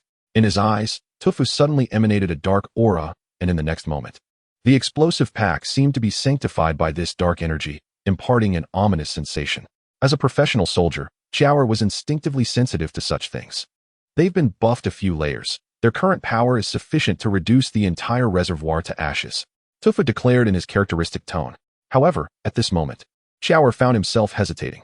He was aware that destroying the reservoir was a lengthy process, one that allowed him ample time for collection, and he had grown accustomed to this life. Now, being suddenly informed that the reservoir could be destroyed left Chower feeling as though he were in a dream, uncertain of how to proceed. 3 seconds later, he gradually regained his composure. He placed the explosive pack against the wall of the reservoir and retrieved the detonator he had prepared from his backpack, setting it to the longest countdown, 20 minutes. Chower's hands trembled slightly. "Now, on the count of 3, I will confirm the detonator's 20-minute countdown, and then we must escape swiftly with AI Lee." The detonator would ignite the explosives in 20 minutes, and they needed to vacate the sewer within that time frame to avoid the risk of a collapse or being pursued by the escaping zombie creatures. It must be said, Chower was indeed professional, meticulously considering all possibilities along their path and providing optimal solutions. Tofu pondered for a moment. "I took half an hour to reach here from the sewer, including pauses for confirmation. If we hurry, 20 minutes is feasible." "Very well. I shall start the timer," Chower replied, taking a deep breath. 3. Tofu interjected. 2. 1. Upon finishing, Tofu pressed the timer, and they both dashed away. "Damn! A mutated crab outside the reservoir has spotted us. Stop counting and run." Chower turned back to see, indeed, a massive mutated crab that had been lurking in the shadows of the reservoir's surface, now revealed. He had not noticed it before. Chower was taken aback. "How did you see it? It was so well hidden." To be honest, Tofu hadn't seen it, but had noticed the identification tag above its head. His special ability often revealed itself in unexpected ways. Tofu remained silent, leading Chower in a frantic sprint. Chower seized his astonishment and quickly matched Tofu's pace. Realizing he had underestimated this man, Tofu's physical prowess surpassed what he had imagined. Clenching his teeth, Chower followed closely behind Tofu. They soon reached a small room in the sewer, where Tofu grabbed his backpack and Chower hoisted AI Lee, both rushing out towards the sewer entrance. Chower intended to consult his hand-drawn map, but was halted by Tofu. "Just follow me." This sewer was labyrinthine. A map was essential to avoid getting lost. Chower hesitated, reminding him, unless it's a dog, one cannot find the way out. He was right. The sewer had only been explored for about 100 meters when the police dog had been infected and turned into a zombie hound, becoming a significant menace in the sewer. Tofu had no time for such thoughts, his only response being, "Who are you calling a dog? You have a keen eye." While he was not a dog, he was far more adept than one. Tofu assured him, "No need to worry, just follow me. I remember the way." With Tofu's assurance, Chower had no choice but to continue following, carrying AI Lee as they sped through the sewer. Suddenly, frantic barking echoed from behind. A police dog was in pursuit. Without looking back, Chower discerned the sound's origin and hurled a Molotov cocktail towards the intersection. The cocktail erupted in a dazzling blaze, floating atop the murky waters. Fire and water coexisted. In an instant, the flames halted the hounds in their tracks, isolating them from the trio. After running a short distance, rustling noises emerged ahead. Tofu noticed the elongated shadow of a massive octopus within the sewer. Without hesitation, he unleashed another wave of mental contamination. The octopus was thrust into a dream. It found itself in an extravagant restaurant, where a Japanese teppanyaki chef showcased his culinary skills, and diners eagerly watched the performance. A scene of envy for many. But for the octopus, it was the opposite. It was not the chef nor a patron. It was the octopus on the grill. This was a horror film for it. The gruesome images of decapitation, eye extraction, and limb severing were too much to bear, causing it to involuntarily spew ink. It was under mental control for 3 seconds before breaking free. However, the next moment, something was shoved into its mouth. Tofu had crammed a grenade into its maw, pulled the pin, and patted the octopus's large brain. Sweet dreams.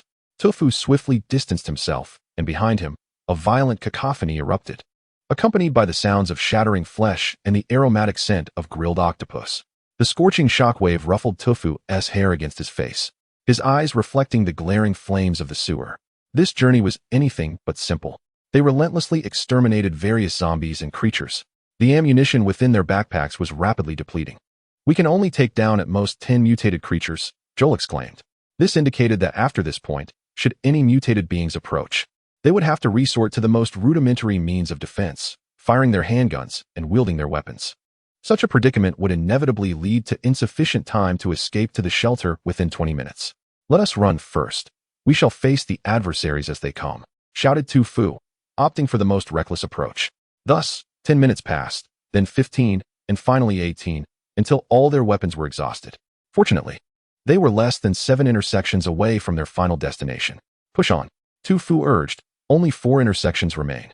To bolster their spirits, he deliberately understated their distance, encouraging them to run with renewed vigor. After all, there is a saying that visualizing plums quenches thirst. Boss Chow was not only insightful in matters of relationships, but also in warfare and marching. Indeed, upon hearing this, Joel felt a surge of energy and sprinted ahead, briefly surpassing Tu Fu as adrenaline coursed through his veins. Yet, Tu Fu suddenly furrowed his brow. He detected a scent not of this world ahead at the intersection. It was not just one, but a multitude. "Stop!" Tu Fu shouted, abruptly halting their advance. Joel skidded to a stop, gazing into Tu Fu's eyes and realizing something was amiss ahead. He tightened his grip on the golf club and his handgun. Taking a deep breath, Tu Fu retrieved his chainsaw from his backpack, followed by a restorative energy potion and a small blue pill from their previous encounter. Feeling his stamina rejuvenate like a fresh spring, Tu Fu's energy began to rise from 20. Meanwhile, the sound of footsteps at the end of their line of sight became discernible. It was a horde of mutated rats, each the size of half a person, their elongated jaws glimmering with a cold light, and their crimson eyes scrutinizing them intently, their long whiskers quivering as they caught the scent of the living. One rat might not pose a threat, but 100 could easily overwhelm any player. Tu Fu slowly stowed away the chainsaw. This was a multiplayer dungeon designed for cooperative defense. Charging in alone was simply not feasible, regardless of one's talents. Clearing his throat, Tu Fu called to Joel, "Run." Joel hesitated, expecting Tu Fu's chainsaw to signal a desperate fight, but was taken aback when Tu Fu merely urged them to flee. "Are you joking? Look at their numbers compared to ours. The best strategy is to retreat," Tu Fu replied tersely. He veered into a side alley that also led to the entrance of the sewer, albeit a longer route. After sprinting through 2 intersections, a mutated zombie suddenly lunged out from a diagonal corner, snarling as it charged at them. Tu Fu swiftly dodged and thrust his handgun into the creature's gaping maw. A shot rang out, and the zombie knelt silently to the ground. The gunfire attracted nearby zombies, and soon several more began to converge on them. With each shot, bolstered by his body technique skill, Tu Fu exhibited remarkable coordination, hitting each zombie squarely in the forehead. Fearless rendered him impervious to emotional distress, allowing him to confront the zombies with utmost composure. In short, he was remarkably steady. In no time, 8 zombies lay sprawled on the ground. As Tu Fu dispatched the last of the zombies, Joel found himself besieged by 3 others. He dispatched one with his golf club, but another ensnared him from the left, while the third lunged at him during the moment of distraction. "Damn it," Joel gasped. In a split second, Tu Fu shot the approaching zombie, saving Joel just in time. Seizing the opportunity, Joel grasped his handgun, aimed at the zombie's snapping jaws, and fired again. The threat was neutralized, yet their expressions revealed no relief. A tremendous roar surged from the depths of the sewer, akin to the tremors preceding a tsunami, shaking the ground beneath them. As this wave of sound approached, fissures began to split the walls, debris cascading into the pooling water below, sending up splashes. "The explosives have detonated. Quick," Tu Fu urged. "The exit is just ahead. Let's move." Joel nodded, bracing himself against the trembling walls as he slowly advanced toward the exit. Turning the final corner revealed a straight corridor stretching 100 meters, at the end of which stood a circular iron door, a metal barrier connecting the sewer to the shelter. Their faces lit with hope, they quickened their pace. 80 meters, then 50. Meanwhile, the tremors began to subside. The shockwave from the explosion had not reached this far, but Tu Fu sensed an even more ominous presence. He glanced back, his expression darkening. At the end of the intersection, a massive horde of zombies and mutated creatures surged toward them, an overwhelming tide with no discernible end. Behind this swarm, a thick black fog loomed, resembling dark clouds rolling toward the fleeing creatures. This was the noxious gas released by the explosives, capable of repelling all living beings. Any creature, instinctively inclined to flee from danger, would be driven to escape, even if infected by the very pathogens that had transformed them. for such instincts are akin to those of hunting and predation. Joel too sensed the danger, turning back with narrowed pupils. Tu Fu had already grasped the situation. His task was now clear. In this corridor, they would gamble their lives against the mutated beings in a race. If they succeeded, the mission would be accomplished, and the game completed. If they failed, the mission would end in defeat, and the game would be over. He activated the item, Devil Sprint. Devil Sprint. Item grants a player an increase of 3 points in speed, while reducing strength and mental fortitude by 1 point each. In an instant, a faint luminescence enveloped his feet, the wind howling past his ears as his speed reached its zenith. The water splashed up just as he took the next step. He covered the 50-meter distance in less than 5 seconds. In the span of 5 seconds, Jiaoer made his choice. He did not opt to flee alongside Tu Fu, but instead touched his head and instructed Ailey to assist Tu Fu in opening the door, while he turned to face the oncoming horde of zombies alone. He replaced the magazine of his handgun and fired at the approaching undead. The sound of gunfire echoed as the first row of zombies fell, but soon more followed to fill the gaps, advancing fearlessly. The firearm temporarily halted their advance, but only momentarily. With a dozen shots fired, the zombies were now less than 5 meters away from Jiaoer. He discarded the empty magazine and grasped a golf club tightly, fixating on the approaching horde. Sweat trickled down his cheek, his hands clenched around the club, the veins in his arms bulging from exertion, his palms turning pale from the pressure. 3 meters away, Jiaoer swung his first strike. A zombie's head soared into the air, spores and blood splattering. Without pause, he unleashed a second blow. One strike, another. With each swing, a crisp sound resonated, and a zombie collapsed, only for others to surge forward to fill the void. Jiaoer fought and retreated, desperately stalling the horde to buy Tu Fu as much time as possible. Finally, Tu Fu reached the entrance to the sewer. He had no time to catch his breath before seizing an iron key from his backpack and forcefully twisting it clockwise in the lock. After 3 turns, with a click, the gears began to turn slowly, and with a resounding pop, the brass latch sprang open, revealing a narrow gap. Tu Fu exhaled deeply, continuing to pull open the heavy iron door, which weighed 3 tons. Even with all his strength, he could only manage a slight opening. Put in more effort. Tu Fu whispered fiercely, summoning all his strength to push the door. Meanwhile, Jiaoer's situation took a turn for the worse. Bang! With another swing, not only did a zombie's head fly off, but half of his golf club shattered as well. The club splintered, and Jiaoer's face turned ashen. He glanced back at Tu Fu, who was still struggling with the door, and at Ailey, anxiously waiting nearby, before turning his gaze back to the horde. Jiaoer took a deep breath and positioned the remaining half of the club in front of him, his hands steady and straight, transforming his body into a human barricade between the zombies and Tu Fu. As the horde collided with him, he leaned forward, anchoring his legs firmly to the ground, resolutely obstructing their advance. In that moment, the tide of zombies was forcibly halted, but a second later, the zombies began to react, howling and lunging at the reckless man before them, their claws seeking to rend him apart. Jiaoer remained unyielding, even as their claws carved deep, visible gashes into his flesh and tore at his arms. He did not retreat an inch, steadfastly holding his ground in the passageway. One man held the line against countless foes. The 5 seconds Jiaoer bought allowed Tu Fu to catch his breath. He pushed the iron door of the sewer open wide enough for an adult male to pass through. Ailey spotted Jiaoer and cried out in anguish, "Jiaoer!" She suddenly dashed towards him, but was firmly restrained by Tu Fu. "If you go now, you'll die," Tu Fu warned, enunciating each word. "Then let me die?" she retorted, not even glancing back at Tu Fu. Hearing Ailey's call, Jiaoer responded with a glance at Tu Fu, and with just a look, Tu Fu understood his intention, to help Ailey escape. He had already been bitten and could not survive, but if Ailey could return safely to the sanctuary, his mission would be fulfilled, honoring the sacrifices of the fallen resistance fighters.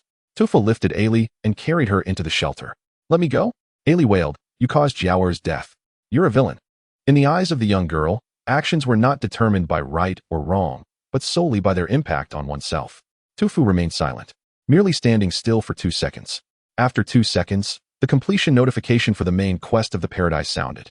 The mission was accomplished, and now he could indulge in the game, to pursue what he desired and what he ought to do, such as saving lives, using every means at his disposal. He slowly stood up. "Wait here for a moment. I'll be right back." Under Ailey's watchful eyes, Tu Fu gradually picked up a chainsaw. He turned and strode into the sewer without a backward glance. Ailey was momentarily stunned, her tears seemingly frozen. "You're going to?" "Of course. I'm going to save Jiaoer," Tu Fu replied lightly. "My mission is complete. I can do whatever I want next, even if it costs me my life."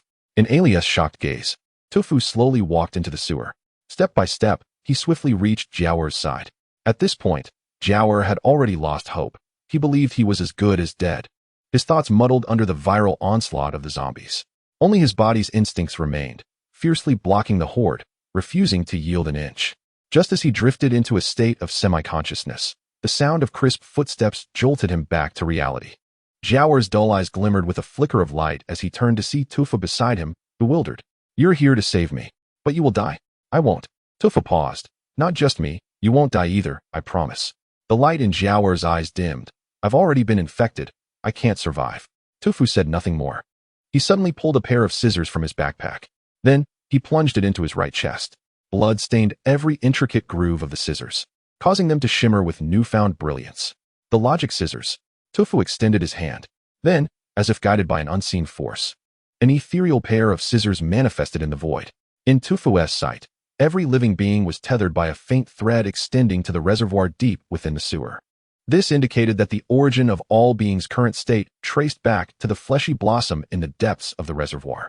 Yet, Tufu suddenly noticed a faint thread emanating from the center of the fleshy blossom, leading towards the sanctuary, pointing to a specific location within.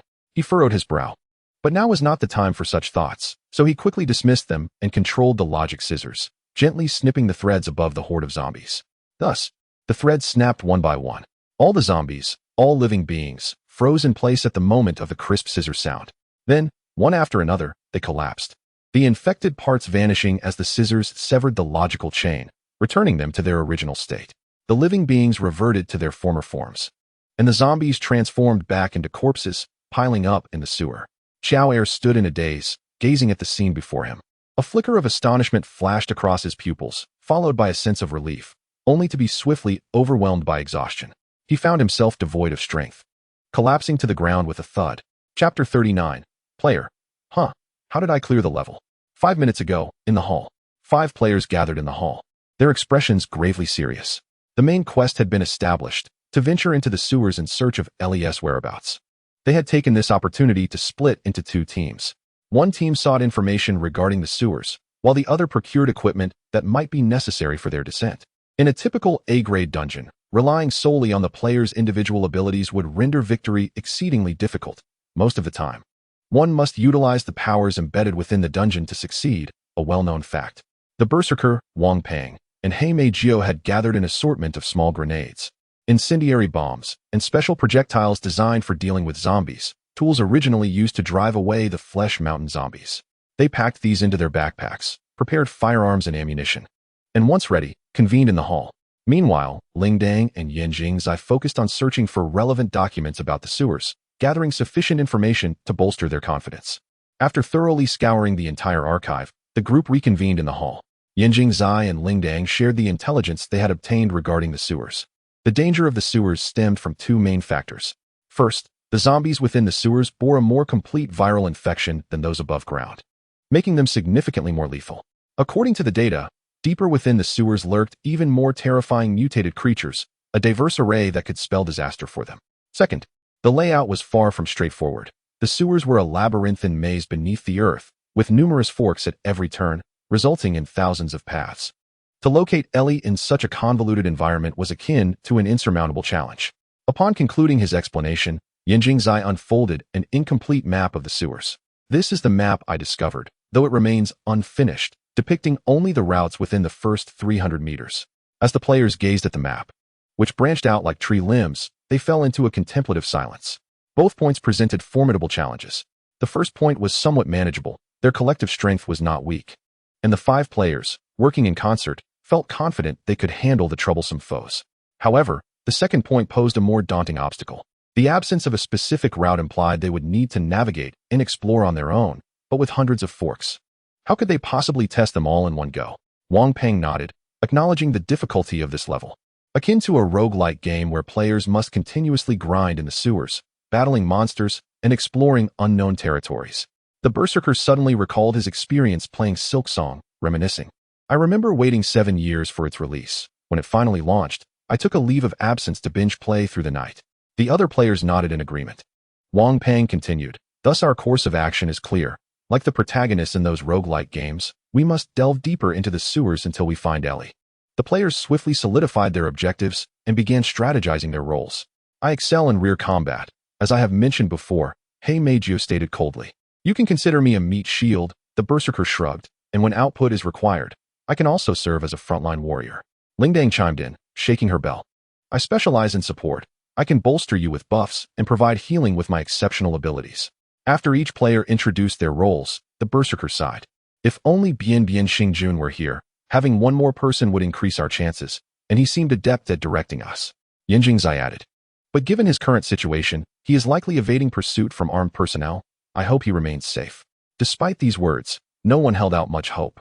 After all, he was merely a level 6 player. What could a novice accomplish in such an A-grade dungeon? All right, Wang Peng spoke somberly. Let us move out quickly. Yes. The 5 players armed themselves, gathered their backpacks, and proceeded towards the sewers, bracing for a confrontation with the zombies within. Suddenly, the system's notification echoed through the paradise. Main quest completed, players. Huh? In an instant, everyone was taken aback. Is this a bug? Lingdang blinked. We haven't even set off yet. How do we clear the level? Yin Jingzai was equally bewildered. It's impossible. The paradise has never exhibited such a severe bug.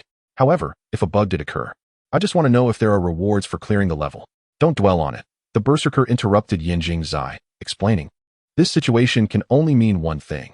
Someone has completed the game. Someone. Who? Yin Jingzai refrained from continuing. They collectively thought of one person. Bian Xingjun? The players echoed in unison. He shouldn't be embroiled in a life-and-death struggle while being pursued by armed personnel. So how did he manage to clear the level? Wang Peng felt a pang of frustration. Damn, I've been carried along again. He had assumed that entering the paradise with his high level would allow him to lead Tu Fu to victory, yet he found himself being carried instead. Damn. At that moment, Wang Peng could only express his feelings with a single expletive. How long has it been? Not even 2 hours. And while they hadn't even departed from the base, the other party had already stolen the crystal. Truly worthy of being my brother. Wang Peng quickly reconciled with the situation. As a former classmate of the legendary duo, Mo Wan Lingzhu, he understood his brother's capabilities well. Being carried was not surprising. There would be another opportunity to reclaim his honor, with his talent and abilities, as long as nothing went awry. Leading the others to victory was not a distant dream. Upon hearing the system notification, Hey Meijio furrowed her brow. Subsequently, she walked towards the sewers. She needed to verify the situation. She refused to believe someone could clear the level so swiftly. She had only just unraveled the game's type and completion methods. And yet the others had already reached the end? This was absurdly fast. The players, noticing Hey Meijio's departure, gradually realized the situation and followed her lead. Descending the iron staircase, they arrived at the lowest level, where they beheld the iron door to the sewers. Beside the door lay a disheveled little girl of about 10 years, sobbing and wailing on the ground. From the slightly ajar iron door emerged a familiar figure, cradling a man, who slowly stepped out and then completely closed the door behind him. The group's gaze fixated on that unmistakable figure. Chapter 39, The Hidden Hand. Bian Xingjun. It truly is him. If there had been any lingering doubts among the group, witnessing it firsthand dispelled them entirely. The man who had seemingly vanished at the beginning had completed the game while they were still strategizing. He not only escaped the pursuit of the armed personnel from the refuge, but also managed to locate Ali amidst countless twists and turns in the sewer with remarkable accuracy. Not even the zombies lurking in the depths could hinder his progress. Was this a team dungeon cleared solely by an individual? The expressions of the players varied greatly in response. The berserker gazed at Tufu with admiration, while the Black Rose, though maintaining a stoic demeanor, secretly contemplated whether to recruit the player known as by Bian Xingjun into her guild. Meanwhile, Wang Peng felt a sense of discomfort akin to having ingested something unpleasant. Such is the human condition, willing to lend a hand when a brother struggles, yet feeling a pang of jealousy when witnessing their success. As if it were a personal affront, he found himself torn between wishing for his brother's well-being and resenting their newfound luxury. This was a bitter pill for him to swallow. The actions of Bai Bian Xingjun even made them forget that he was merely at level 6. Considered a novice in their eyes, the players hurried down, eager to question Tufu about his methods. How had he managed to complete the game in such a short span of time, a duration during which they were still deliberating on strategies? Was such a feat achievable by a mere mortal? They soon arrived at the sewer's edge, where Tufu greeted them with, "You finally made it." "We were just concerned for your safety," Wang Peng remarked, glancing at the lifeless body on the ground, only to discover it was still alive, gasping for breath. Tufu was about to introduce Joel when Bell chimes in. "I know, he is Joel from the Resistance. After being imprisoned in the sewer by the city government, He was listed as deceased by the refuge. It's remarkable that he has survived until now. You are truly brave. While encouraging Joel, Belle retrieved a healing sandwich from her small cat backpack. Here, eat this. It will heal your non-fatal injuries. At that moment, Tofu recalled Belle's identity as a chef, skilled in culinary arts and capable of creating various buff-inducing foods, including healing items. Tofu gently patted Ailey's head, assuring her that Joel would be fine now. Yes, Ailey replied softly, her gaze seemingly lost in thought. Tofu glanced at the interface of the paradise. Only 5 minutes remained before they could teleport back. One mystery lingered unresolved, the logic thread he had observed while relying on the logical perspective, which extended from the meat flower at the virus's source, reaching into some corner of the refuge. This suggested that the very origin of the virus, this meat flower, was still present within the refuge. If time permitted, they could explore further, but for now, it was best to let it go. Dealing with the consequences of the virus was already a considerable challenge, and inadvertently unleashing its puppet master could escalate the situation from an A-level threat to an S-level catastrophe. As these thoughts occupied his mind, a sudden loud bang echoed through the air. Everyone turned their gaze to Wong Pang, the source of the noise. Brother Wong, what is going on with your stomach? Belle inquired curiously. Wong Pang's expression suddenly shifted. Oh no, I forgot about that. He pulled out a rectangular object from his pocket, an item his teacher had instructed him to bring from reality, rumored to be a relic of the divine. At that moment, the object began to pulsate rhythmically, emanating a white glow that initially appeared as a small, but gradually expanded in intensity and quantity. Lines of white light formed, cutting the object into various sections, each area rising and falling in a manner reminiscent of breathing. What is this? The berserker asked. The Black Rose's expression changed dramatically, as if recalling something ominous. It's an item, Wong Pang replied nonchalantly, attempting to fabricate a story. It has a certain probability of triggering hidden plot lines. This was a deception. Tofu noticed the liar label hovering above Wong Pang's head and cautiously surveyed their surroundings. Nothing occurred, just as everyone assumed the situation had settled. An unsettling sensation of being watched washed over them. Instinctively, they looked up, yet found nothing amiss. Tofu had felt this sensation before, during the second dungeon when he had called out for a hidden quest. It was the same feeling of being scrutinized, as if someone were observing him from above. Like a spectator at a movie, the sensation soon dissipated, but its lingering impact remained. The residential area of the refuge was filled with a cacophony of hurried footsteps. The residents, startled by the feeling of being watched, rushed out to investigate. The players observed as the residents peered down from above, quickly realizing that unfamiliar individuals had entered their domain. They began to gather, weapons in hand, gradually surrounding the players. Under Rice's teachings, they had long regarded rescuers from the outside world as enemies, and such adversaries needed to be dealt with by force. The residents opted for the former. The berserker, sensing the impending conflict, readied his Gatling gun. Brothers, who would have thought we'd face a fierce battle at this moment? Wong Pang stretched his limbs, declaring, It's just some residents. I'm confident I can leave with my body intact. Belle tightened her grip on her frying pan, the bells clanging rhythmically in her grasp. I won't be a burden to you. Yet, amidst the tumult, Tofu found their noise bothersome. Just as several players braced themselves for a confrontation, a faint cough broke the tension. Hey, I say brothers, Tofu suddenly spoke, regarding the players with an expression of bemusement. We completed our task and can return to reality at any time. What do you intend to achieve with such morbid expressions? The berserker paused, realizing that they had indeed finished the game and could return at will. My apologies, he sheepishly admitted. I just got caught up in the moment. Almost forgot we had cleared the game. Wong Pang chuckled. I had completely overlooked that too. Belle offered a shy smile. It was mainly because they looked so intimidating. I nearly thought we were still in escape mode. Tofu concurred, noting that the residents did indeed appear quite fearsome. The bespectacled player adjusted his glasses and remarked, But no matter how intimidating they are, look at their arms and how they hold their weapons. They clearly lack training. If conflict arises, they won't possess much actual combat capability. Upon hearing this, Tofu scrutinized the group, noting their emaciated forms, adorned with scars from healed wounds. Their stances while wielding firearms were comically awkward, and he couldn't even spot any calluses on their hands. Furthermore, their classification was uniformly labeled as survivors with combat capability equivalent to that of a goose. Such survivors possessed little in the way of fighting prowess. Suddenly, Tofu had a revelation. If Rice had relied on such survivors, what means had he employed to contend against the armed forces within the refuge? To understand, the Marine Corps within the shelter comprises professional soldiers.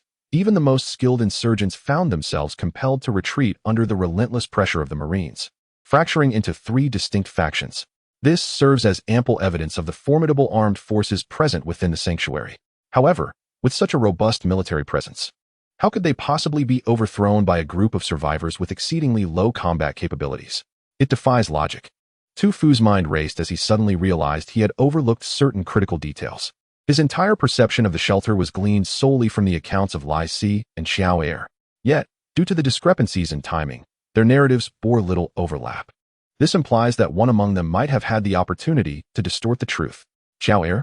No, Xiao Er would never deceive him. It must be Lai Si. Lai Si had deceived him. But why had he failed to recognize the other's deceitful nature? Tu Fu suddenly comprehended that his worldview regarding this city might have been misguided from the very beginning.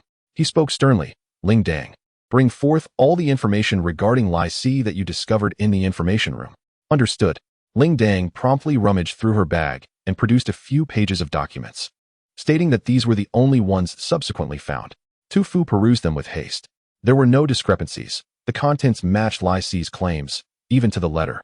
However, upon flipping to the front cover and observing the stamp of Yinghua's shelter, he finally grasped the truth. This document was fraudulent. He articulated the only conceivable explanation. Under the bewildered gazes of all the players, Tu Fu pointed at the stamp. Xiao Er once told me that the documents within the city's government air raid shelter were stamped with the municipal seal, rather than the Yinghua seal. This indicates that these documents were printed only after the government was overthrown. The contents within may have been altered by Lai Si. It is akin to a feudal dynasty. If the emperor so desired, he could easily instruct the historians to amend the facts of the previous reign, allowing posterity to witness only what he wished them to see. The situation here is no different. The players appeared ashen.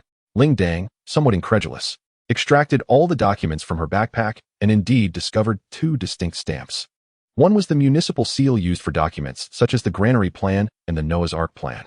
The other bore the Yinghua seal. From the beginning, they had been blinded by the deliberately forged documents crafted by Lai Si. The true nature of this instance only now revealed itself to them, and Tu Fu inhaled deeply, his expression grave, as his words echoed. The prompt from the paradise resounded once more. Hidden Task 2 triggered. The true puppet master of Howland City. Task description. Identify the true puppet master and eliminate them. Note. You may choose yes or no. Players selecting no will automatically return to reality after the countdown ends or may manually return early. Players selecting yes will remain in the game until the hidden task is completed. Should they die during this time, their completion rewards will be halved. Completion of the hidden task will yield a special item exclusive to this instance. If previously it had merely been Tu Fu's conjecture, at this moment, all ambiguity dissipated. The players exchanged glances. To accept or not to accept? I choose yes. Tu Fu was the first to declare. Me too. Wang Peng resolved to assist Tu Fu from this point onward, naturally opting not to leave. He Meijiu nodded in agreement. The berserker, brimming with excitement, remarked, this is the first time we VE triggered a hidden task. How could we not seize this opportunity? The berserker concurred, and both Jing Zi and Ling Dang offered no dissent. Just as everyone chose to agree, a commotion arose among the surrounding residents. It appeared someone was approaching them, and the residents made way. The sound of footsteps resonated. I didn't expect you to truly discern the clues within the documents. A familiar voice sent a chill through all the players. They looked up to see a well-known figure slowly making his way toward them, flanked by the adoring residents like a king among his subjects. Tu Fu silently thought, it is indeed you, the puppet master of Howland City. Chapter 40. The Creator. Lai Si, the director of this shelter, having somehow broken free from his restraints, gradually emerged from the crowd. The residents stood in awe beside him, as if venerating their monarch. Tu Fu regarded Lai Si. I should have known. You are the true mastermind behind the virus. How could you possibly deduce that it was me? Lai Si scoffed. This is merely your unfounded speculation. Ling Dang, bewildered, turned to Tu Fu. Are you suggesting that he is the one behind the zombie virus? Surely, there must be some mistake. Not only Ling Dang, but the other players were also filled with doubt, though they did not voice their confusion. At that moment, all eyes turned to Tu Fu.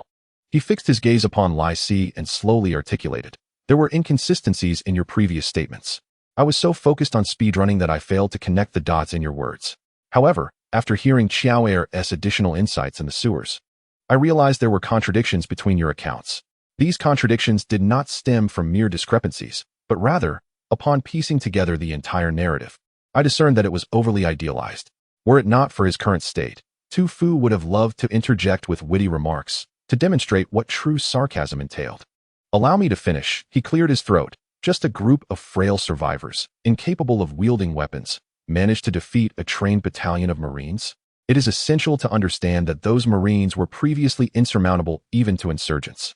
The players pondered Tu Fu's words, recalling the documents they had perused. Indeed. The berserker crossed his arms. That makes a lot of sense. I hadn't realized it until you pointed it out. Tu Fu maintained direct eye contact with Lai Si. Perhaps we should allow the individual in question to explain himself? Lai Si erupted into laughter. What does it matter if you speculate? Ultimately, it remains merely your conjecture. Indeed, and thus I had not confirmed anything. Nor did I connect you to the virus until a sudden theory struck me. Tu Fu continued. You felt that earlier probing, did you not? Lai Si remained evasive. You are aware of what that probing signifies, Tu Fu asserted. This time, Lai Si's playful demeanor shifted, his expression growing serious. You have hit the nail on the head. Tu Fu smiled. You do not belong to this world, do you? You, like us, are a player. A player. The moment Tu Fu uttered those words, the expressions of all present were nothing short of extraordinary. Ling Dang's mouth formed an O, wide enough to accommodate an egg. Jing Zi's eyes nearly slid down to his nose. Yet he remained oblivious, staring blankly as if attempting to digest this seemingly simple statement. The berserker scratched his head, pondering how such simple words could become incomprehensible when strung together.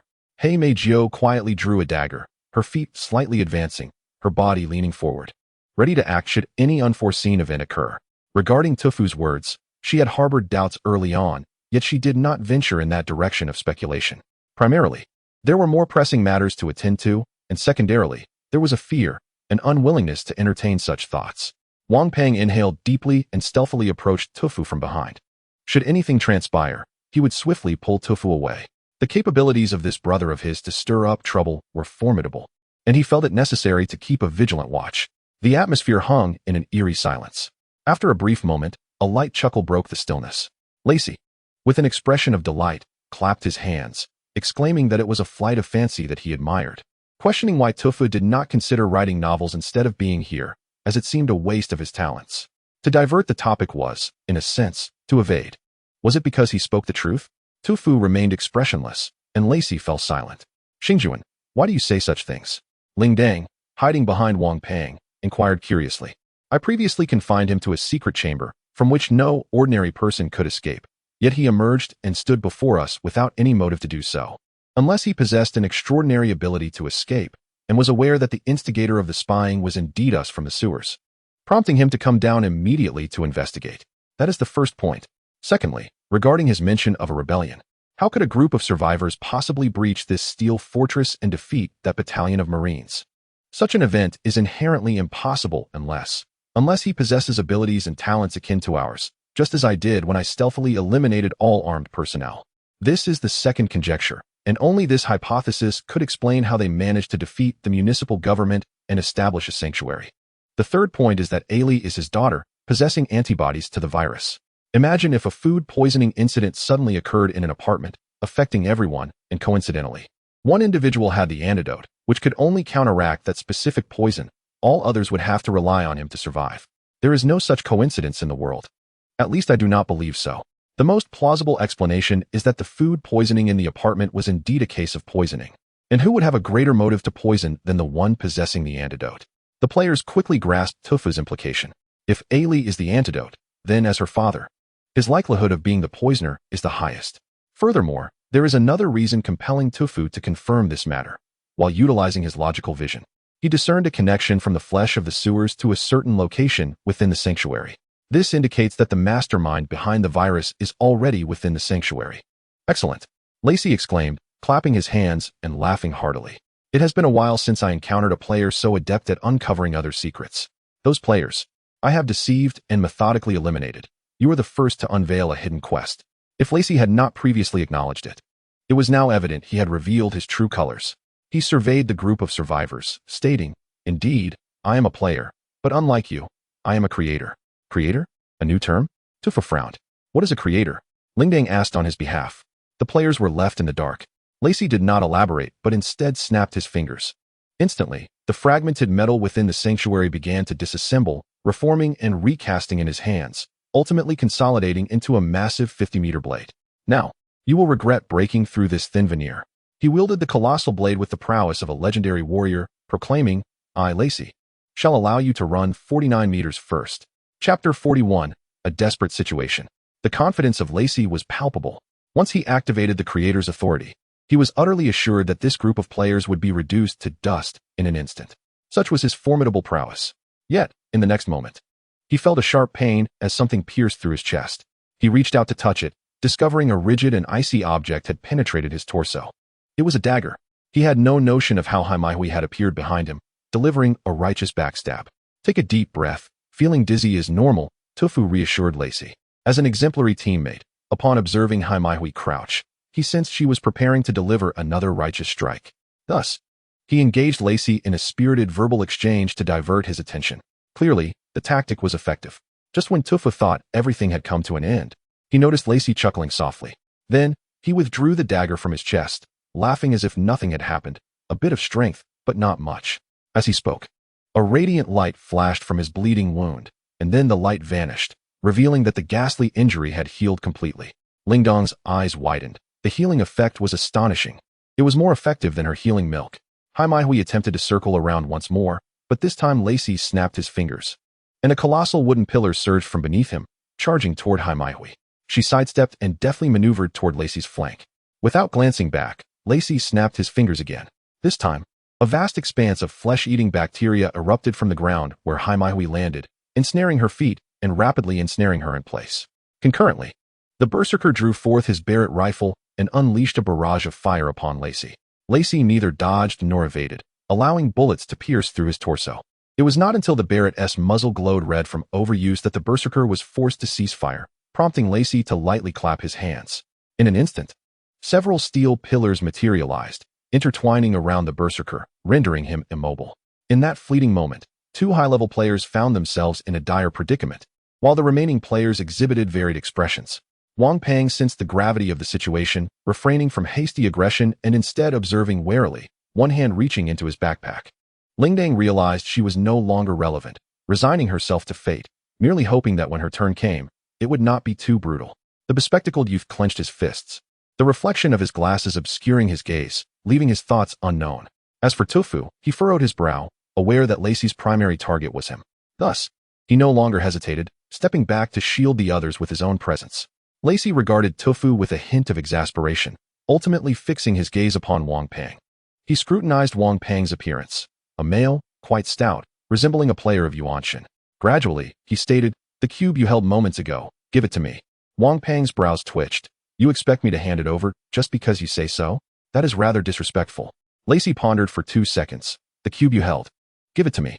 Wang Pang replied, "Forget it," lifting the bag in his hand. "If you want this cube, then I shall not give it to you." "You do not comprehend the significance of that cube," Lacey interjected, the air around him shimmering with a faint golden light, chains subtly visible entwining within. He calmly declared, "Listen to me, the depths of the cube's water are too profound for you to grasp. Surrender it to me, and I shall allow you to leave and grant you the perfect completion of the game. Get lost," Wang Pang vehemently declared. "Even if I were to perish in this game, leaping from a precipice, I would never surrender this Rubik's Cube to you." His tone resonated with the fervor of a valiant warrior, each word striking a chord of emotion. Lingdang was almost moved to tears by his bravery. How manly he is. The bespectacled youth couldn't help but remark, he truly resembles a superhero. Tofu, maintaining a stoic expression, was well aware of Wang Pang's true nature. Lays, with a faint smile, stepped forward. In the next moment, he suddenly appeared before Wang Pang. Then, accompanied by a powerful background score and the sound of Wang Pang's face-absorbing punches, Lays unleashed a flurry of blows that left Wang Pang feeling as though his entire being was shattering with pain. Yet, despite this, he still stood resolutely.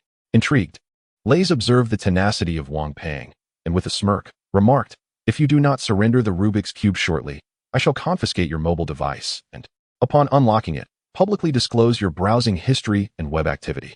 "Silence. I concede to your demands," Wang Pang shouted in fury, "You shameless old thief." Resorting to such despicable tactics, reluctantly, he relinquished the Rubik's Cube, recognizing that his opponent held all the advantages. Even if he did not comply willingly, it would be seized regardless. This, Wang Pang thought. Upon receiving the cube, Lays exhibited an almost obsessive fascination, cradling it as if enveloped in a warm ocean. Curiously, why was this object so significant to him? Tofu glanced at Wang Pang, who hesitated for a moment before softly admitting, This is something I acquired in a dungeon. It is said to attract the attention of deities. Tofu nodded, realizing that while he had breezed through the previous 2 dungeons in a haze, here he was suddenly filled with doubt. This was not merely a game or a dungeon. It pertained to the realm of the paradise. What was the creator that Lays spoke of? What role did it play in the paradise? What was the essence of the Rubik's Cube? And who were these so-called deities? It appeared that behind this game lay innumerable enigmas waiting to be unraveled. Tofu yearned for answers, but first, he needed to conquer this game. He silently surveyed his surroundings. The Berserker and Black Rose had been rendered powerless, and Wang Pang was utterly defenseless. Present were only Ling Dang, the bespectacled youth, and himself. Ling Dang served as a support. While the bespectacled youth seemed to function as a scout, the only one capable of taking action was Tofu. Taking a deep breath, Tofu seized the moment while Lays was still absorbed in the cube and inquired of Ling Dang, "Do you possess any enhancing food?" "Indeed," Ling Dang nodded eagerly. "I have healing sandwiches that boost energy attributes, robust sausages that increase strength, and agility vegetables that enhance speed." Ling Dang retrieved various food items from her small cat-shaped backpack, and Tofu consumed them one after another. Finally, Ling Dang presented a red braised rabbit's foot. She paused momentarily and said, "This is a lucky rabbit's foot. It temporarily enhances luck." Simultaneously, a line of information appeared in Tofu's eyes. Lucky rabbit's foot. Description: consuming it will make the user fortunate. Note: may your wishes come true. This item did not enhance any attributes, but rather bestowed an elusive quality, luck. This concept was not even categorized as an attribute in the game, leaving Tofu momentarily stunned. Nevertheless, he promptly shoved the rabbit's foot into his mouth, thinking, "To hell with it. I shall eat, eat, eat." Having consumed all the food, Tofu downed a blue pill. Activating the item, Devil's Stride. This was all he had. Feeling an overwhelming surge of attributes coursing through him, Tofu trembled uncontrollably. Ling Dang blinked a few times and asked, "Star King, are you prepared to confront him?" Tofu silently affirmed. The bespectacled youth shook his head. "It is impossible. He is the creator. In the game, the creator is nearly unbeatable. Are you suggesting that this hidden quest is destined for failure?" Tofu retorted. "Indeed," the bespectacled youth nodded, slipping into contemplation. After a prolonged silence, he remarked, "However, according to the version updates, creators typically do not reveal their identities within the game. Why would he choose to appear?" "Version updates?" Tofu was taken aback. "Yes. I have guild privileges to view them," the bespectacled youth explained. "In the version updates I examined, the term creator was mentioned. The creator, as the name suggests, is the game's architect, who assumes the role of an NPC within the game, with the resultant game uploaded to the paradise for players to conquer. As the designer of the dungeon game, they wield immense power within their own creation, as you have witnessed." Tofu recalled Lays' earlier actions. Indeed, he resembled someone utilizing hacks. In comparison, Tofu felt like a mere pawn before him. However, under normal circumstances, a creator should not interfere with players or disclose their identity, as doing so would incur the gravest penalties from the paradise. It was uncertain what Lays had witnessed to risk such punishment by revealing himself. The bespectacled youth regarded the Rubik's Cube. At that moment, Lays remained absorbed in its warmth, oblivious to the external world. "It is that object. Lays must have discovered it," prompting him to risk Paradise's punishment to intervene. As he spoke, despair washed over the bespectacled youth. This is his own designed game. If he intervenes, how could he possibly allow an outsider to win? Tofu could not disagree. "Yet he can be killed," Tofu asserted. "Indeed, every creator possesses specific flaws. If you can identify them," the bespectacled youth recalled from his knowledge base. "I remember only one instance of a player killing a creator, and the next day he topped the player rankings, overpowering a multitude of seasoned veterans at level 15 for over a month. This event drew the attention of major factions, with guilds from Sakura Island, Lighthouse, and Old Russia scrambling to recruit him, creating ripples throughout the paradise for 3 months. In his statements, he mentioned how to deal with creators through various attempts to uncover their weaknesses, as every creator has a flaw or vulnerability, as if the paradise had deliberately designed it for them. "Is killing a creator so popular?" Tofu inquired. "Of course, within their own game, creators are akin to gods. For a player to slay a god, barring any bugs in this world, such an occurrence is nearly impossible. If it were to happen, it would undoubtedly create a sensation throughout the entire paradise," the bespectacled youth explained matter-of-factly. "Naturally, that's the case for them. As for us now, we can only await our fate." With that, he resigned himself. Tofu nodded, considering the bespectacled youth's words. He too felt the urge to eliminate this creator. Tofu gazed at the top of Lays' head. After Lays had voluntarily revealed his identity as the creator, Tofu was able to perceive Lays' new identity. As Lays embraced the Rubik's Cube, his identity began to shift rapidly. Consequently, Tofu caught glimpses of several of Lays' identities. The creators of The Last of Us, the indigenous people of Mi Liujigua, and the defected individual who fears saliva. Indeed, the words of the bespectacled one ring true. The flaws of the creators are challenging to discern, and even a player employing every conceivable method may struggle to uncover them. After all, which ordinary player would contemplate spitting in the face of a creator, were it not for the ability to discern the identity of the opponent?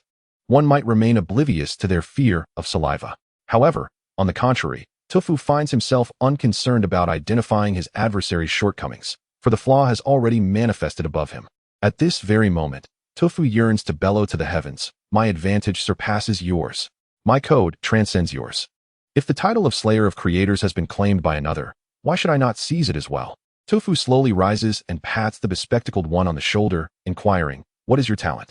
Before the bespectacled one can respond, Tofu interjects. Observing the words diviner hovering above the other's head, he states, "I recognize you are a diviner. I wish to inquire about your talent." "My talent is bestowal." The bespectacled one hesitates for a moment before divulging. "In other words, what can you bestow upon me? Attributes? Or skills?" "That depends on fate."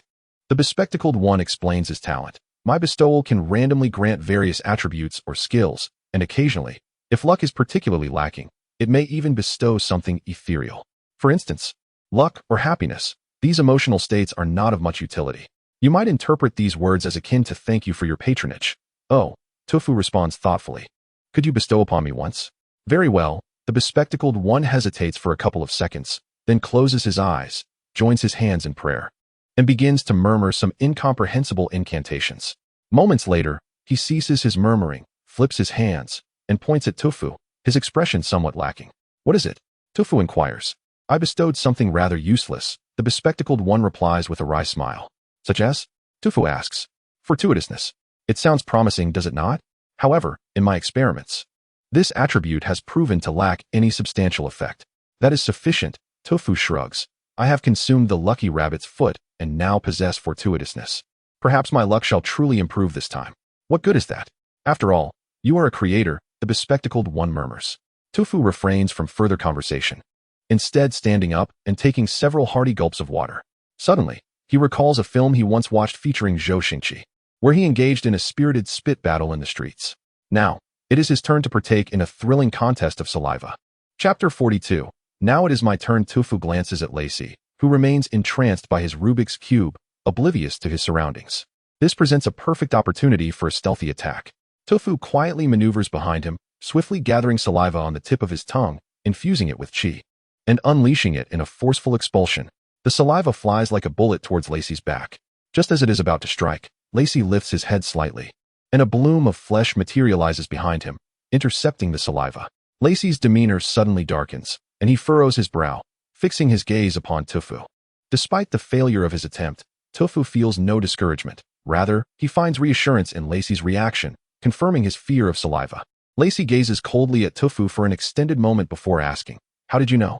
His tone is frigid, as if it could extinguish life itself. Yet within Lacey's heart, tumultuous waves of anxiety surge. He is certain he has never revealed his flaw, and logically, no player should be aware of his aversion to saliva. But now, an unexpected player has boldly spat at him. There are only two possibilities. Either the individual is insane, or they have unearthed his flaw. Lacey's expression grows increasingly grave. Though it is not particularly terrifying for a creator to have their flaw exposed, as they can still employ absolute power to dominate the players, it becomes unsettling when players escape his grasp. It feels akin to being bitten by a playful puppy that has always brought him joy, even if he remains unscathed. Irritation is inevitable. Thus, he changes his mind. He resolves not to allow these bothersome players to escape, but instead to eliminate them all. In that fleeting moment of contemplation, Tofu, without hesitation, hurls another stream of saliva. This time, Tofu deliberately aims his spittle, allowing it to scatter widely, enhancing its destructive potential akin to that of a shotgun. Indeed, upon witnessing Tofu's action, Lacey's expression shifts. He swiftly retreats 2 meters, but Tofu presses forward, launching yet another salvo of saliva. Lacey retreats once more, and simultaneously, he snaps his fingers, summoning a massive steel spike from the ground, aimed directly at Tofu. Empowered by various food buffs, Tofu evades to the rear. Yet, in an instant, he feels a weight on his right shoulder, as if someone has placed a hand upon him. Without hesitation, Tufu expels saliva toward his right shoulder. Lacey retracts his hand swiftly, and Tufu realizes that he had just thrust a hand through a spatial rift, only to open another rift behind him and extend his hand through it. This is a battle against a formidable opponent. What can he possibly achieve? Finally, Tufu comprehends the bespectacled one's words. Even knowing the opponent's flaw, he remains unable to triumph within their realm. Unless a spark of inspiration ignites in Tufu's mind, illuminating the possibility of victory. He exclaims, his flaw is a fear of being spat upon. Everyone, spit at him or devise ways to deliver saliva onto him. He requires the players to unite. Indeed, upon hearing Tufu's declaration, a glimmer of understanding flashes across the faces of all the players. No wonder their confusion dissipated. Why was it that the Berserker showed no fear when unleashing firepower upon Lacey, yet Tufu's act of spitting instilled fear in him? It turns out the opponent's weakness is saliva. If they can manage to direct saliva onto Lacey, there remains a chance for triumph. The Berserker is the first to act. Although he is ensnared, he still possesses some mobility. He positions his Gatling gun and spits into the barrel, then adds a mouthful of saliva to his palm, smearing it on the bullets in the magazine. He then aims at Lacey and fires. Lacey's heart races in trepidation. What in the world are you doing? Wiping saliva on a bullet, thus enchanting it, is indeed an intriguing concept. However, the crucial issue lies in the fact that a bullet subjected to high temperatures will swiftly vaporize the saliva, rendering it ineffective. Nevertheless, the principle remains, and Lays hesitated to take the gamble. What if, by chance, a bullet struck him, leading to his immediate demise? Gritting his teeth, Lays deftly maneuvered his body to evade the incoming bullets. The Berserker relied on this one moment of chance. He was fully aware that the intense heat generated at the moment of gunpowder ignition would evaporate the saliva, yet he pondered, what if? His own bullets could misfire countless times, but just one could bring Lays to his end. Thus, it was only natural for him to dodge. The Berserker, gripping his Gatling gun with one hand, unleashed a hail of bullets while continuously spitting saliva onto his own ammunition. If there had been any doubt before, witnessing the Berserker's actions solidified the belief among all that Lays indeed feared saliva. Consequently, the Black Rose sprang into action. She inflicted a wound upon her own chest, blood erupting forth in an instant. The blood that splattered onto the ground began to twist as if animated, and roses blossomed from the crimson liquid, rapidly proliferating. Skill, Blood Rose. This ability allows her blood to transform into roses, which swiftly spread throughout the area, causing 8 bleeding damage and 6 slowing effects upon contact, with a chance to charm the affected. Notably, these bloodied roses can be quite harmful. This skill is primarily for crowd control and does not obstruct attacks. Yet the Black Rose unexpectedly spat saliva into the purple blood. The saliva mingled with the blood, rapidly dissipating among the growing roses. Lays felt a throbbing at his temples. How abstract these players were. First, a brutish figure spitting on his own firearm, and now a long-legged beauty mixing saliva into her own blood. Was there any limit to the absurdity of these players? Apparently, there were more. At that moment, Wang Pang observed the saliva expelled by the Black Rose with a twinge of regret. Such red lips surely produced sweet saliva. How wonderful it would be if it landed in his mouth. He could boastfully flaunt it. However, after a brief moment of lamentation, he too took action. Regarding Tu Fu, a brother with whom he had shared many childhood mischiefs, Wang Pang held unwavering trust. If Tu Fu claimed that saliva was beneficial, then he would spit as well. Thus, Wang Pang joined the spitting contest. Ling Ling gazed at the suddenly transformed battlefield, feeling somewhat bewildered. How could the scene go from a chaotic display of various skills and effects amidst blood and fire to this peculiar spectacle? Players were relentlessly spitting while the creator was desperately avoiding the saliva. This was a rather unusual shift in dynamics. Suddenly recalling the originator of this bizarre scenario, she scanned her surroundings to see what Tu Fu was up to. To her astonishment, she noticed Tu Fu stealthily slipping away to a corner of the sewer, where he began digging at the ground. Ling Ling saw him cradling a swarm of ants. What was he planning? While they attacked Lays to distract him, he busied himself with ants? Or was he preparing something else? Ling Ling was perplexed, but did not neglect her own task. She retrieved her frying pan. Red Wolf Frying Pan. Item. Description. Can manifest a frying pan domain, radiating 5 meters around it, granting all allies within an enhancement from cooked food. Note. An exclusive item from the side quest, derived from a certain red-gray wolf's weapon, with a chance to trigger a voice line stating, "I will definitely return."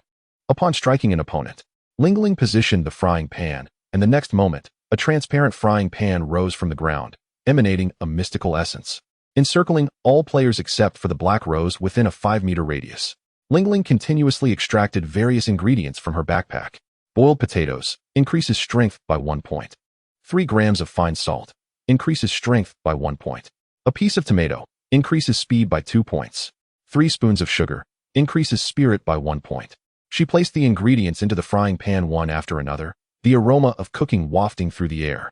Within the realm of the transparent frying pan, the players began to receive enhancements corresponding to the properties of each ingredient. After a moment of hesitation, she inexplicably spat into the frying pan.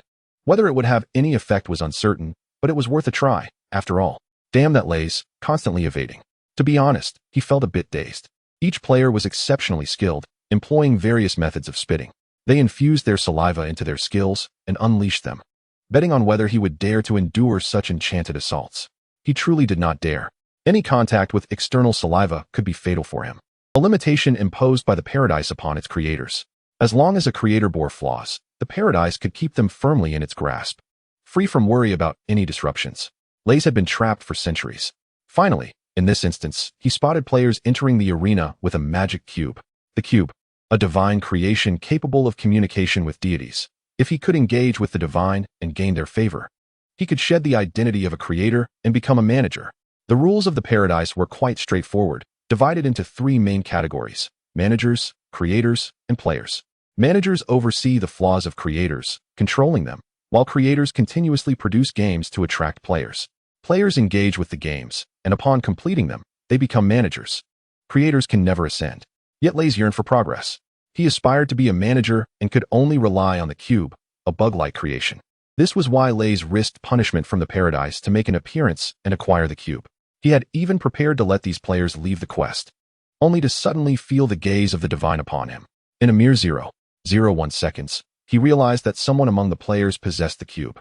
Thus, he resolutely chose to reveal himself. However, he clearly underestimated the resistance of these players. That player, who had always seemed a bit off, had seen through his flaws. Who knew how he realized it? The crucial point was that he rallied other players to join him in spitting. Most importantly, these players obediently complied. They joined in the spitting. Lays felt that he could not allow this situation to persist. Thus, he snapped his fingers once more. A massive flesh flower enveloped him, shielding him from all incoming attacks. But the next instant, the bullets from the Gatling gun tore through the flesh flower, causing a splatter of various fluids, momentarily obscuring everyone's view of Lays. Seizing this opportunity, Lays subtly pointed at the berserker. A steel blade pierced through the berserker's chest. The player berserker has perished. Lai Su gracefully glided towards the Black Rose, who directed her roses at him, only to be effortlessly swept away by a powerful gust from his right hand, forming a swirling vortex of crimson blooms. The expression on Black Rose's face stiffened. In the next moment, Lai Su appeared behind her and deftly severed her head from her body. Player Black Rose has perished. Wang Peng realized that with the first 2 players slain, he was likely next. After all, apart from those 2, he was the only one with a slightly higher level. He needed to devise a means of self-preservation. Before he could formulate his thoughts, they were abruptly interrupted. A bullet pierced through his heart, creating a gaping hole the size of a centimeter. It was fired by a survivor, under the command of Wang Peng collapsed weakly into a pool of blood. In an instant, 3 players had been killed, and the expression on the bespectacled boy's face turned ghostly pale. I knew the creator was invincible. He growled in fear. How could anyone defeat him in a world he had constructed? Unlike these players who only knew how to brawl, he relished reading. Through literature, he had acquired vast knowledge, understanding the intricacies of the human body, the marvels of creation, and how a person could lift a car in extreme excitement or shatter glass in an intense rage. Yet he also understood that no matter how furious or menacing a person may appear, mathematics would always remain immutable. It simply would not change. Similarly, when confronted with forces far beyond one's own capabilities, all struggles are futile. Just like now, as the players exerted every ounce of strength to resist, they were effortlessly dispatched by their opponent. The bespectacled boy retrieved a small knife from his backpack and plunged it into his chest. He chose to end his own life. Belle was at a loss.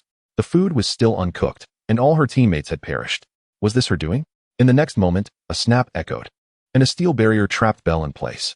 Lai Su felt a slight uplift in his mood. I will let you linger here a while longer, to buy some time before the game concludes and the administrators storm in without any preparation on my part. Oh. And there's that annoying fellow they call by Bien Xing Jun. Liu suddenly glanced towards a corner. What? Have you grown so bored that you're playing with ants? Just beside the sewer, Tu Fu was smashing the wall and gathering the ants hiding within. Upon noticing Lena calling him, Tu Fu looked up and grinned. Of course not. I'm merely completing my final preparations. After saying this, under the perplexed gazes of Lisu and Belle, he calmly stepped on the countless ants beneath his feet. Simultaneously, he activated his killing time. Killing time, skill within 30 seconds, unleash your full potential, increasing all attributes by 2. Each creature you slay will convert 1% of their strength and speed, along with 2 points of stamina, to nourish you. Each creature, including ants, counts as a living being. With a single step, he crushed thousands of ants. With the skill enhancement, he would receive thousands of 1% boosts in strength and speed. This exponential surge was Tu Fu's ultimate gambit. In that instant, Tu Fu's aura skyrocketed to a terrifying level. He smiled broadly. Now it was his turn. Chapter 43. The final challenge's aura continued to surge, and Tu Fu watched in awe as his strength and speed attributes wildly escalated, swiftly breaching the 300 threshold. He brought his foot down. The ground erupted, shattering stones and annihilating the remaining ants. Lai Su observed Tu Fu, a serious expression crossing his face for the first time. This player was intriguing. Tu Fu exhaled softly, then lightly tapped the ground with his right foot. In the next moment, his figure darted before Lai Su, and he manifested a chainsaw in his hand, swinging it ferociously towards Lai Su. This time, Lai Su had no time to snap his fingers, hurriedly turning to evade Tu Fu's attack and swiftly retreating. With each step backward, he randomly appeared at another location, while Tu Fu relentlessly pursued him, refusing to let any distance grow between them. Boom. Another punch obliterated the fleshy bloom conjured by Lu, sending its juices splattering everywhere. A smile crept onto Lu's lips. Now was the moment. As the juices erupted, his opponent would surely lose sight of him, allowing him to create distance. It was evident that Tu Fu was a melee fighter. As long as Lu maintained distance, Tu Fu could only watch helplessly as Lu skillfully evaded him. Moreover, Lai Su surmised that Tu Fu's sudden surge in power was likely due to a skill from a dungeon, and since it was a skill, it would undoubtedly have a time limit. Once that time elapsed, Tu Fu would revert to his original frail state, making him easy prey.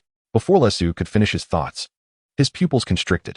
In the midst of the splattering juices and swirling dust, a figure recklessly charged in, swinging a chainsaw towards him. This fellow. He dared to predict my position even while losing sight of the enemy. No one could anticipate this. Even Tu Fu would not have the audacity to guarantee he could strike Lotho. However, he was emboldened by having consumed Belle's lucky rabbit's foot and the protective charm from the bespectacled boy's luck attribute. While uncertain of its actual efficacy, Tu Fu had no choice but to gamble on it. Fortunately, he succeeded. His predicted strike perfectly aligned with Lotho's retreating direction. In a moment of carelessness, Lai Su failed to dodge in time, receiving a graze on his right shoulder. Lai Su instantly accelerated, retreating again. You stubborn little brat. Before Lotho could finish his thought, he saw Tu Fu lunging at him with another swing. There was no time for words once the fight broke out. Tu Fu understood that his time was precious. 30 seconds was a fleeting half-minute. If he did not severely injure his opponent within this time frame, he would find it nearly impossible to complete the hidden task. Below, Belle watched as the battlefield transformed into an intense high-stakes duel, her eyes wide with astonishment. Is this the legendary battle between high-level warriors? She couldn't comprehend their movements, as they had exchanged blows a dozen times already. It felt akin to a low-frame player observing a high-frame player, as if they were engaged in entirely different games. Belle gasped in disbelief. So, Bai Bian Xingjun is indeed this formidable. I have such a powerful ally, and I've witnessed such fierce combat. This dungeon trip has truly been worthwhile. Belle reignited her frying pan. Since the esteemed Xingjun has unleashed his full might, I cannot remain idle. Cook. Let us get to work. In a fleeting moment, Lingdang added several ingredients into the frying pan. Pork knuckle, tomatoes, Tiankin potatoes, 6 ladles of broth, diving squid, baju sole bone, and soft bone rabbit brain. The myriad benefits conferred by these ingredients enveloped Tu Fu entirely. With a resounding clang, the chainsaw was once again wielded. At this juncture, Lays had lost his previous elegance. His form appeared somewhat disheveled, his attire in disarray. From a distance, he resembled a girl affected by a strong alkali. Conversely, Tu Fu grew more valiant with each conflict, wielding the chainsaw as if it were a flying sword. Yet, despite his fervor, he could only inflict superficial damage on his adversary. 20 seconds had elapsed. Only 10 seconds remained. Gritting his teeth, Tu Fu's figure blurred into an ephemeral shadow. Lays' expression shifted as a fleshy flower materialized behind him, while vines erupted from the ground, lunging toward Tu Fu. The chainsaw effortlessly crushed the fleshy flower, but the vine ensnared Tu Fu's ankle, only to be violently severed shortly thereafter. Such obstacles could not impede the valorous Tu Fu, now brimming with numerical prowess. 25 seconds passed. After several rounds of confrontation, the scales of victory remained unshifted. 30 seconds arrived. Tu Fu's movements abruptly slowed, and the tremendous power within him dissipated in an instant, akin to the exhaustion felt after long exertions in water. Fortunately, the enhancements from Lingdan's frying pan quickly alleviated this sensation. Lei suddenly sensed the formidable force within Tu Fu waning. It seemed that his skill had failed. Yet, Lei did not cease his assault, wary of a possible ruse. He conjured several vines toward Tu Fu. This time, Tu Fu struggled to dismantle the vines as he had before, laboriously grinding them with the chainsaw. This confirmed Lei's suspicion that his opponent had reverted to a prior state. It appeared to be the end. Lei chuckled softly, acknowledging, "Your skill is indeed potent, perhaps excessively so. I suspect you have exploited a loophole in the terminology, a flaw that can only be utilized once. The Paradise will rectify this oversight upon discovery." Tu Fu remained noncommittal. "I must admit, reaching this stage is quite astonishing." Lei continued, adjusting his attire and grooming his hair to its previous neatness. "After all, no other player has attained such heights. You have not only unlocked 2 hidden quests, but also completed the main quest and an additional hidden quest in less than a day, which attests to your prowess. Yet, you still desire more, aspiring to eliminate the game's creator. How does this differ from declaring war on the divine?" With a gentle snap of his fingers, a wall of steel encased Tu Fu, confining him tightly in place, the iron barrier pressing against his body, leaving only his eyes exposed. From afar, it resembled a snowman with merely half its head visible. Rather than merely imprisoning Tu Fu, Lei's action felt more like a humiliation, allowing his opponent to witness his own dire predicament. Lingdang, witnessing Tu Fu's plight, felt her last vestige of hope slowly dissipating, even with the final remnants of her strength. Victory remained elusive. Yet, as the bespectacled one had said, it was normal for players to be unable to overcome the creator. After all, only one precedent had existed since the game's launch. The fact that Tu Fu had endured thus far was commendable. All players had exhausted their abilities and strategies. Yet victory remained out of reach, and this was no fault of theirs. Particularly, the esteemed Xing Jun had expedited the main quest completion, unlocking hidden quests and inviting others to join, albeit without success. Lingdang even found herself impatiently wishing for a swift demise. Eager to log into reality and connect with Bai Bian Xing Jun, hoping to add him as a friend. Having such an acquaintance would undoubtedly be intriguing. As Lingdang indulged in her musings, Tu Fu, not far away, suddenly let out a soft laugh. "What are you laughing at?" Lei stood before him unreservedly, laughing heartily. Tu Fu, unable to move, could only direct his gaze toward Lei's.